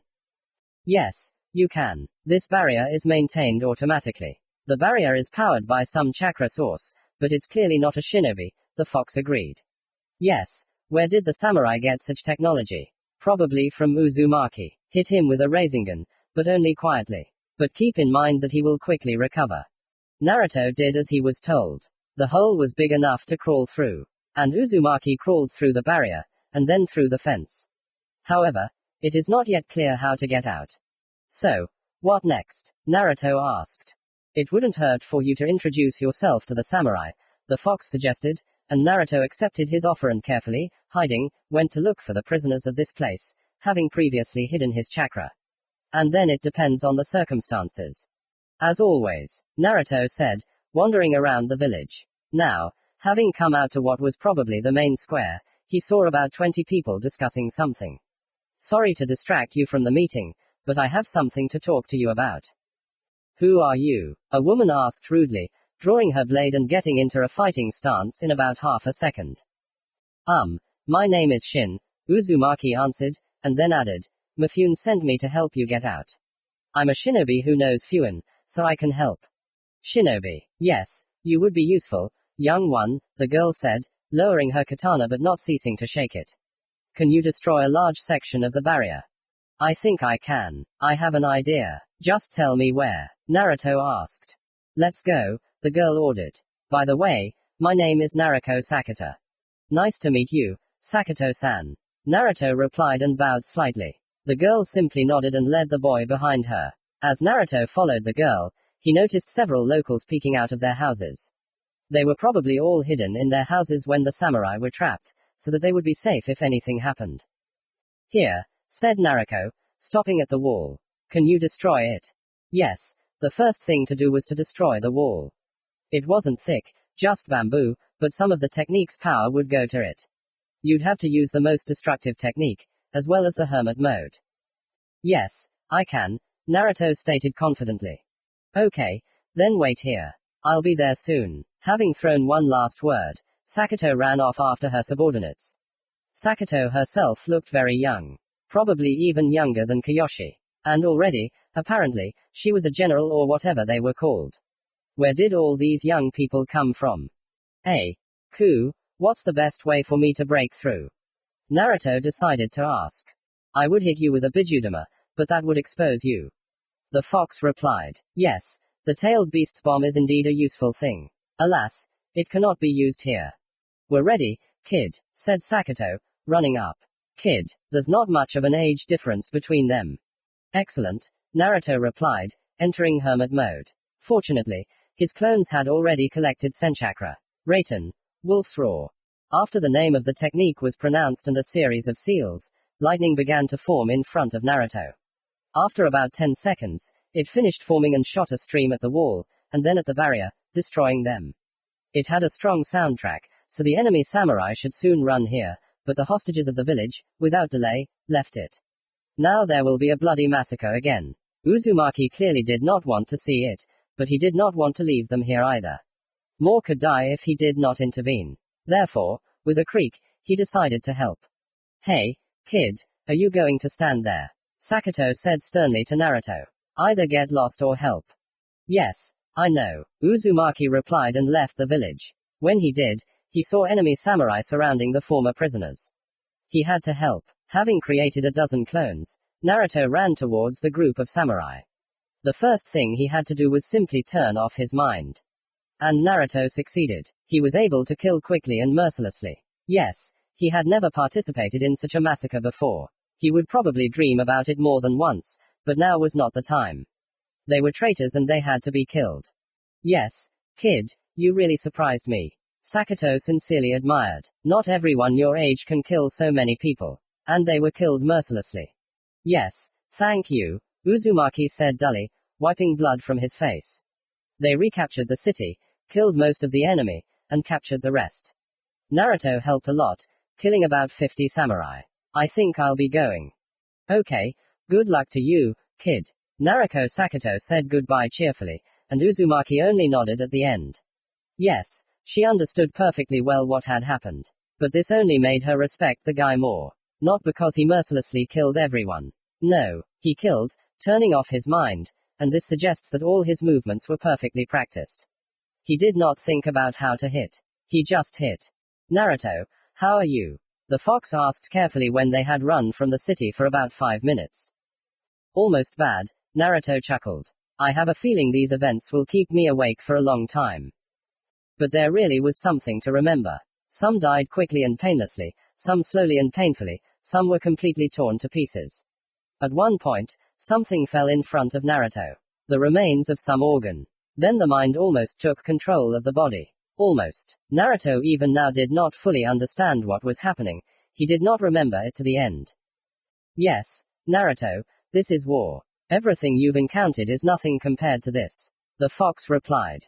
Yes, I already understood, Naruto said, sighing. I'll have to buy some clothes when I get back, because my cloak and other clothes are pretty worn out. You're right about that. And the cloak is already too small for you. Since when is it? Decided to support the new fox theme to distract his Jinchuriki from what happened. Mifune-sama, I'm back. Naruto reported as he entered the office of his teacher and employer in one person. Hello Shin-kun, decided not to call Naruto by his name Mifune, how is the mission? Yeah. Okay. Naruto replied and started to recount what happened. Mifune was glad that everything worked out in the end. Okay. Here's your check. Go to the secretary and get your reward. You'll get the scrolls later, said the samurai, giving Uzumaki the check. Goodbye, Mifune-sensei. Naruto said goodbye as he left the office. I think it's better for you not to know for now, Mifune said dully into the void. So, it was Uzumaki who gave you these scrolls? The snake clarified when his student finished telling her story. Yes, he is. The owner of the Sharingan answered calmly. Well, this is about half of all the scrolls one wanted to get, Orochimaru said, and Sasuke's face showed confusion, and then anger. So, this idiot fooled me. Uchiha shouted angrily. From love to hate there's only one chance, right? The snake joked, grinning. Well, you could say that. I think he simply didn't have the rest. But he didn't tell you about their existence either. Maybe I should go back, Uchiha suggested. No, they're definitely not there anymore, the snake assured the owner of the Sharingan. Then, I'll go and find him, Sasuke said angrily, and kill him. Yes, indeed one step. No, Sasuke, it's too late, Orochimaru replied. TSK, screw it, said Uchiha and headed out of the office, throwing out at the end. I'm in my room. Yes, go and rest, the snake said languidly into the void. I am more concerned about the world's situation. To be continued. Part 25. Bad news. The sun was shining over the village hidden in the foliage. Shinobi were on missions, children were playing on the playgrounds or studying at the academy, couples were sitting in parks or restaurants. In general, life was in full swing and going on as usual. However, the same could not be said about the people in the Hokage's office. The atmosphere hanging over the place spoke for itself. Danzo-san, you understand what this could lead to, right? Asked Tsunade, the fifth Hokage. We recently recovered from Orochimaru's attack. Tsunade-sama, I understand everything, Danzo answered with feigned kindness in his voice. But we must also consider the huge jackpot we can hit. We don't have many Jonin and Chunin to send there anyway, Tsunade replied. She understood, but she felt like the chances were slim. If you agree to this, then the route will help the leaf in every way. We can also send Genin, Danzo said and received angry glances from the clan heads and the fifth one itself. I mean those who have long since left the walls of the academy. For example, peers of the weapon, Uzumaki Naruto, and older ones. Okay, I understand. The route will be a useful fighting unit in this war, Senju agreed. As for the Genin, I'll think about it. Excellent, Shimura said smugly, looking around at all the council members. Then should we put the leaf on alert? Shikaku asked, realizing that arguing and trying to challenge the decision was useless. No, not yet, Tsunade refused. Prepare the clan members. Let each head take care of his own clan. Dismissed. Hi, the clan leaders answered in unison and began to disperse. Everyone wanted to prepare their clan members. The stakes and risks were too high. Kazekage-sama, are you sure? One of the sand advisors exclaimed too emotionally, jumping up. Yes, we can get more if we win, Gaara answered confidently, looking sternly at the one who had jumped up. The advisor shuddered and sat down. And we have good relations with them. Brother, you do understand that it is unknown whose side the other villagers will take? Temari asked, looking at her younger brother.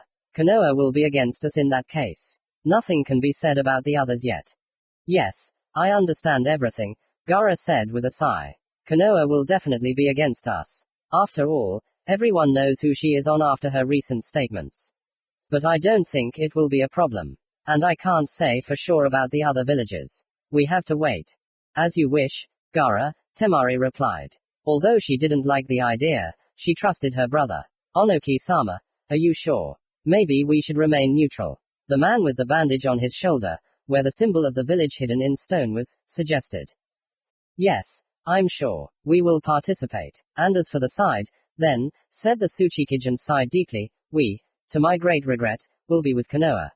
Are you sure? The shinobi asked again. You dare to argue with your Kage's decision. You understand that we can get quite a lot of territory. Onoki shouted and, jumping up, stretched his back. Ah. My back again. Everyone is free. Hi. Everyone replied and started to leave. The shinobi who had just been yelled at was one of the first to leave. Quickly, but timidly. It was never a good idea to anger the Tsuchikage. After all, Unoki clearly knew better what his village needed. Or was it senile dementia? Reikage-sama, do you think our village should get involved in all this? asked the woman with the cloud headband on her forehead. Yes, I'm sure, I answered seriously. We'll send several teams of Junin and Chunin. We'll get our share, but at least without major losses. As you command, the woman replied, bowing. May I go? Yes, go, the Reikage allowed. The shinobi was about to leave, but the ruler's voice stopped her, and one more thing. Remember that neither Yugito nor, God forbid, B should know about all this. As you wish, the woman answered and left the office. Yes, if B finds out about all this, he will go into battle. And showing off there as the perfect Jinchuriki is clearly not the best idea. No, we won't go there, said the woman with red hair. Are you sure, Mei-sama? Asked the mist shinobi. Absolutely. Our country is still healing from the coup. I don't think sending people to war is the best idea, the Mizukage stated confidently. Yes, the mist had something to gain, but not at such a price. There was too much at stake if they got involved in this war. Oh, it's been a while since I've been to the market, Naruto said, looking at the huge crowd of people. He finally decided to get out and update his equipment. Too much had happened lately, and he didn't look so good right now. Lots of holes, scuffs, and other things. So Naruto, since he had the time and money, decided to do a little shopping. The boy also realized that the 3-petal kunai were running out. He tried to save them, but in the end they still ran out. Yes, the third one gave him those kunai for 6 months, and he lasted with them for several years. After all, he used them in the summoning world. He won't be able to get kunai like his father's anywhere, so he'll have to put the seal of the thunder god on a regular one. After all, Tobirama used this method, and everything is fine. Yes, you have to start living a normal life at least sometime, said the fox, grinning. After all, normal things really do seem abnormal. The last time Naruto was at the market was a long time ago. You're probably right, Naruto replied with a smile, but I don't think it's time yet. Yes, how could I forget? The fox mockingly asked. Uzumaki Naruto and normal life are incompatible words. In the end, Naruto spent about an hour and a half talking like this. During this time, he managed to get dressed. Now he was wearing a black suit that could protect against a glancing blow from a kunai, and an orange cloak. Why was it so noticeable? It was made of very good fabric, which made it stand out from the others, although the color, of course, also made it stand out. Have you decided to go back to your childhood, when you wore that stupid costume? Kurama asked, not missing the opportunity to tease the guy. Listen, Fox, you know he's the best among the rest. Naruto replied, mentally rolling his eyes. Yes, and more noticeable. TCH, go away. Uzumaki said more rudely. He was starting to get mad. How many times had the fox tried to tease him in the last hour and a half? And Kurama just laughed at the guy's behavior and, deciding to stop, went to bed. Damn, Uzumaki exclaimed when he woke up and found a snake next to him. How could he not notice it? He seemed to be a light sleeper. I noticed it, but I didn't wake it. It's your godfather's snake, said the fox. Well, who else uses snakes? Orochimaru, Uzumaki said through gritted teeth and, taking a breath, asked, what do you have? In response, the snake spat out the scroll. Yes, it was unpleasant to pick it up after that. Although, oddly enough, it was clean. In the letter, Orochimaru spent several paragraphs scolding Uzumaki for the scrolls he had lost because of him. And then, writing that now it was time to get down to business, he moved on to the topic of Akatsuki. As it turned out, they had captured another Jinchuriki. It turned out to be Han, the Jinchuriki of the five-tailed. Damn, another one, Uzumaki cursed, hitting the table next to him. Fortunately, the table was strong, withstanding the shinobi's blow. Then they talked about the organization's next target. Orochimaru wasn't sure, but it was either the Cloud Shinobi ni Yugito, the Jinchuriki of the two-tailed one, or the Kazekage Sobaku no Gara, the Jinchuriki of the one-tailed one. Orochimaru wrote that he would look after the Kazekage himself. So Naruto had to run to the cloud. They couldn't allow any more of the Jinchuriki to be captured. To the cloud, Kurama asked his Jinchuriki. Naruto, meanwhile, quickly wrote a reply that he would look after the two-tailed one, and released the snake. That's where, Uzumaki replied and began to gather his things. Fortunately, most of them were scattered on scrolls. So in 15 minutes he was packed, washed and fed. But first, to Mifune sensei. Mifune-sensei, may I come in? Uzumaki asked, knocking on the door. Yes, come in, Mifune answered, and Naruto came in. What did you want? Yes, I have a message for you, Naruto said seriously. I'm leaving the land of iron for a while and going to Cloud. Okay, Mifune said after half a minute, you're not my subordinate, so you're free to do whatever you want, but are you sure? What's the reason, anyway? Yes, I'm absolutely sure. And I'll probably keep the reason to myself, answered Naruto's questions. Okay, then all that's left for me to do is wish you good luck, said the samurai and added more quietly, Naruto. Thank you, I will definitely come back. Uzumaki thanked and, bowing, ran out of the office. Now he had to run and as fast as possible. Well, back into battle. The fox said from the subconscious. Raikage-sama, you have a visitor. The man said as he entered his ruler's office. Who? I told you not to disturb me. Hei almost growled. Yes, he needs to prepare for the upcoming war, and here he is being distracted. Who is there? A teenager. He introduced himself as a shadow warrior, the secretary reported. At first, the Raikage's eyes were covered with anger, and then with surprise. A renegade had come to the cage. And politely, too. Surprising. Let him come in, the Raikage ordered, and the secretary nodded and left. Hello, Raikage-sama, greeted the man whose face was hidden by a cloak. An orange cloak. You're too polite for a renegade, the Raikage said, grinning. Inside, he was completely prepared for battle. Yes, he was not one of the most famous and powerful missing nin, but he had his own kind of fame. Have you come for my head?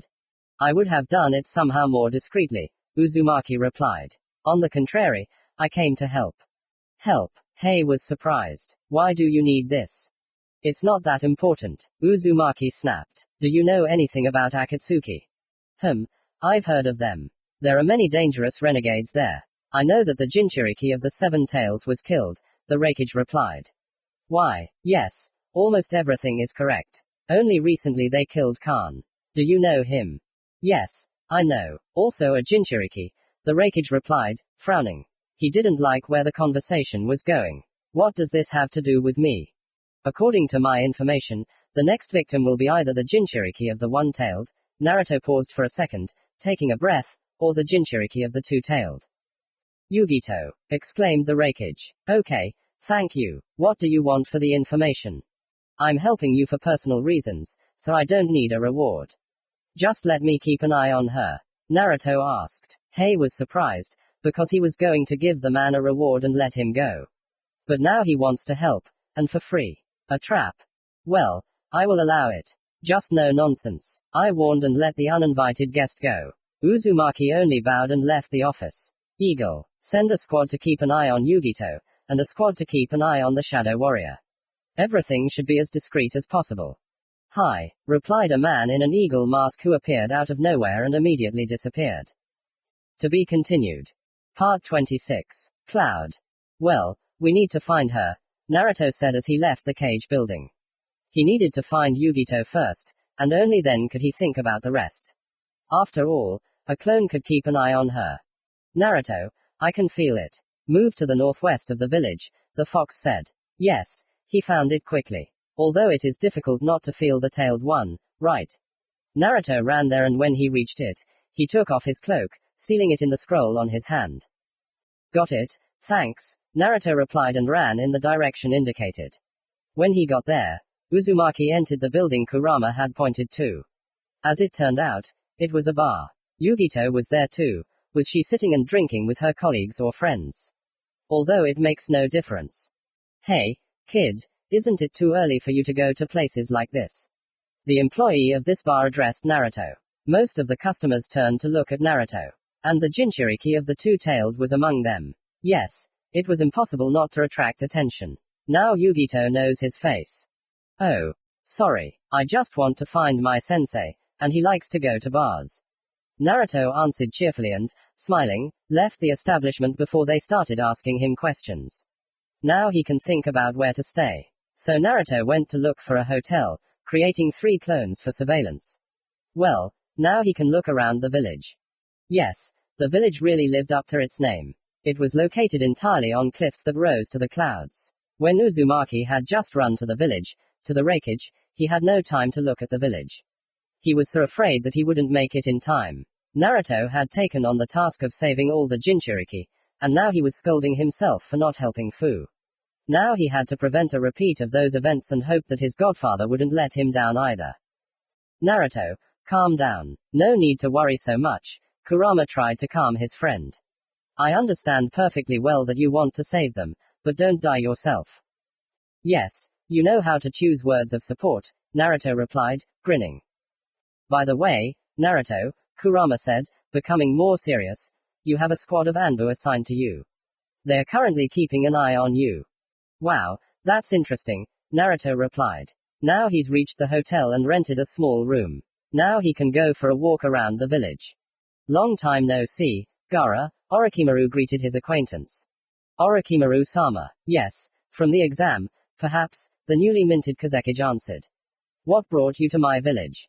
Yes, indeed, you've already grown to be a Kage, Orochimaru hissed. And you brought me here. They might be preparing an attack on you.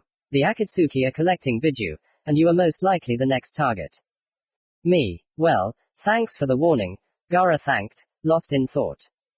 I didn't come here to warn you, but to protect you, the snake answered, and Gaara looked at him in surprise. I'm not the strongest, of course, but still Kage. Reminded Sobaku no, I'm able to stand up for myself. I don't argue, but keep in mind that this organization has the strongest ones, said Orochimaru. The strongest, you say? Okay, is there any information on when they will be here? The Kazekage changed the subject. Extra help in this case is definitely not unnecessary. No, she's not here. My student should be back soon. I sent her to gather information about them, Orochimaru said. Gather information? Gaara asked, grinning. He stood up and walked over to the window. Aren't you a master at that? Me, perhaps, the snake replied, but she needs to gain experience too. Understood, Gaara replied and fell silent. He had something to think about now.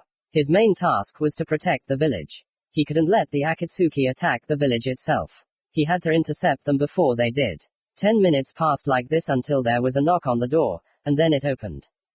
I'm back, Snake, Uchiha said dryly. Hey, you could at least show me more respect in front of strangers, said Orochimaru, and then got down to business. Did you find out anything? Yes, I found out. They'll be here in a few hours. They're staying in a cave now, 50 kilometers from here. Some Deidara and Sasori have come for the Kazekage, Sasuke reported.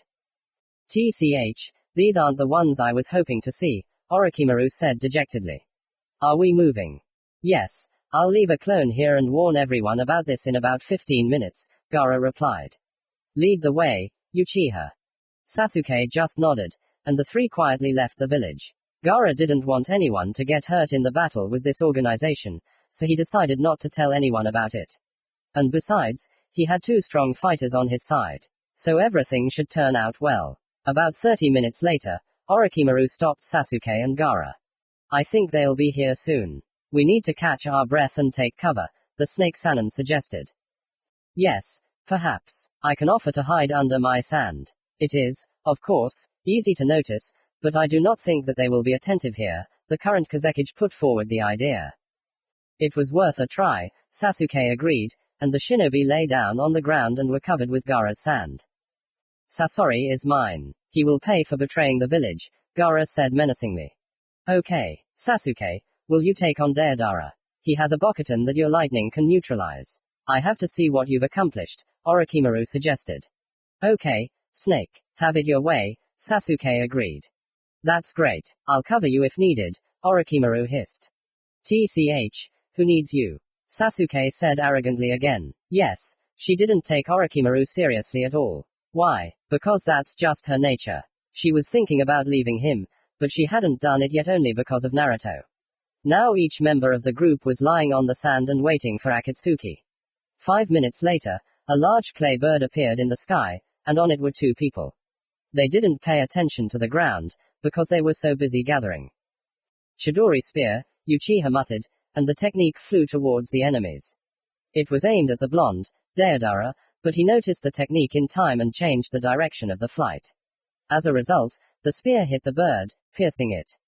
The missing nin were forced to go down to the ground, and by that time Uchiha had come out of hiding. Gaara and Orochimaru had not yet shown up. Damn, who are you? Have you completely lost your mind? The demolition man started yelling. Calm down, Deidara. Learn to control yourself. Sasori addressed his partner, and then the Uchiha. I don't know why you attacked us, Uchiha, but you clearly won't get away with it. Oh. I'm flattered. You know me, Sasuke replied with feigned surprise. At that moment, Sasori decided not to waste time on trifles and, removing the bandage from his mouth, opened it. In an instant, many needles flew out of it, but they were not destined to reach their target, because a wall appeared in front of the Uchiha, where the senbons hit. I am your enemy, Sasori, the Kazekage said calmly as he appeared.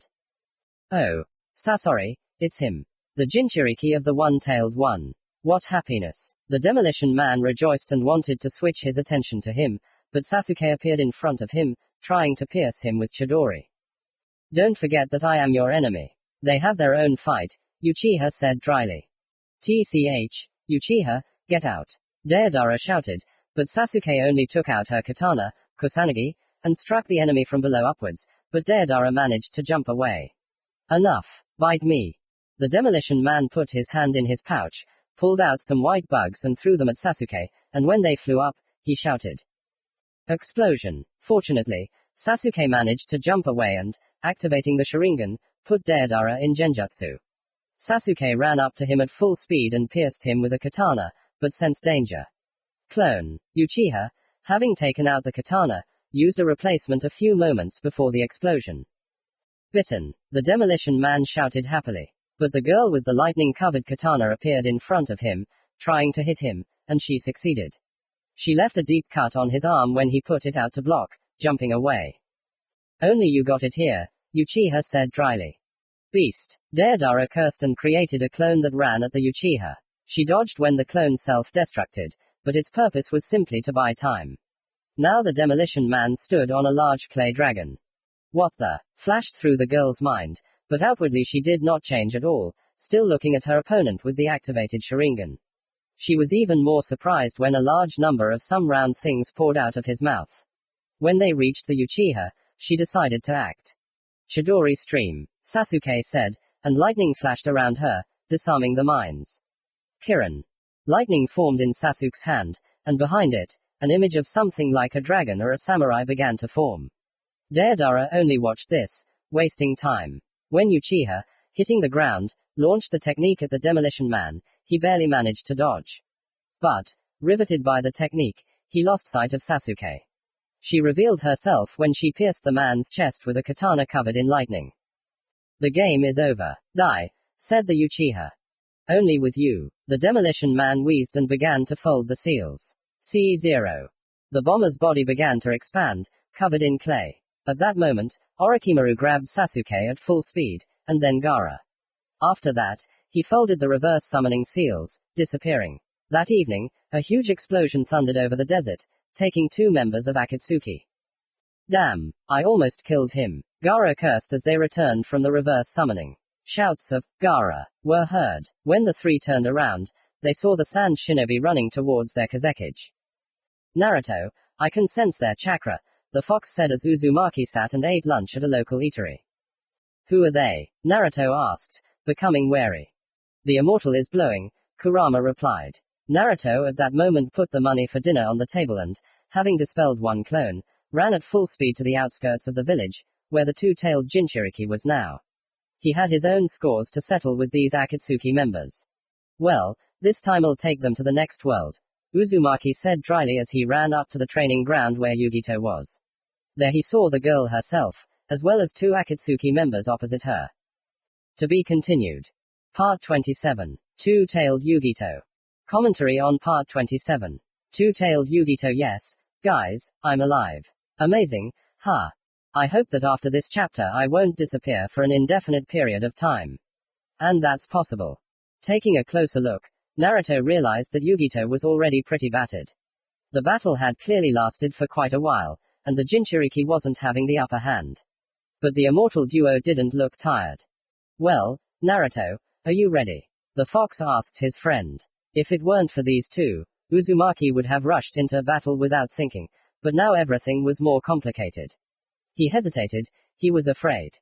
Yes, quite, Uzumaki said dryly, driving extraneous thoughts and torments out of his head. Now was clearly not the time for them. It was time.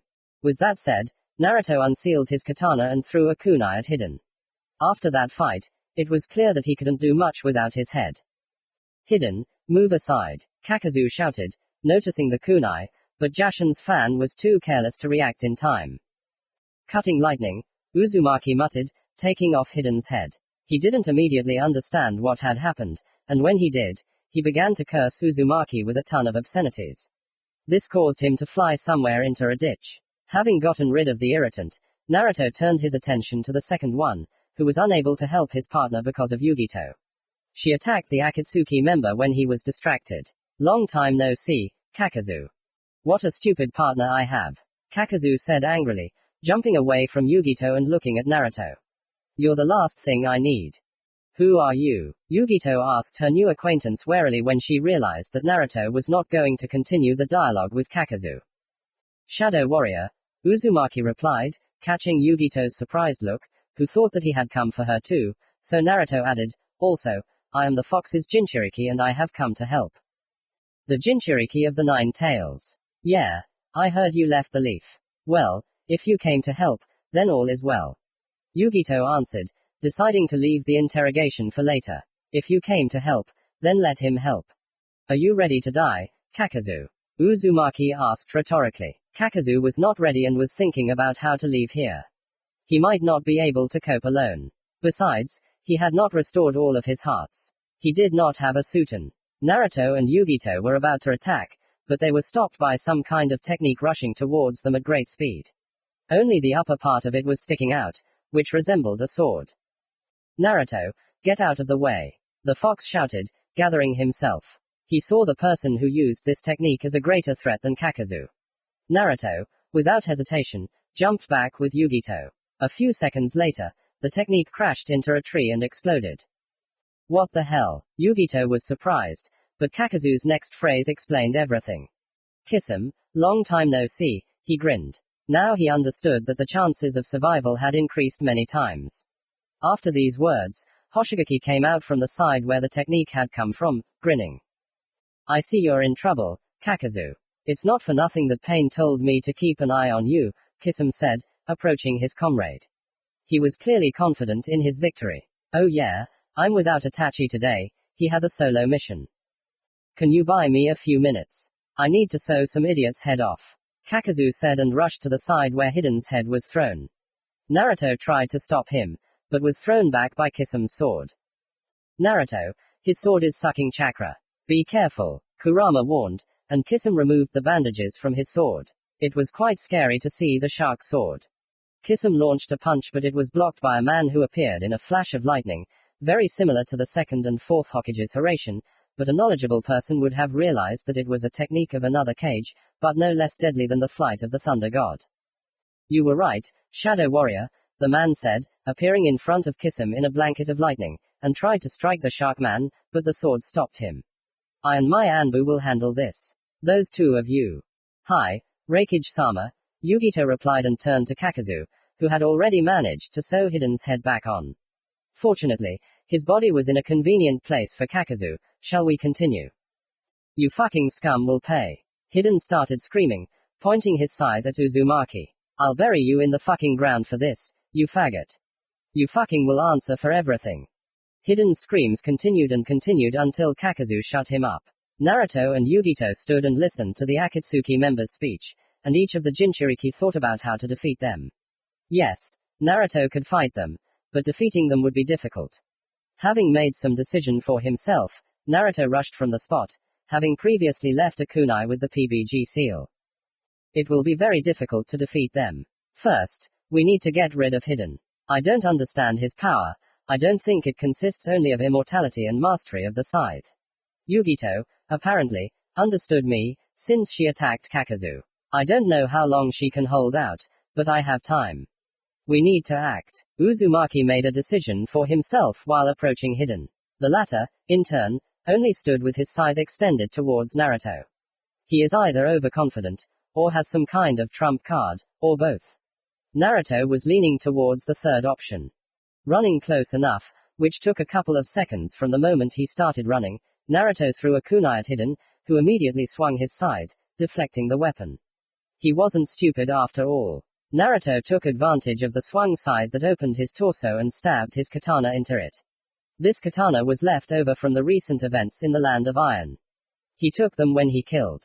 Not for collecting, but for such occasions. Having stabbed the katana, Naruto moved to the kunai, which had already flown a good distance away. How I'm sick of you, piece of shit. This fucking hurts. Hiden cursed and wanted to pull the katana out of himself, but he didn't have time. Naruto created a clone that moved to it and, grabbing the immortal, exploded.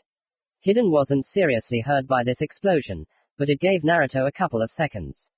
He instantly appeared in front of Hiden and, covered in the chakra of a fox with 3 tails, pierced Hiden's stomach. Then, grabbing his hand where the scythe was, he pulled it with force, depriving Hiden of his weapon. He wanted to do the same operation with the other hand, but it didn't work. Hiden stuck his hand into the Uzumaki's shoulder and jumped back. Fucker, how annoying you are. Hiden shouted and drew some kind of pentagram under himself. Naruto didn't have time to do anything, because he himself was wounded, and quite seriously.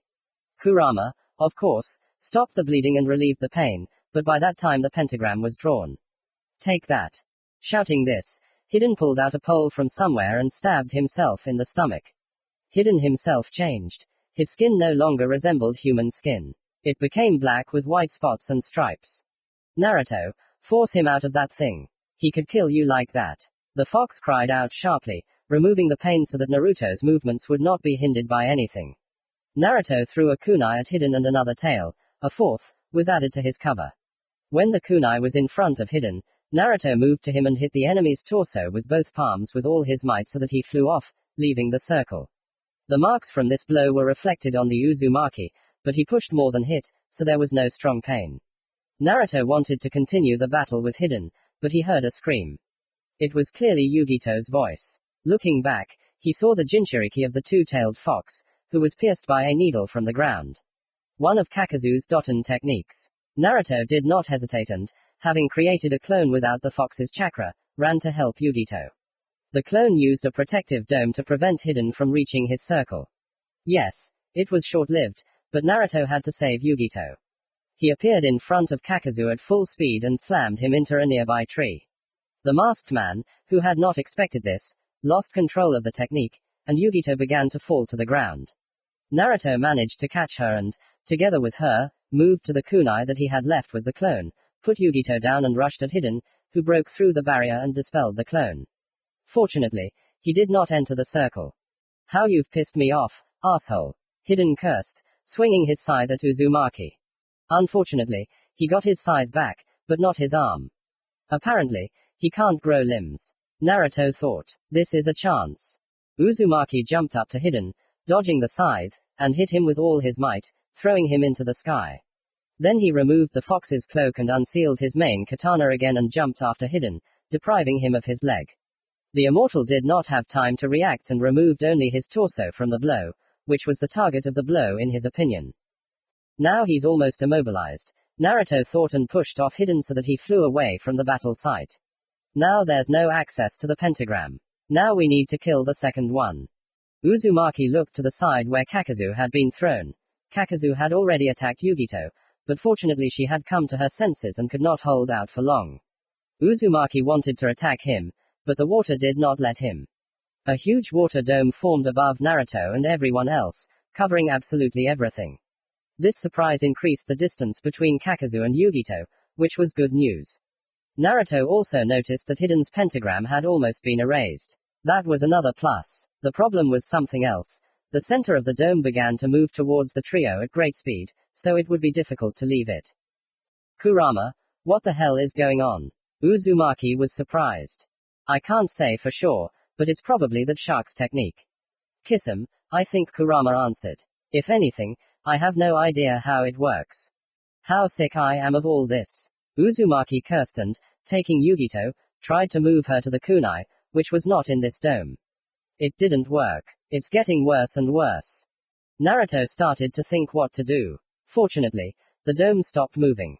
Suddenly, he and Yugito were grabbed by tentacles and thrown outside the dome. Then the owner of these tentacles also came out of the dome. Yo, guys, sorry I'm late, the man said as he landed next to the Jinchuriki pair. He looked a bit like the Reikage, but at the same time he was very different. Naruto, this is the Jinchuriki of the eight-tailed fox. He is clearly not on good terms with this octopus. The fox clarified the situation. Bai-sama, you've come. Yugito cried out joyfully. Now we're definitely saved. Yugito-chan, how many times have I said it without suffixes? By the way, man, thanks for saving Yugito. I need to help my brother. I'll try to come back as soon as possible. Can you handle it? B asked, looking at our couple. Yes, thank you, we'll handle it from here, Naruto said confidently, getting up from the ground. Thank you, Bai-san. Nodding, B dove into the dome, heading to help the Reikage. Now it was time to finish the fight with Hiden, who had not been affected by Kisam's technique. Then they could deal with Kakazu. Naruto rushed to the place where Hiden had been thrown. Yugito ran after him. When they got there, they saw Hiden standing on two legs. Damn, he attached a leg to himself. Uzumaki thought, and added out loud, well, fanatic, are you ready to continue? There you are, motherfucker. Come here, I'll fucking destroy you, Hiden cursed, running at Uzumaki. Raten. Wolfpack. Naruto said the name of the technique and a peculiar chain of lightning rushed towards Hiden.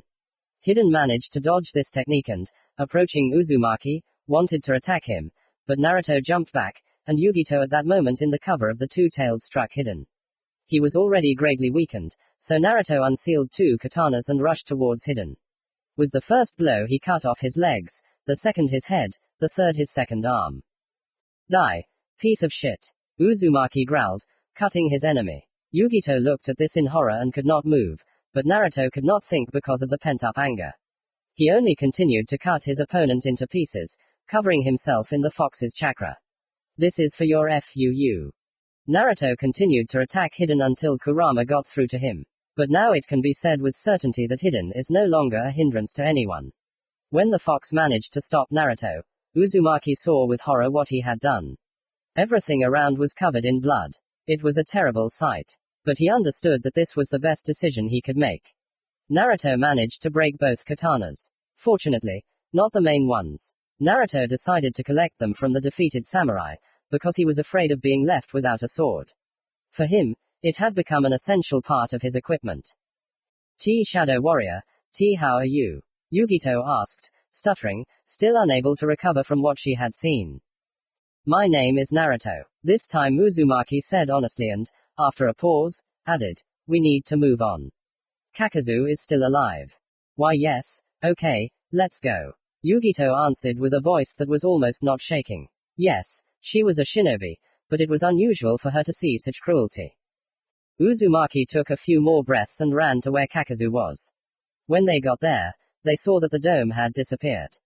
Well, they were just in time. Was this chatterbox really finished? Kakazu wondered and prepared for battle, although now all he wanted was to escape from here. He knew that his chances were slim. Very slim. If anything, I was able to destroy the Raten mask. Yugito reported. Yes, Kakazu only had two masks. Futon and Kaiten. There was no Earth mask. It turns out that Naruto was able to destroy the Earth mask with that blow. Okay, got it. Naruto replied and unsealed his katana and attacked Kakazu. Kakazu tried to increase the distance, which he succeeded in doing. Kaito. Fire Dragon. Futon. A great gust. The two techniques collided and Kakazu's wind intensified the fire. Now a huge stream of fire rushed towards the immortal. Kakazu was able to dodge, but lost sight of the enemies. This was his main mistake. Yugito was able to get around Kakazu and, attacking from the side, pierced him with her gloves, which had long metal claws. Another heart was destroyed. The last heart was destroyed the next second, when Naruto pierced it with his katana. And so the immortal duet was dead, Naruto stated the fact, cutting Kakazu almost in two. Now the main battle was over, and Naruto felt all the fatigue that had accumulated over these 10 minutes. It became clear to him that he would no longer be able to help the Reikage. Naruto, hold on. Those were the words he heard before he finally lost consciousness. His body needed rest. His help was no longer needed. A few minutes later, The Raikage and B showed up. They were tired and angry, especially he was very angry. He left. That's all the Raikage said. The reason for his anger became clear. He had lost Kisum. To be continued. Commentary on Part 27. Two-tailed Yugito. Don't forget that your reviews motivate me not to disappear. Thank you for reading this chapter. Part 28. Change of appearance. Commentary on Part 28. Change of appearance. So, this part turned out small, but I fit everything I wanted into it. Enjoy reading. That was unexpected, the man with bandages on his face said dryly. He stood with his men in battle readiness, although he seemed calm on the surface. Itachi Uchiha and Kisum Hoshigaki, what brings you here? We have information for you. Itachi answered dryly. Danzo raised an eyebrow in surprise, looking questioningly at Itachi. Yes, Itachi used to pass on information about Akatsuki, but now he stopped. And now he showed up with his battered partner almost to Konoha to provide information. Information? Danzo asked. He had thought it was a trap when Itachi's raven had flown into his office, but now he was beginning to doubt it. An ordinary person wouldn't have noticed, but the old man's trained eye had immediately realized that one of the mist swordsmen was battered. But Danzo didn't understand what information Akatsuki could give them. Yes, regarding one person, Itachi answered and, after a short pause, added, regarding the Shadow Warrior. I heard about it. About a year ago, he showed up in the country of the wolf. Danzo thought for a moment. I also heard about his disagreements with Akatsuki. Okay, what kind of information and what do you want for it? Regarding the identity of this person, we don't need a reward, Uchiha answered calmly. Don't need a reward. Danzo was surprised, but it wasn't clear from his voice. He didn't want to pay them from the start, intending to kill these two. It's enough for us that you know his identity. Oh yeah, I don't advise you to fight us, because you don't want to lose your fighting resources before the war in the Land of Iron. Don't forget that we have a strong organization behind us, Itachi warned. He saw through Danzo's plans. Well, regarding the information. This is Uzumaki Naruto. What? Danzo was surprised, and his mask of composure cracked slightly. Before he could say anything else, his partners dispersed with a pop of smoke. Clones. Danzo, waving to the route to return to the base, decided to take a walk. Uzumaki Naruto, then, is the Shadow Warrior. If, of course, we are to believe the words of the Uchiha. Well, I'll have to take a closer look at him. I heard that he appeared in the Land of Iron. Great, now perhaps I have a trump card. All that's left is to wait a little bit. Ah. Nostalgia, Naruto said sadly when he opened his eyes. He was lying on a hospital bed. The first thing Naruto tried to remember was the past events. He and Yugito had managed to kill the immortal duo after all. There was also Kisum, whose fate he didn't know. Ku, you know something. Kisum escaped, but did not kill anyone. The fox answered calmly. The fact that he escaped upset Naruto very much. He knows how dangerous this swordsman is. Naruto was more afraid of Kisum and his partner than the immortal duo. That's bad, Naruto said dryly and got up from the bed to find a new set of clothes next to his bed. Well, yes, his old ones were clearly not in the best condition. His orange cloak was also lying nearby. Quickly changing and throwing on the cloak, he left. Okay, I need to find the Raikage. After leaving the ward, Uzumaki left the hospital through the door. Still, it was somehow uncultured to go through the window. After all, each village has its own customs for leaving the hospital. Going outside, Naruto stretched, looking for the cage building. Having found it, he ran to it across the rooftops. No village would take this. May I come in? Naruto knocked on the village chief's door and, hearing, come in, he opened the door. Raikage-sama, hello. Naruto, hey addressed Uzumaki by name. Don't worry, there are no extra ears here. How are you feeling? More or less, Naruto answered calmly. What happened after I passed out? First of all, thanks to you, none of my subordinates died, he said, starting with the good news. The bad news is that Kisum got away alive, and he and Uchiha Itachi gave the Shadow Warrior's name to Konoha. How long have I been lying there? Uzumaki asked himself mentally, and upon hearing the fox's answer, he added out loud, okay, thank you for telling me that. Also, thank you for taking care of me these 3 days. It's the least we could do. I have a proposition, he said, looking at Naruto. Would you like to become a shinobi of my village? No, It's not to my advantage, Uzumaki answered after thinking for a moment for the sake of appearances, and then turned to the fox. Ku, what should I do with the leaf? They'll be able to track me down. It's clearly not a problem for them. Naruto, we just need to buy time. And this can be done as always, answered the fox. Alright, Raikage-sama, I need to return to the land of iron. Can I ask you for a favor? Naruto asked, and seeing the village chief nod, he continued, I want you to announce that immediately after the battle with Akatsuki, I attacked Yugito, trying to kill her. When I couldn't do that, I fled. Your Anbu pursued me to the border with Suna, and then lost me. I have to provide all this convincingly. After all, 3 days have already been lost. Naruto knew that everyone on the leaf would figure it out quickly, but that would give him time to hide. There was no time to waste now. Okay, Naruto, I'll do it, but keep in mind that it won't distract Konoha for long. There are no fools there. A warned. Yes, I understand that. I'll figure something out myself from now on. Then it's time for me to go. Goodbye. Naruto quickly said goodbye, heading for the exit, but stopped, throwing, Your Anbu lost me right on the border with Suna. Good. Agreed. Good luck. Hei said goodbye and Uzumaki nodded and disappeared in a clap of thunder. So this is your son, Minato. Well, what next? The fox asked his friend when he left the cloud village. Naruto just grinned and, taking out a piece of paper, began to write a letter. When he finished, he called Shin. Appearing in a puff of smoke, the wolf looked at Uzumaki.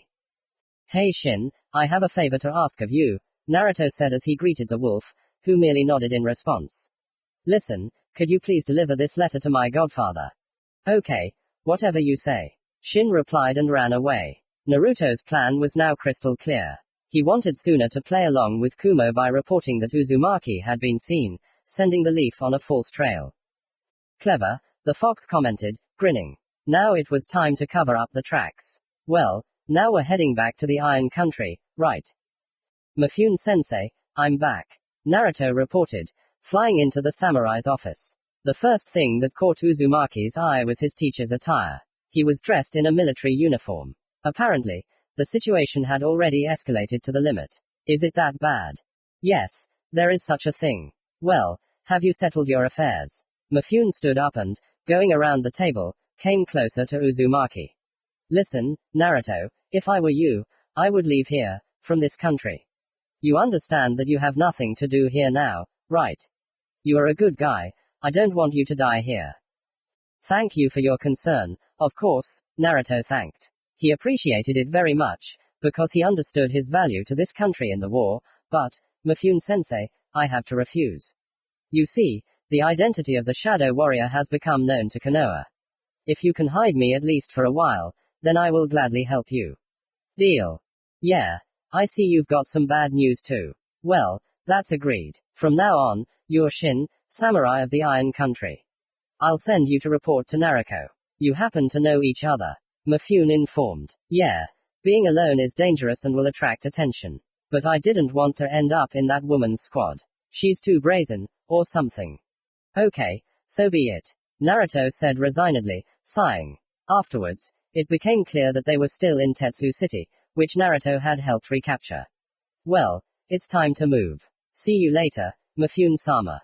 Good luck, Shin, Mifune said with a sigh. There were few people he really trusted right now. And unfortunately, almost all of them were scattered around the country.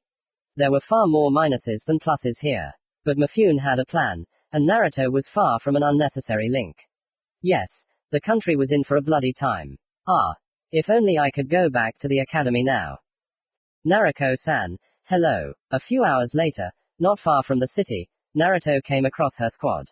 There were fewer people in it than at the first meeting. Now there are only 15 of them, including the commander. Oh, kid, what are you doing here? The girl greeted, waving her hand. Her entire squad was pretty tired, but you wouldn't know it from her. I was sent to your squad, Uzumaki replied. I see there are fewer of you. My condolences. Ah, no, you got it wrong. There were other samurai in that village, not from my squad. And my squad hasn't suffered any losses for a long time. Well, welcome. Naruto Sakata continued to say cheerfully. We have a mission on the outskirts of the country now. Yami's lair was spotted there. Let's go. You'll meet the squad on the way.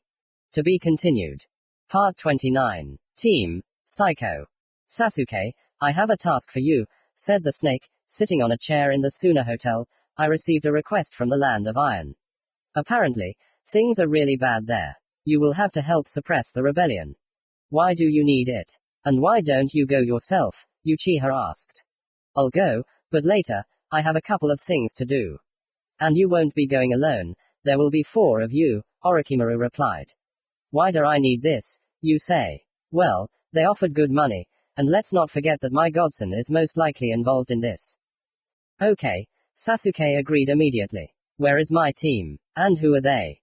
You'll meet them in a village on the border of the Iron and Fire countries. I'm sure it'll be hard not to recognize them. From there, go to Mifune, the local daimyo, who gave Orochimaru briefings. Oh yeah, your team is already there, so I suggest you hurry.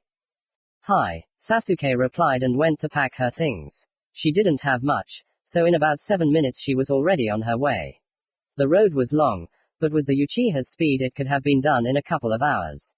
Sasuke moved very quickly, because she wanted to see Uzumaki, to make sure that everything was okay with him, because she was aware of the latest events. After all, Naruto had been writing to Orochimaru quite often lately, and he briefly told her about the contents of Sasuke's letters.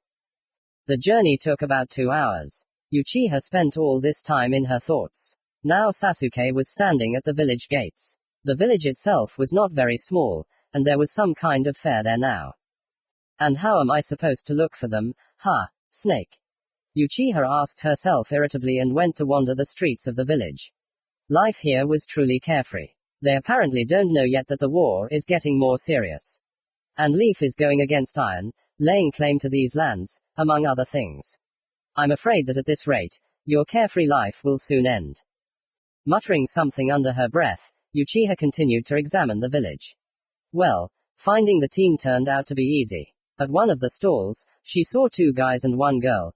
The guys were almost opposites of each other. One had white hair, he himself was very thin, and was very noisy, and the second was 2 meters tall, with orange hair and behaved very calmly and quietly, and she saw the girl at one of Orochimaru's bases. Hey Karen, the Uchiha trio's attention was drawn and they turned to look at Uchiha. That's your name, right? And who are these 2? Yes, that's right. And this is Sugetsu and Jugo. The girl pointed at the guys one by one, and then pointed at Sasuke, saying, and this is Sasuke. Nice to meet you, Uchiha greeted the guys dryly. Overall, the team made a good first impression. Karen was clearly a normal girl, Jugo was, of course, strange, but at least he was generally calm. But this Sugetsu, he made a terrible impression on Uchiha, starting to scream because she was taking so long. Shut up. Sasuke-chan, forgive him, please. Karen began to apologize for Sugetsu when she realized from the switched-on Sharingan that Uchiha was angry. He is always like this, alas. But I dare say that he is a good fighter. I really hope so, Sasuke said, deciding to evaluate the guy as a fighter. The first thing that caught her eye was the sword. She didn't like this sword at all. It was associated with bad memories. Where did you get that? Oh, you mean the sword? Sugetsu asked, taking it out from behind his back. Well, I was recently in the Land of Waves, where Zabuza fell. Still, a good weapon wouldn't hurt in a war, right? Yes, that's right, Sasuke answered, having finished examining Sugetsu. Overall, he's nothing special, but he clearly has some kind of trump card. It wasn't for nothing that Orochimaru sent him. Well, I'll go and rest. We'll leave tomorrow at 5. Having thrown this last, Sasuke left. Well, the acquaintance went well. Now all that was left was to get some sleep and go there. The Uchiha really hoped that she would cross paths with Naruto. Yes, a strange girl. Sugetsu sighed heavily and, saying, see you tomorrow, went for a walk around the village. Well, yeah, and we're not weird here. Jugo said something for the first time. Overall, he liked her as a teammate. She seems reliable. This city looks beautiful, Karen commented as they entered Sanra, the capital of the Iron Country, but where should we look for this Mifune? Over there, Sasuke said, pointing to a building that looked like the Cage residence. That's probably the leader's residence. Let's go there. Having reached the residence of the Cage, the team discovered that there was no one there. Neither the office nor the outside was empty. Only occasionally a samurai passed, or rather ran. Hey, Sugetsu exclaimed. They invited us, but they didn't come. What's the joke? They need us.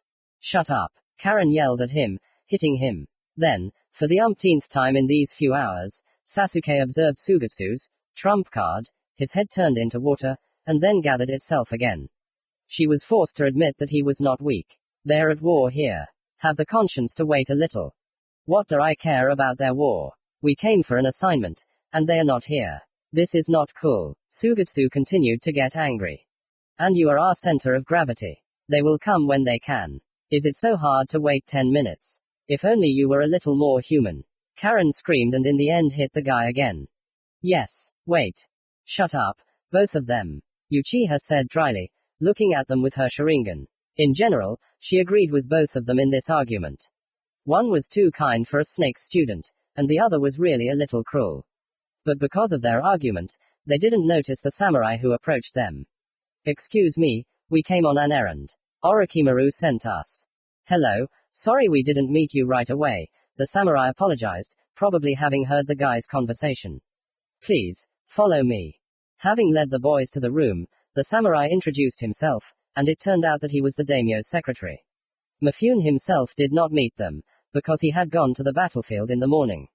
When the secretary sat the boys down, he took out a map, spreading it on the table in front of them. You are to meet and destroy Yami here, the secretary said, pointing to a place on the outskirts of the country. There is a village nearby with many fields, and there is also the source of a river with fresh water that runs through the entire country of Iron.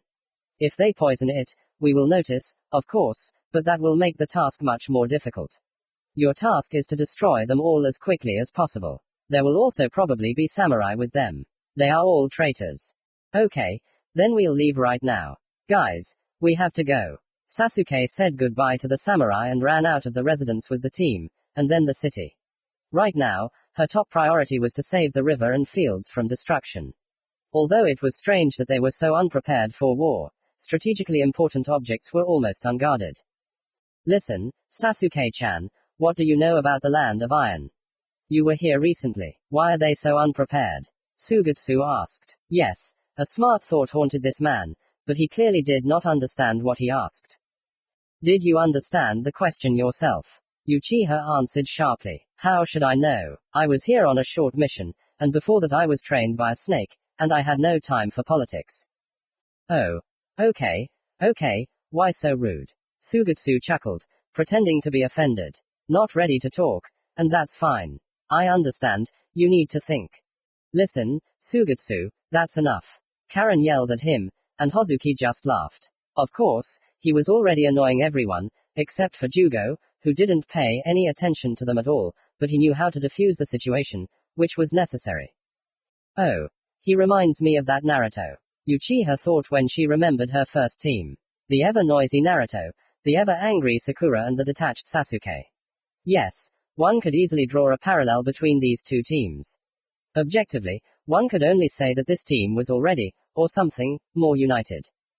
People, be quiet. We're almost there, we need to be careful. Jugo said calmly, calming the ardor of Uchiha and Hozuki. Hey guys, we need a name. Let's be Team Psycho. From Japanese, best, beta, yeah, he clearly doesn't have any self-esteem issues. Hozuki suggested, speaking more quietly. Sasuke, throwing out, do whatever you want, began scanning the area with Karen. Okay, I suggest we split up. Jugo and I will scout out the village, and Karen and Sugetsu will handle the surrounding area. Is that clear to everyone? Uchiha suggested a plan that was not up for discussion. The boys responded with, hi, and began to carry out their mission. Sasuke had purposely put the two of them together to see how well they worked as a team. Sasuke-chan, are we going? Jugo asked when he saw the Uchiha watching the couple leave. Oh yeah, sorry, I'm just wondering if they can work together.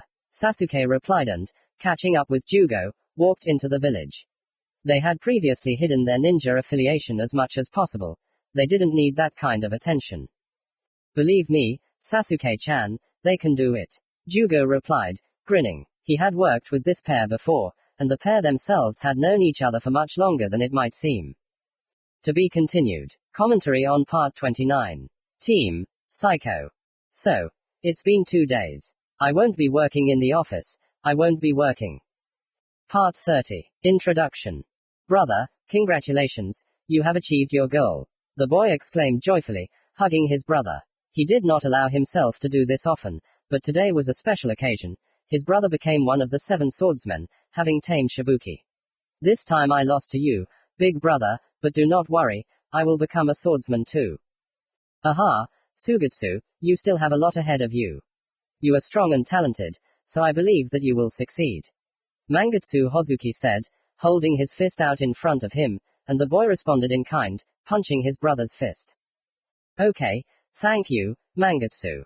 Just wait until I become great, Sugetsu exclaimed, pointing at himself. Since childhood, he and his brother wanted to become swordsmen to meet strong opponents. For them, it was a kind of competition, where Sugetsu chased his brother, and Mangetsu did not let himself be caught. Yes, the shinobi of the fog met death more than once. They killed comrades, friends. In the fog, everything was based on the rule, survival of the strongest. Of course, Sugetsu, of course. We will achieve our goal. Mojutsu replied, grinning. Despite all the bloodiness of the fog, the brothers did not lose their positive thinking. This was especially true for Sugetsu, who was satisfied with having his brother by his side. He barely remembers his mother or father, who died when he was 5 years old. Fortunately, his brother was able to replace his parents. Sugetsu Hozuki, we have come to inform you of your brother's death.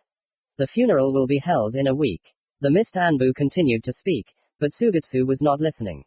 The same words were spinning in his head, about your brother's death. Realizing that Sugetsu was not listening, the Anbu left the folder on the shelf in the hallway and, closing the door, left. No, no, no. NOOO. Young Hozuki couldn't finish because the words wouldn't let him say anything. After lying on the floor all night, Sugetsu accepted the truth, his brother was dead.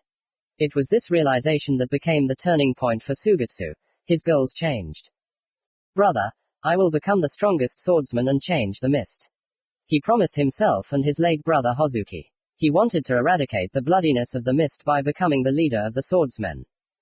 No. It's impossible. Why? Sugetsu whispered, looking at the folder in his hands. He had become a chunin of the mist, and tired of waiting, he snuck into the secret archives of his village. He found a folder containing information about his brother. It turned out that the order to kill him was given by Mizukage Yagura. His brother was collecting dirt on important people in the mist, which Yagura found out about. Both the elder and the younger, the man said, standing behind Hozuki at the entrance to the archive. Turning around and drawing his sword, Sugetsu took a fighting stance, but a second later his sword fell to the floor. In front of him stood the strongest shinobi of the mist, Yagura. What? Are you surprised? You've seen too much, so all I can do is kill you. It's a pity, such a famous clan will end with you. Against Yagura, Hozuki wouldn't last a minute. He knew that, so he looked for escape routes. And there was one that would most likely kill Sugetsu, but it was better than 100% death. Sugetsu instantly jumped back and, jumping, passed through the bars behind him using hydrolysis. Now there was only one problem: survival. He fell from a height of 20 meters straight into the raging sea. This time I didn't even have to get my hands dirty, the cage said to himself, chuckling, and left the archive. Sugetsu fell on a rock, having managed to hydrolyze. Now he tried to collect himself while he was flying into the sea, which, fortunately, he managed. Having fallen into the sea, he was picked up by a wave and underwater to a sufficient depth, where he was picked up by an underwater current, carrying him away from Kiri. Now, for him, the main task was not to lose consciousness, because if that happened, then he would turn into a liquid and would definitely never collect himself.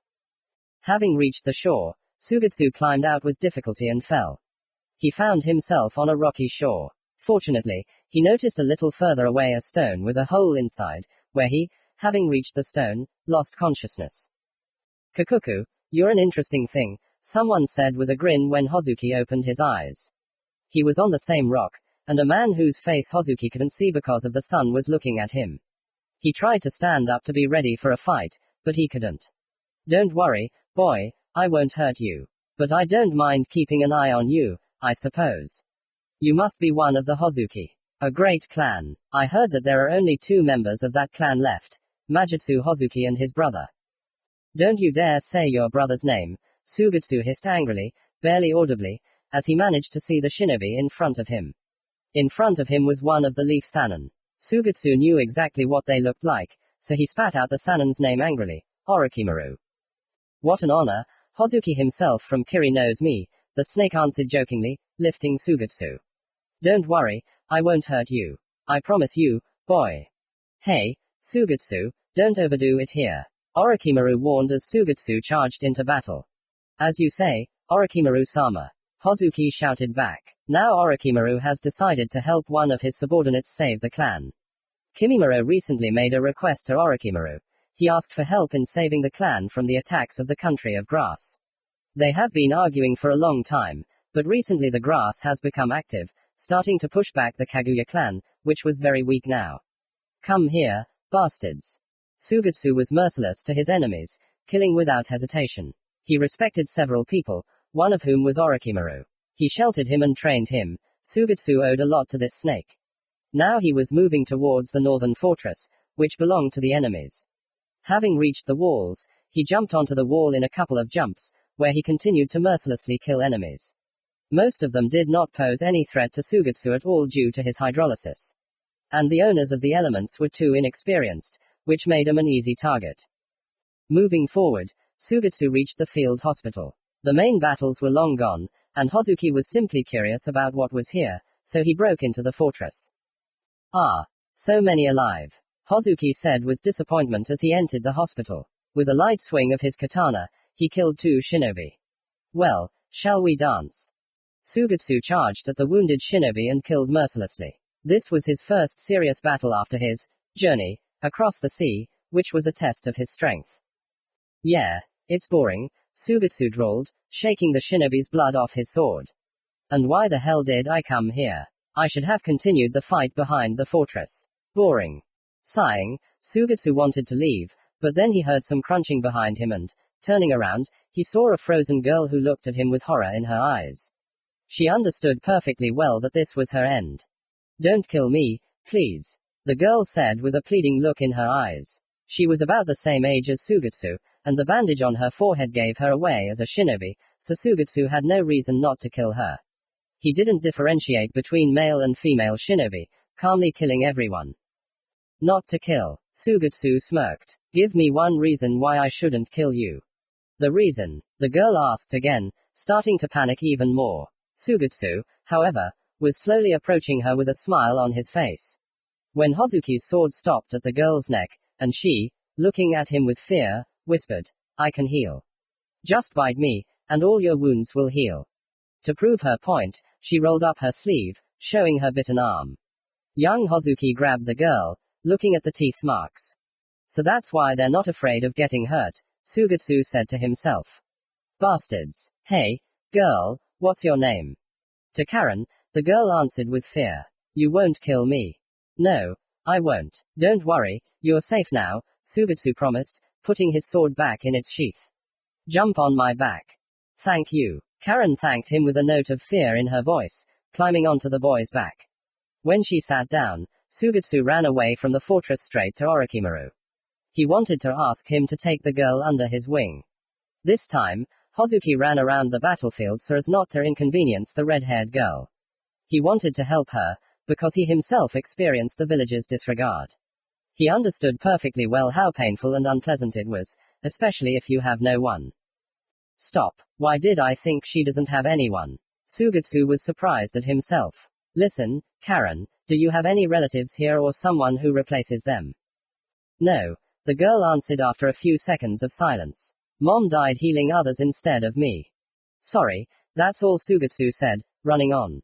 The memories of losing his brother were still alive in him, and he knew it was very painful. After passing the battlefield, he ran to the camp where they had stopped, but the snake was not there. However, after climbing a hill, he saw a huge snake called Manda nearby. When he reached it, Hozuki saw Orochimaru himself. Orochimaru-sama, can I see you? Oh. Shugetsu, did you have fun? Orochimaru asked, distracted from the fight. Oh.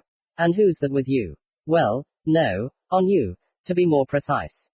Karen replied to Hozuki. Listen, Orochimaru-sama, can you take her under your wing?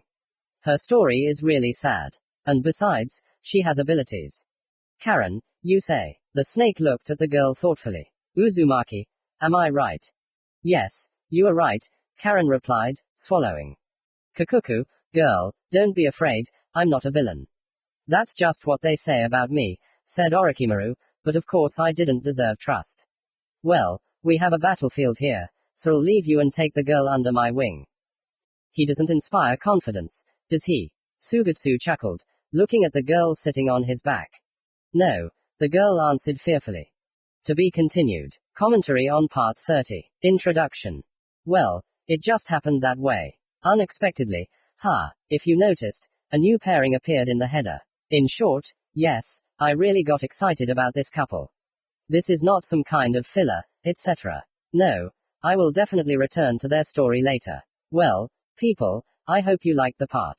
To be honest, there are really not enough reviews. Out of 80 plus waiting, there are only reviews from people in the chat, they don't even read this FF, they just fly in here for fun, and there are none from readers. Not a single one. What's going on, people? It's sad. Part 31. Squad, help us. Commentary on Part 31. Squad, help us. And now a small announcement. I created TGK. There will be all sorts of things there. If you are interested, come in. Channel. Chat assigned to this channel. Sakata-san, so what is our mission? You haven't really explained anything to me yet. Naruto was indignant. They had been moving to the outskirts of the country for several hours, as Narika had said. But Naruto still didn't understand why they were doing this. No one had told him the purpose of their mission. First of all, if you address me informally again, you'll regret it. I'm your commander now. More respect, kid. And secondly, we're following a traitor. He's probably heading to meet Daiki. If anyone has forgotten, this is, let's say, the main traitor. He used to be one of the generals of the Iron Country. He has something that he absolutely mustn't get. Explained the squad's plans to Sakata. I see. What do you traitors have that you are hunting for? What happened to the country? Horrible. Naruto grinned, looking at the faces of his squad members. And he understood that there was nothing to object to. Everyone just smiled bitterly. This is the country. But life is not boring. The squad leader sped up, making it clear that the conversation was over. She did not want to talk to a stranger about these topics. After spending the whole day on the road, the team stopped to rest. It was getting on for the night, and many wanted to sleep. Having quickly cooked food on the fire, the team ate and went to sleep, leaving 3 on duty. Why 3? In case of an attack, 3 have a better chance of surviving than 1. Why not more then? The team needed to rest. After meeting Uzumaki, they had been running for 8 hours. And besides, they were already exhausted. The last few days had clearly not been easy for them. And the team itself had only 12 people. With Naruto, 13. A detachment of saboteurs. There were 3 shifts per night. Once every 4 days, each shift slept through the night. Naruto and 2 others were on duty now. He replaced the samurai, who was too tired. Perhaps now it is worth telling a little about the squad Naruto found himself in. Everyone here was about 18 or 20 years old, despite all their seriousness and composure. By the way, Naruto did not stand out from this squad at all. He was the same. The squad itself was very close-knit. Everyone valued their comrades in arms. This could not but please. After all, Naruto had been alone all his life. His team had betrayed him, and he envied such relationships within the team. The squad itself was called Helpers. It was formed in peacetime from new samurai, where only the commander was experienced, despite his young age. Each of them had only recently completed training. They rarely even met bandits. When military actions began, their squad was recalled to help in the rear, but an unforeseen circumstance occurred. They were captured. And they managed to get out on their own, detaining deserters who attacked them. After that, the authorities decided that they had no place in the rear. They brilliantly completed a couple more tasks, and Sakata Narika was promoted, like all members of the squad. After that, they began to be given work on the front lines. And then their fun life began. But the guys here remained as cheerful as they were. And all thanks to the eternal optimism of their commander. In the short time he spent in the squad, Naruto managed to make friends with the guys and perhaps even become slightly attached. Now, sitting by the fire, Uzumaki talked to the squad, not feeling like a stranger at all. In order not to burden the readers with unnecessary names, I will simply call them first and second. So, boy, who are you? Where are you from? Asked the second, looking closely at Uzumaki. His gaze seemed to say, you don't have to lie to me. Well, you know my name, Naruto began, thinking about what to say. He forgot to come up with a legend. Mifune sensei sent me here. I studied with him for a long time, and now I've been sent to the field. Don't worry, I'm stronger than I look. You didn't understand my question, friend. Let me put it another way. What did a shinobi do in this war? Naruto's face showed fear and distrust. Calm down, Shin. Or what's your real name? I've seen a lot in my life. And believe me, having spent my life among the samurai, I can tell the difference between a samurai and a shinobi. Of course, the shinobi won't realize that you're not a samurai if you don't give yourself away. We're a team. You can trust us. There's no other way to do our job. Well, it's true that I studied under Mifune sensei. But who am I? Naruto took a deep breath. A renegade. Apostate. And Mifune herself knows. The first one said something, looking up from the letter he was writing. He wrote carefully, thinking over every word. Apparently, he wanted to make his work seem less dangerous. This man was obviously very dear to him. Oh. You've finally gotten distracted from your letter. Who are you writing to? Asked the second. It's none of your business. I smiled first. You'll only find out over my dead body. Oh. Then I'd rather not know. The second one laughed. Well, Shin, answer the question. Yes, sensei knows. He agreed to hide me here. Uzumaki explained. Well, the commander trusts you. The second leaned back on the ground. Welcome to the family, Shin. There's no need to ask about your real name, right? True, Uzumaki replied. He didn't want to reveal the name. After that, the conversation went in a completely different direction. The first one didn't really participate in it, as he continued writing. Despite the relaxed atmosphere, Naruto didn't let go of the fear. He had told them too much. Look, Naruto, these guys are good. I was watching their emotions. Calm down. Kurama spoke for the first time in a long time. After these words, Uzumaki also relaxed. If Kurama speaks, then so it is. Well, Fox, why were you silent for so long?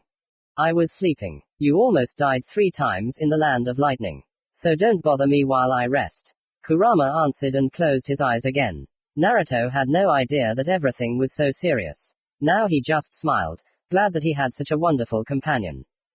Ah. Life is getting better. I found comrades. What else do I need? Shin thought, forgetting about the war and the danger from Konoha for a while. He lay down on the ground, looking high into the sky towards the stars. Shin, what do you feel when you look at the stars? Asked the second one and lay down next to Uzumaki. Nothing. When I look at them, my mind seems to clear. I forget about worries, experiences and sorrows. Naruto answered, not taking his eyes off the sky. Oh my friend, you're not alone. Exclaimed the first, turning to the second. Yeah, I also like to look at the night sky to distract myself from worries and sorrows. Agreed the second. That's all well and good, but you should go and restore your strength. Said the samurai who had just come out and was hanging over the couple admiring the sky. Oh. That's it. The second one was surprised and immediately jumped up. Well, good night to everyone. Naruto followed his example and, after a quick goodbye, ran off to his tent. He spent the night peacefully. For the first time in a long time, he did not see any dreams, which was very good. He had dreams about past events. He woke up because the zipper of his tent opened. Not bad reaction, kid, the commander praised Uzumaki as he removed the katana from her neck. Not bad at all. I'm used to being alone. It develops over time, Uzumaki explained, jumping up. I'll be ready in 5 minutes. Great, let's wait. Sakata came out of the tent. Quickly gathering his things, Uzumaki left the tent, putting it in a scroll. Almost everyone was already sitting next to the fire, discussing something and eating breakfast. Naruto, smiling, joined them. He was pleased to share food with the team. Ah, the main thing is that they don't turn out to be the same. Don't betray their teammates, Uzumaki thought. Calm down. They never liked you. You knew it, but you didn't want to accept it. The atmosphere is different here. And you understand that you won't be here for long, right? The fox responded to his friend's worries. Yes, I understand, Naruto agreed with a grin. Well, it's time to move, the commander said when everyone had finished eating. In about 5 minutes everyone was ready to go. We're almost there. The battle awaits us soon. Probably today. I hope everyone had a good rest. Yes, the team answered in unison, and Narika, smiling, ran forward. They moved quickly and much more quietly and carefully than yesterday. Now they could not make noise at all, because the enemy could be somewhere nearby. Having reached the open area, they stopped. Behind the field was the village where they needed to go. But there was a problem. One of the team, using a special device that allows you to see far away, realized that they were preparing to do something with the river. They'll poison her. Quickly, everyone, follow me, the commander shouted, and they, trying to be as quiet as possible, ran. But before they could cross even half of it, shinobi were flying at them from all sides. The team, of course, managed to react, so one of the shinobi said, "You either leave here or die. There is no third option." "Naruto, I have bad news for you," the fox began. "These guys." "Root. Yes, I figured that out myself." The fox confirmed Uzumaki's guess. "Try not to reveal yourself." To be continued. Commentary on Part 31. Squad, help us, this is the calm before the storm. And now a small announcement, I'm duplicating it here.